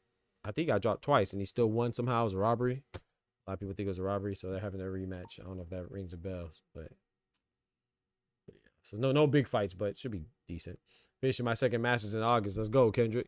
Then I'm done. I swear, 3 years later, I'm gonna go for my DSW. I'm not going for nothing else, man. I got my PhD. That's why I couldn't stop, because I commend people that could stop and go back, because I knew once I stopped, I wouldn't be able to go back. But man, I kind of want my master's, but I don't think I want an engineering, to be honest. You know, it's good to couple with though, engineering and a master's in business. That's a good couple. I was gonna do that. Yeah, I was gonna try to get my MBA. Yeah, that's a good look right there. So, can I ask y'all what are the benefits to having like degrees in business? Because like business is so much about like the relationships and then experience and stuff like that. Like, what is the benefit to actually going to school and getting a degree? Go ahead, Clone, or you want me to go? I believe like it depends. Like you can pretty much use it to couple with engineering. Like if you're working in the engineering company, or you engineer and you're working at a company that's specialized in engineering, you can move up without needing your FE. Because a lot of times in these companies, when you want to move up in the role, you need your FE or your PE. But if you have your business degree, your business master's with the MBA, you can move into a different department with your engineering degree, and you can get possibly more pay. You're going to have a management role in another department outside of engineering. So it gives you a lot of avenues to where you can move around in companies without needing your FE or PE. Because a lot of times, in order to move up in a company, you need kind of your FE and your PE. But if you want to stay in the engineering field. But generally speaking, to what you said with the business, if you just have, even if you don't have an engineering degree, like I think that it helps you because just like any other degree, it shows that you have the aptitude to learn, right? And then like the key word that Clone said was the management part. Like you learn the fundamentals and the ins and outs of what it takes to manage, you know, a company and their portfolio, and you know what I'm saying, and administration, and know how to move around that way, and even analyze it from a return of investment, like a financial standpoint, or know how to budget. And you know, you should be able to do like your management skills should be good. That's what they would teach you, you know, and the economics of business as well. You know, say on the micro and the micro level. Like the position that I'm in right now, like I did a lot of time, and now I'm free. So now I'm trying to, you know, obviously turn the corner, but nobody's really giving me no opportunities or jobs, obviously with the record and stuff like that. So I understand that. Yeah, I had to kind of like make my own lane. That's why I'm fighting, and you know, hopefully next year I'll be ready to go turn pro and all that stuff, because I had to just, you know, I looked at my skills. I didn't really have any skills. I didn't have any, obviously, education or anything like that beyond, you know, high school and stuff like that. So I was like, okay, I'm real limited, but I could fight. All right, come on. And I, you know, I good for fought you, as bro. a kid, so I got back in the ring. You know what I'm saying? Got back in the ring, and obviously it's a little bit different for me than a lot of the other amateurs that may just be doing it, you know, just to try it out, or you know, just at an older age, recreationally and stuff. At an older age, you're either just fighting because you just love fighting, or you're trying to actually turn pro or whatever. And for me, it's literally like I need boxing, you know, type of situation. But also, I've started my own LLC, you know, trying to get into the training and the business aspect of boxing later on. And it's like I'm basically using this to build my boxing resume. You know, I was an amateur fighter, I was a pro fighter, I was this, I was that, you know what I'm saying? But I want to get into the business side of boxing, and I was like, should I go back to you should definitely go back, bro. And yeah. So that was just something I was trying to figure out for my future. Yeah, that's a good. I think I will go back and get. Yeah, I think you should, because it will help you out. So it'll make it so much easier for you to network. Because you know, since you know how it is, since you black and they may look at your record, they don't use that to hold you down. Whereas if you do get your degree, they can't really say no because you got the paperwork to back it. One less obstacle, and then also too is a lot of times, man. This is why I need to work on as well. Like, so obviously I'm doing full-time content creation, so I'm not working in my field, you know. And a lot of times you'll be surprised how many skills you have. It's just about articulating that, you know. And then, but like what Clone said, when you have that degree, they're more susceptible to listen. You see what I'm saying? Like you can know the same shit, but are they gonna hear you? They gonna listen differently. You see what I'm saying? When you have literally what I'm running into right now with building my business is like, as a coach and a trainer, you know, it's like the credibility, basically. That's it right there. Like, that's the word right there. Credibility. Yeah. I look like, you know, I don't carry myself like I'm still in the streets, but I mean, I can't help my look. I got tattoos everywhere. You know, I can't help, you know, what I look like. I look like a street dude. So it's like, you know, what I run into is where the money isn't in, you know, the kids that I relate to, unfortunately. The money is in the people that I don't relate to. That's where the money's really at. And it's like there's a disconnect there because they're intimidated. So it's trying to like bridge that gap and create a resume to where I have credibility, and it doesn't really matter what I look like or what I come off as. It's just, hey, you want to get better at boxing, you want to get into the business of boxing, I'm the guy that you need to deal with, regardless of how you may perceive me. Right. Yep. That little piece of paper helps with that, bro. Yeah. I say just keep your head up, man. Keep hustling, bro. You never know, because like I said, I got my PhD, and I run into issues too. It's about like how you communicate, you know. And it's like for example, my guy in the chat right now, he's a professor at the university, and then I have a couple homies, like one homie work at Lockheed Martin making $200K with same degree as me, you know. And it's the same, but it's just, so our experiences are similar, but it's just how you present it and what you want to do too. You know what I'm saying? I don't think it's worth it to just go to school just to go to school. You know, and so, but so if you have a plan, which it sounds like you do, you if you're smart, like it sounds like you are, then yeah, I think that'll benefit you for sure. Yeah. Mm-hmm. Thank you. Already. Nah, you'll be fine, man. I can ask you a real question. It might be a little personal though, but are you in the position where you could expunge your record too, or you gotta wait a couple more years? Nah. Okay.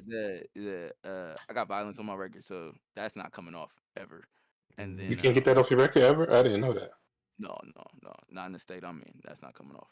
But and then it's not even supposed to come up, like, but because of the years that have passed, since I was super young when that case happened, and so the years that have passed, it's not supposed to come. There's a lot of things that's not supposed to happen, but they do.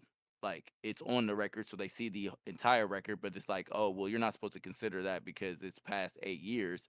But when you do the background check, it comes up. So regardless of what they're not supposed to consider, they see it. Regardless of the fact that, which is a situation for a lot of guys that have been incarcerated, you're not the same individual that you were. Yep. Like then now that case now is going on 13, 14 years ago. I'm not the same person I was 13, 14 years ago, but I'm still being judged off of actions that I took and made almost 2 decades ago. You know, so it's like it's not fair, but there's a lot of things. It's not fair because because the whole point of incarceration is supposed to be rehabilitation. But then if once you get out, they don't treat you like that. You know, I got the same thing with my cousin and my nephew. My cousin just got out after 20-some years 2 years ago, and then my nephew just got out this past year for 8 years. And it's like you said, you know, they don't treat it as rehabilitation. That's why recidivism is so high, because then you have lower opportunities, obviously, and then you might have to go back and do some shit that'll get you back in there. So yeah, I mean, it's a hard grind. I've been out for a year and some change now, and you'll keep it that way too. Yeah, I'm definitely gonna keep it that way. And the grind is that because my opportunities are limited, obviously, and then you gotta, like, a lot of people don't think of the perspective of you're starting, like, it's like I'm starting my adult life, but everybody else at 30 is in a completely different position, and I'm like, it's like I'm 18, but I'm not 18. You know what I mean? Like I'm starting completely over, no clothes, no shoes, no, you know what I mean? So all of these things that people have built and had, and I'm starting completely and then so you puts you in a position to where you're like, you feel like you're playing catch up. Yep. And then if you have limited resources and limited opportunity, you're like, okay, well, I'm just gonna go back to what I know and what I know can provide for me. So I'm literally in a position like right now, I'm in training camp, and I'm living out of the gym, you know, eating ramen noodles and tuna. Yeah. But that's the grind. It's like, okay, to stay free, I just gotta stay down and literally, you know, and give myself time to get on my grind and get where I'm trying to get. But it's difficult because you're watching, you feeling like everybody else is past ahead of you, right? Yep. Way beyond you, and it's just like, you know what, I can't focus on what everybody else got or what they're doing. This is where I'm at, and this is what I'm gonna do, and that's what I'm gonna keep going. You know what I mean? But it's a hard thing. It took me to get to this age and have this understanding to be there, because at 25 I couldn't do it. Yep. You know, at 27 I couldn't do it. I couldn't sit and be broke. I just couldn't do it. I was like, man, I know that I could go get some money, but I'm gonna make a choice to just sit here and be down. And then, you know, you feel like people's opinions, and they're looking at like, oh man, you know, you don't got no car, you don't got no this, you don't got no, like, you know what I mean? So you like, man, I'm about to go get everything, and then in the midst of getting everything, you right back in the situation that put you in the situation you was in. So it's like, oh man, it's a cycle. It's a never ending cycle. Yeah, I would say that too, man. Not to I was just listening to I be listening to motivational speeches and shit like that, and talks, and I was reading a little passage on it and listening to it on yesterday. It was about like people comparing themselves to their peers. You know, it's inevitable. You know, so I do it too. You know, like I said, my partner who just came through the chat, man, he a professor right now. I could be a professor right now. I was a professor. You know what I'm saying? And but I chose to go this path. of this content creation shit, and of course you're gonna look stupid, you're gonna feel stupid, you're gonna feel behind, you're gonna feel like, dang, did I make the right choice? You see other people that you feel like you should be in their place or making more money or whatever it is. Like I said, my other homie working out there at Lockheed Martin in Texas making $200K, you know. It's just like, but you, like you said, you already touched it, you said you can't focus on what other people are doing, you just gotta go your own journey, man. Because I mean, I don't know if you read the Bible or anything, but like, let's say David, man, right? Yeah, so you know about King David and what he did to Goliath. Everybody knows about how he beat him with a slingshot and how he established a kingdom, but a lot of people forget about his journey in the woods, running from Saul. He was running for what, 12 years? You know what I'm saying? Out there running and hiding, down bad. You know what I'm saying? So, and he started, and even before that, he was a shepherd boy. So he had ups and downs and downs and ups, and he had a long time where he was down. So, you know, now we still talk about King David to this day and his kingdom, but people forget about the grind. And let's just keep it boxing. Everybody wants to be like Devin Haney. That's why I don't really care for him. Shout out to Devin Haney. I root for him now because of what he went through with the cheating and stuff like that, and everybody on him. I feel like it's ridiculous, but I didn't really care for him because he always talked about Haney era, Haney era. Like, Mayweather era is done, bro. He retired. Like, why are you trying to replace Floyd? And it's like, you're looking at the Pretty Boy era. You forgetting about you're looking at the Money Mayweather era. You forget about the Pretty Boy era. You forgot about Pretty Boy. Same with Adrian Broner. I didn't really care for him. I feel like he forgot about Pretty Boy. I feel like a lot of the fighters, not just Adrian Broner, Devin Haney, a lot of the fighters are that way. You know what I'm saying? Particularly the American fighters. Pretty Boy went on his grind. You feel me? That's really inspired me because I'm like, I looked at I'm like, dude, this dude in a year and a half turned himself into a champion. Right. And he fought like 16 times. Right. In that period. Like, he was going to work. And I'm like, that's how I want. That's how I want. When I go pro, that's the grind I'm trying to be on. Mm-hmm. And that's why I'm trying to really find a promoter that understands my vision. Like, look, this is what we gonna do. Yep. I'm trying to fight every month, 2 month. Mm-hmm. I'm trying to fight. I'm trying to, if I don't get hurt, if ain't nothing, I'm trying to get right back in there, back in there. So that, you know, I can really just go on that grind for 2-3 years and build up a record and then go for a big money fight and, you know, see where it goes from there. But you got to go on that grind. My guy Tufo in the building. Hey, Kendrick just said, by the way, Coca-Cola is a company that is very lenient for anyone that has a record and is looking for work. So I don't know if you explored that. Yeah. As Kendrick said, and shout out to Kendrick and shout out to you too for sharing that too, man. That's dope, man. Shout out to you sharing your story, bro. We root for you. I'm definitely set some prayers up for you too, man. You got it, bro. I know shit get hard, but you know what I'm saying? You just gotta keep going, dog. I mean, like even in boxing, like Lucas Body, right? Lucas Body was talking about how he had to pay to get some fights. You know what I'm saying? Yeah. Before, so Cardenas. Right. A lot Cardenas Ramon Cardenas for like his first 15, 16 fights. A lot of people don't know that because we just see the glamorous part, even with Tom Brady and another story about him starting behind or whatever, like how low his draft pick was or whatever. He grinded to the top. A lot of people forget about that stuff. So a lot of times greatness comes with a chip on your shoulder, man. So I'd say it sounds like like I said, you already sound like you got everything good. But even if it might not feel like it's good right now, man, everything good, bro. God don't put you in no place that you can't overcome and you can't handle. Right? Exactly. Thank you. So yeah, man, you got it. And bro.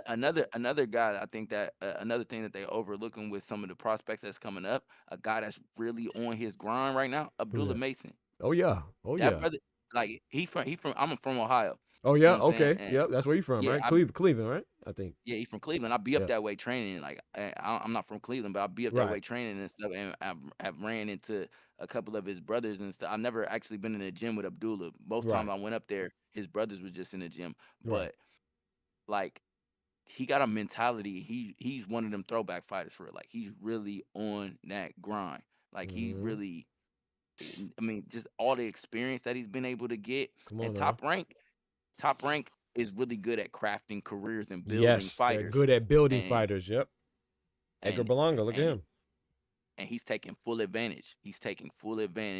And he's being willing to stay busy to really just get in there. He's on, and that's how his name has been able to build up because he's on every undercard. Every single one. Boy fight every day, boy. Every day, bro. Every day. Every time Top Rank got a card, Abdullah Mason on it. Abdullah Mason. So it's like, you know, he on that grind, man. Yep. Give me one quick second. Yeah, gotta applaud him, man, the young man. Shout out to my guy Oscar dropping that hello yellow on a fellow, man. I appreciate that, man. Dropping the graffiti on the chat walls with that bread, that cheese, that butter. Yes, sir.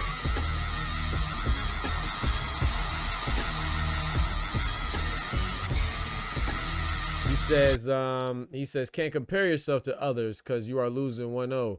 You have to compare yourself to yourself from yesterday and try to be a little better. Amen. Amen. And each day, be a little better each day to reach your best self. I agree with that 1,000%. Yep, you just gotta be a better you. And everybody ain't working, man. So you just keep working. It's gonna pay off, man. Pitbull was a replacement. Yeah, Pitbull was a replacement. Look how he turned that loss into stardom. You know what I'm saying? So, Boy says everyone has their own life story. One person can succeed at young and die young. One can succeed old and die old. Some won't succeed, some succeed, but deaths or relationships make them not care. He said, Berlanga and Fedora are the okay. I don't know what you talking about, Monticello. But yeah, that's a fact though. Yeah, man. So shout out to Oscar. I'm reading it again. That was a good message. He said, can't compare yourself to others. You are losing. You are down 1-0. Yep, or 0-1. He said you have to compare yourself to yourself from yesterday and try to be a little better each day to reach your best self. That's a fact, man. I remember I can't remember who was talking about Caitlin Clark. I don't know if y'all watch WNBA and stuff like that. I can't remember who was talking about. Shout out to WNBA, man. One time for the ladies, man. You know I be watching WNBA, man. You know what I'm talking about? Wait till the season start, man. I'm gonna start dropping them videos again. You know what I'm saying? With Angel They on the Reese rise. They on the rise. You know what I'm saying? Yeah, you know what I'm saying? You feel me, man? Shout out to them, man. Indiana Fever turning up too. But you're not watching two-handed layups, man. But that's crazy. But Caitlin Clark, I can't remember who was talking about her, but they were like, yeah, Caitlin Clark got that pedigree to where, you know, she wants to be better at not just every day. She wants to be better at 12:01 than she was at 12 o'clock.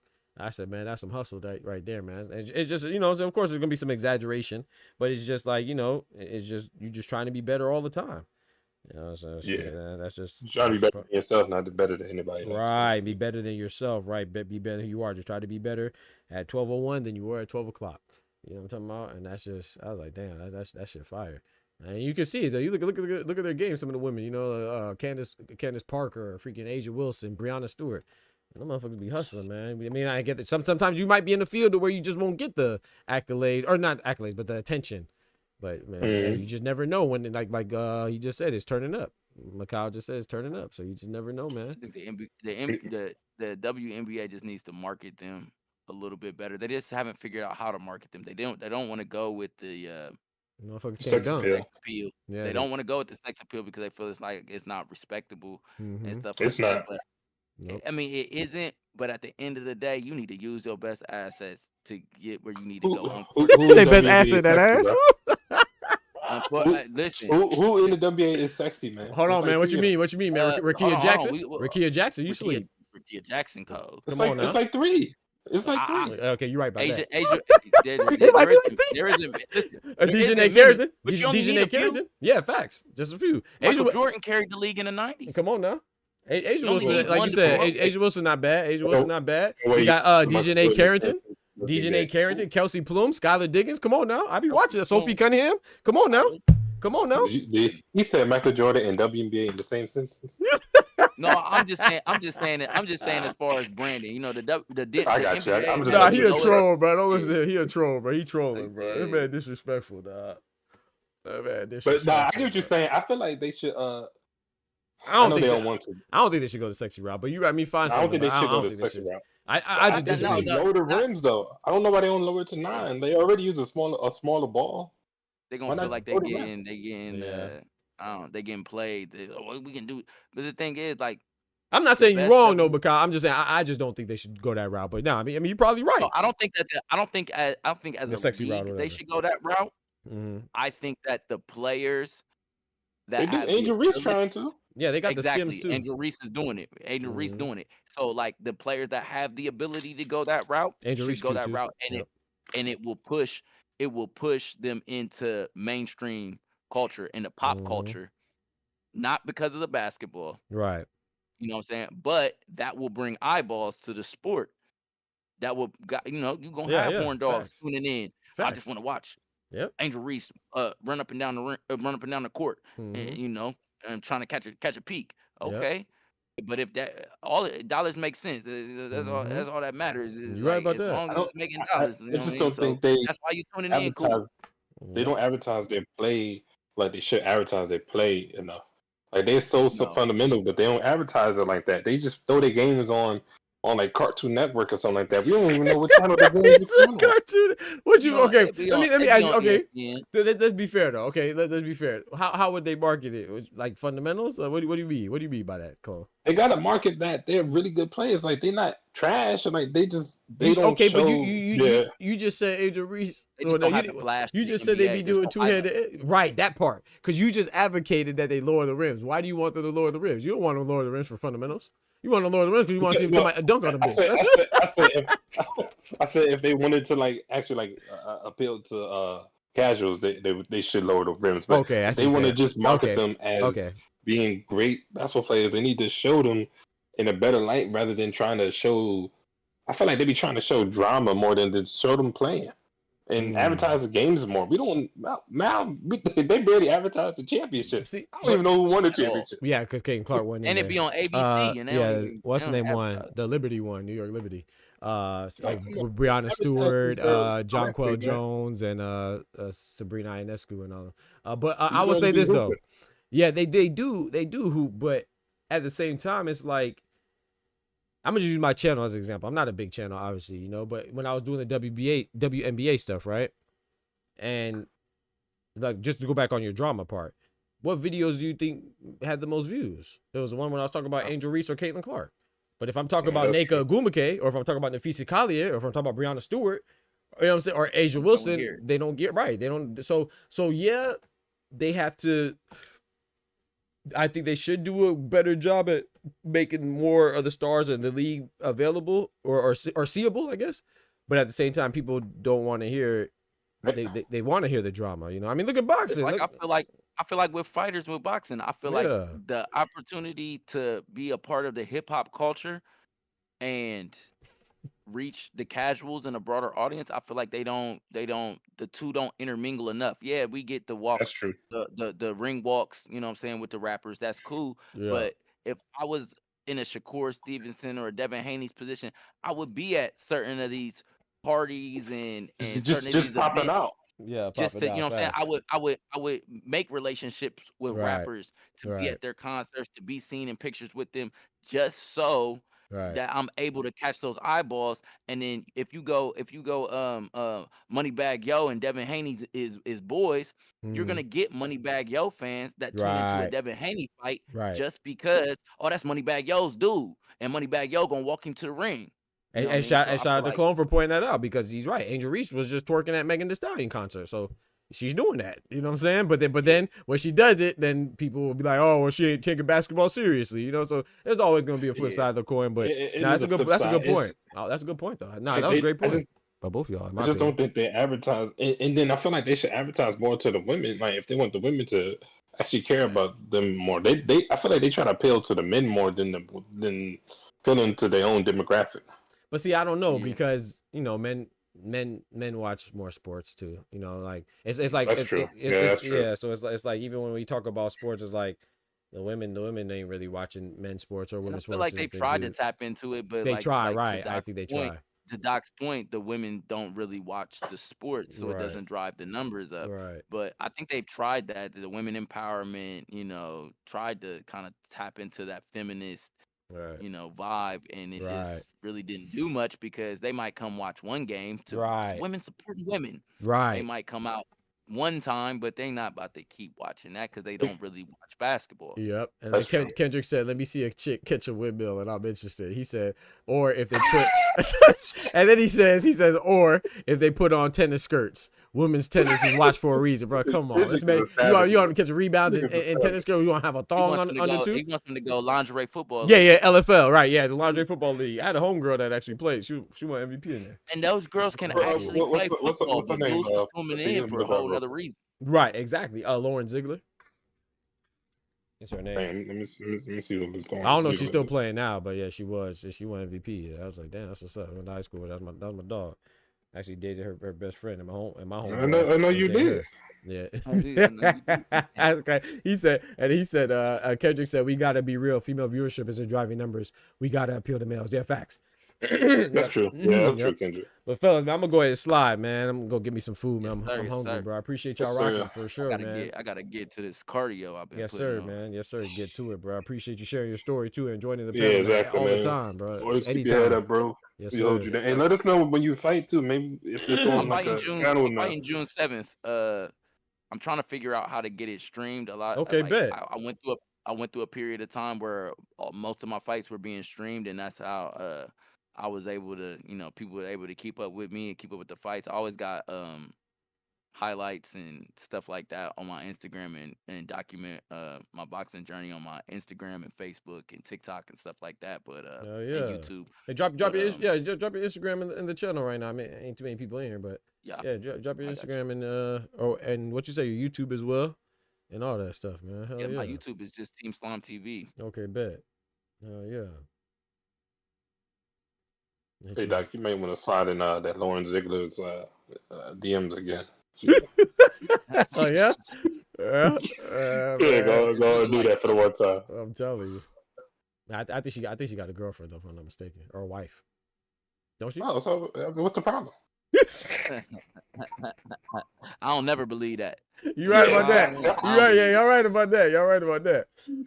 Y'all right You about made it seem like that was an issue. That's crazy. You right about that. You right about that, man. Y'all crazy. I forgot y'all some savages, man. Huntington, okay, bet. It's in Huntington, West Virginia. Okay. Yes, sir. Yes, sir. Hey, good luck on your fight, man. Facts. So June 7th, bet. Thank you. Absolutely, man. Trying to put on my best performance to date, man. The best performance to date. Every performance, just trying to make it better. Hell yeah. Yeah, man. Y'all, hold on. Let me do this real quick on the live. I'm gonna show y'all. All you got to do to follow the young man is this right here, man. Shout out to Team Slime TV, aka Macau, man. Hold on, give me a second. I'm about to pull it up right now. We about to do it together. Let's get it. Team Slime TV. Team Slime TV. There it is. Boom. Hit the subscribe button right there. Bomb. That's it, man. Appreciate y'all, man. Already, appreciate bro. y'all. Already, man. I appreciate you, Doc. Yes, y'all all be easy. Have a blessed day. Hey, man, you too, bro. God bless.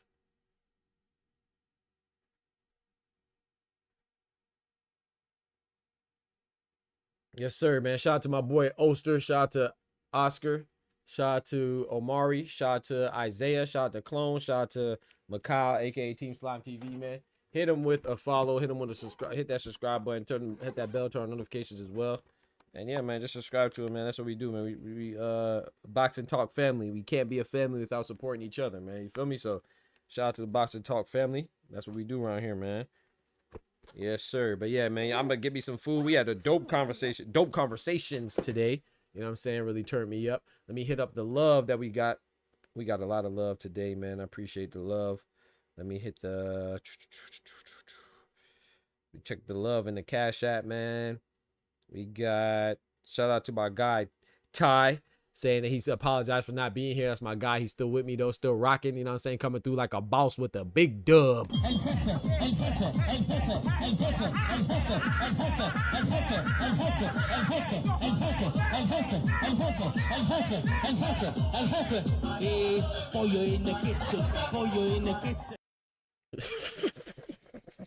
Shout out to my guy Ty, bro. Sit with the big 20 piece, man. I can't with this man Kendrick. I'm talking about he look like the gully version of Blair Blair the Flair. Woo! Cobbs, man. Let's go, man. At least my boy have a camera on. You know, he ain't like these goofies out here that talk and have opinions and don't even show their face. You know, they avatar look like gosh dang Attack on Titan or something. Shout out to my guy Clone for the $10 on congratulations on the 400 episodes, man. I appreciate it, bro. Shout out to Candy Slim with the $5 on the Cash App as well. Appreciating the good boxing talk. Yes, sir. Shout out to also the super chats, dropping the graffiti in the chat walls. My guy Oscar with the $5. Oscar came through again with the $5. Dub with the $2. George Last Patriot with the $2. And then Oscar with the Hello Yellow Carmelo on a fellow with the $10 in the super chat again, man. So I appreciate all the love, man. Y'all don't forget to subscribe to the channel if you haven't done so already. We are on the way to 3K, chat. Remember, our goal was to get 3,000 subscribers by the end of May. We are well on our way. We still have a little bit to go, but let's keep it going there, man. Let's kill the goal, man. Let's kill the goal. So suggest the channel to everybody and their mama, you know what I'm saying? Like the channel and retweet the channel. Share the channel, all that good stuff with bonbons, man. Smack that subscribe button. Hit that bell, turn on notifications as well. We go live Monday through Friday, 8 a.m. Eastern Standard Time for the morning show, 7 p.m. for the late show, Eastern Standard Time, man. So I'm going to catch you on the flip side. Hey, chat.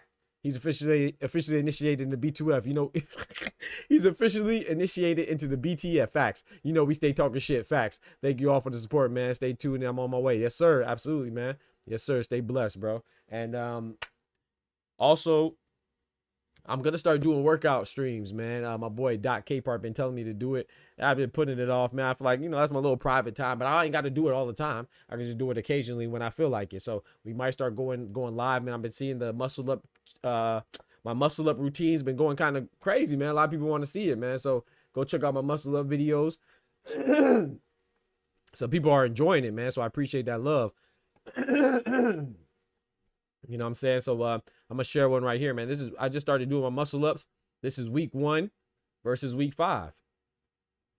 Matter of fact, yeah, I'm gonna show both of them, man. Let's look at my muscle up videos. Y'all go check them out, man. Go check me out, man. This is week 1. You see me struggling. You know, my arm shaking like booty meat. You know what I'm saying? This is week 1, chat. You see my form is not good. I'm kicking. Now watch this week 5. Anything you do, put your mind to, man. I'm working on my back flips next, chat, and handstand. I'm working on a handstand right now. Try to get my handstand right. And then we're going to start doing backflips too. I'm a little scared of the backflips. I only did backflips on trampolines. I figure why not, man? Why I can't do a backflip? So I'm just doing this for fun, man. It's just stuff I want to do, man. So this, anything you set your mind to, you can do it. You feel me? In week 6, you know, we're going to be better. Goal is just be better today than you were yesterday. And this is another one I made. What? I just be having fun with it, chat. Before we continue, I need to shed some of these clothes. Suit yourself. I just If be you're having going to fun with it, lose, you chat. might as well be comfortable.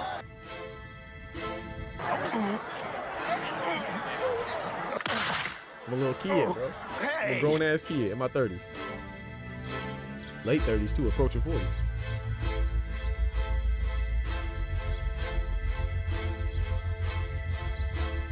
Look at that. Look at the technique. My technique's still not great, but it's much better than when I first started. It's only 5 weeks in, chat.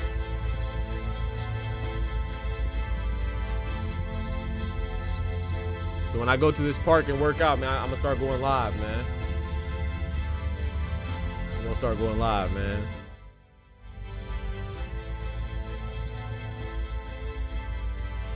Goku, do you mind if I take a look at your shirt? What? Yes, sir, man. So we gonna get right, bro. Yeah, man. Let me know if y'all be interested in seeing some of those workout videos, man. Just for fun. I like to do it for fun and stay in shape and stuff like that, man. So yeah, I appreciate y'all rocking as always, man. Motivation, my boy. I appreciate that, clone. Yes, sir, man. Y'all motivate me to keep talking this good boxing talk from a logical standpoint. You know what I'm saying? Like I said, it's not about agreeing all the time, but it's about having open conversations. And it don't matter if you're a casual, a purist, right, wrong, I'm right or I'm wrong. Like Clone tell it, I'm wrong all the time. Which you be capping, but you know, we gonna talk. We might get a little loud, might get a little intense, might get a little passionate, but the goal is never to be disrespectful. So you know, it might happen occasionally, but that's never the goal. The goal is to have conversation and communicate, and you know, and converse with each other and establish a family. It's not to make anybody look dumb or feel dumb, or you know what I'm saying, or turn into an argument. Arguments are cool if it happens, but organically, it should never be planned to have an argument with a bitch and talk about their mom or what they gonna do to somebody. No, you wouldn't bust a grape in a food fight. So shout out to everybody that come through, man. Y'all make it very easy to have these conversations. Very considerate of each other when one person is speaking. And yeah, man. So shout out to y'all, man. Out booger. Yes, sir. Let's get right. But y'all be easy. Take care of yourselves. Don't forget to smack that like button. But most importantly, remember, with God, we can do anything. Without God, we're nothing. The doctor's out. Peace. Hey, rest in peace to Dub's brother-in-law, man. Our condolences to your family, man. From the hood to college, both worlds they had to meet. 6 degrees between us, so cold we're about to freeze. But we're Florida boys, hot takes, we bring the heat. We're moving the culture, the engine to the streets.